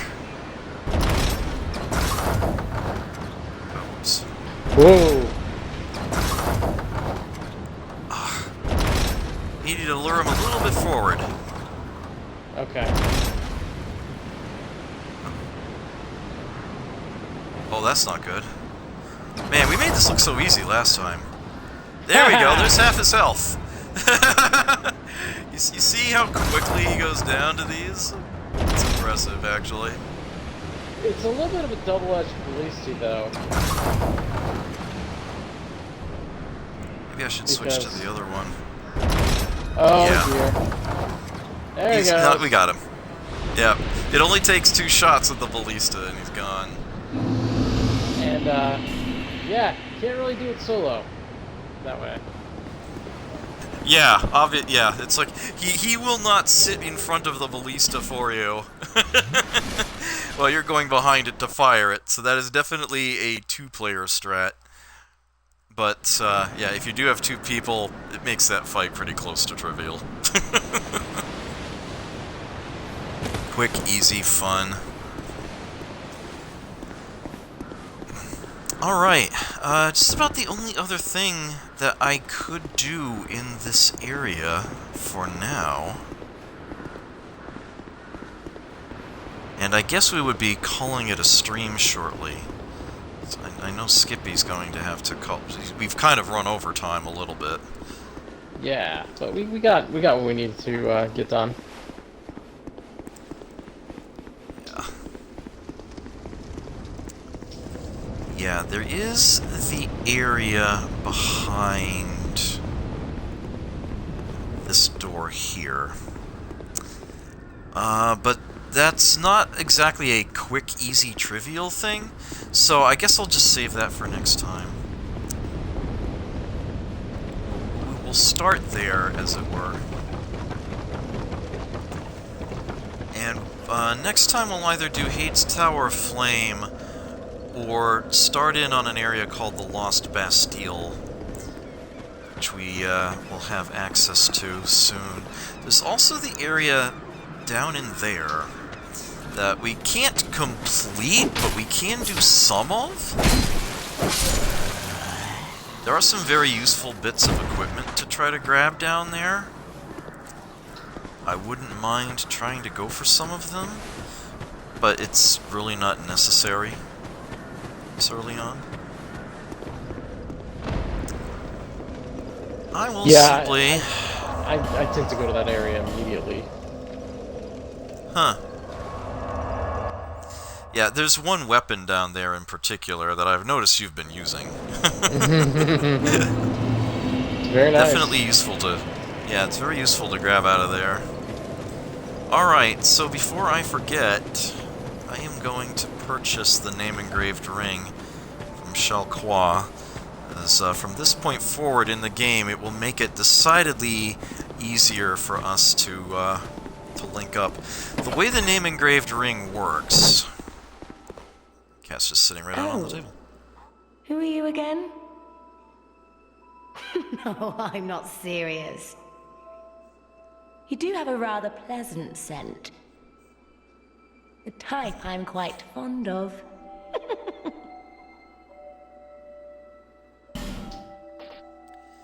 Okay.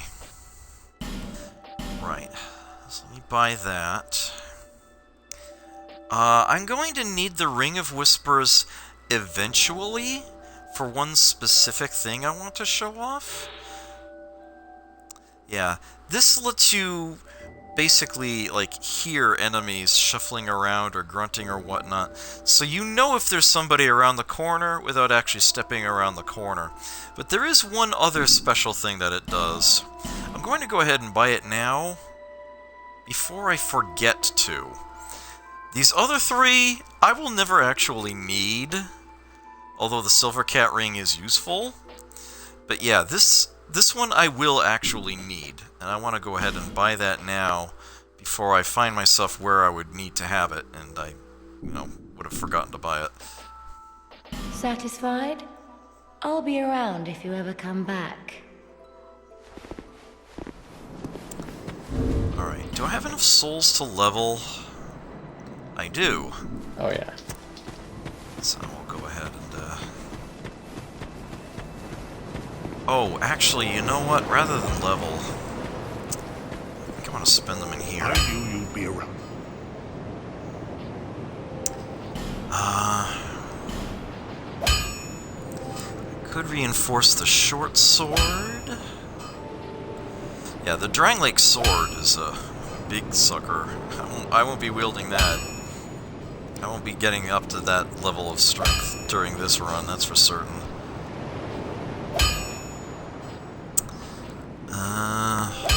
I don't like to upgrade the short bow, because I tend to replace it with the long bow before very long. Yeah, if I can upgrade the sorcerer's staff, that's probably just the way I should go.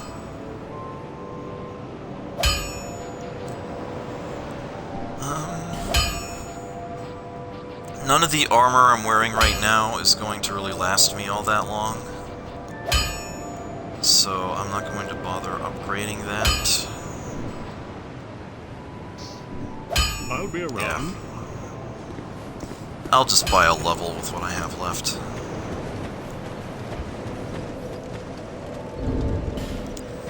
Yeah, the way the name-engraved ring works is that when you put it on, you're prompted to select one of these, it actually just calls it a keyword, one of these 10 deities.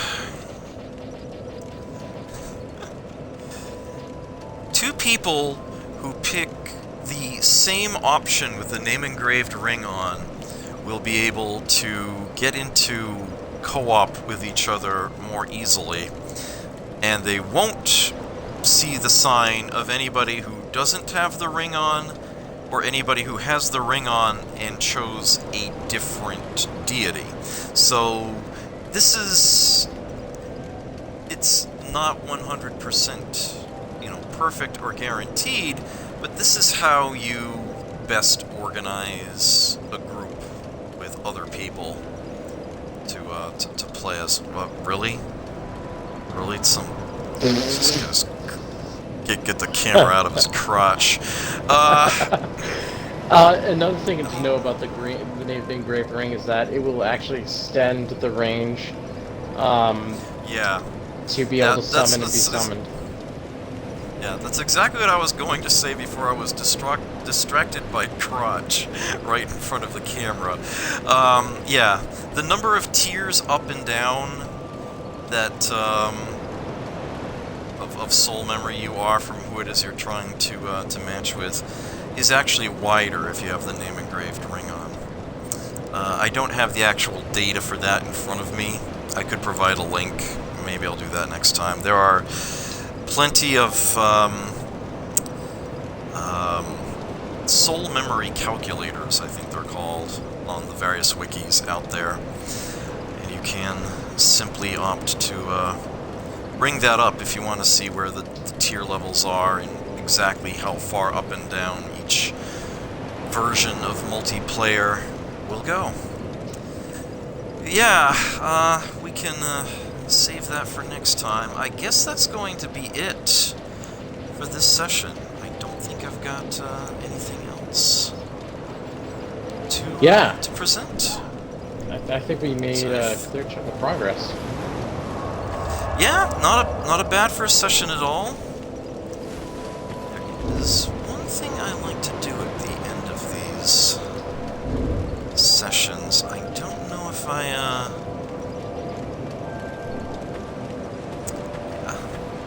found that this wall is very convenient for this purpose. The Chloranthe ring, Ring of Restoration is kind of visually distracting at the moment. Let's just temporarily swap those out. And bid you. That never gets old to me. Alright, we will be back at this next Tuesday. Till then, take care. Never forget to play. We will catch you next time. Take it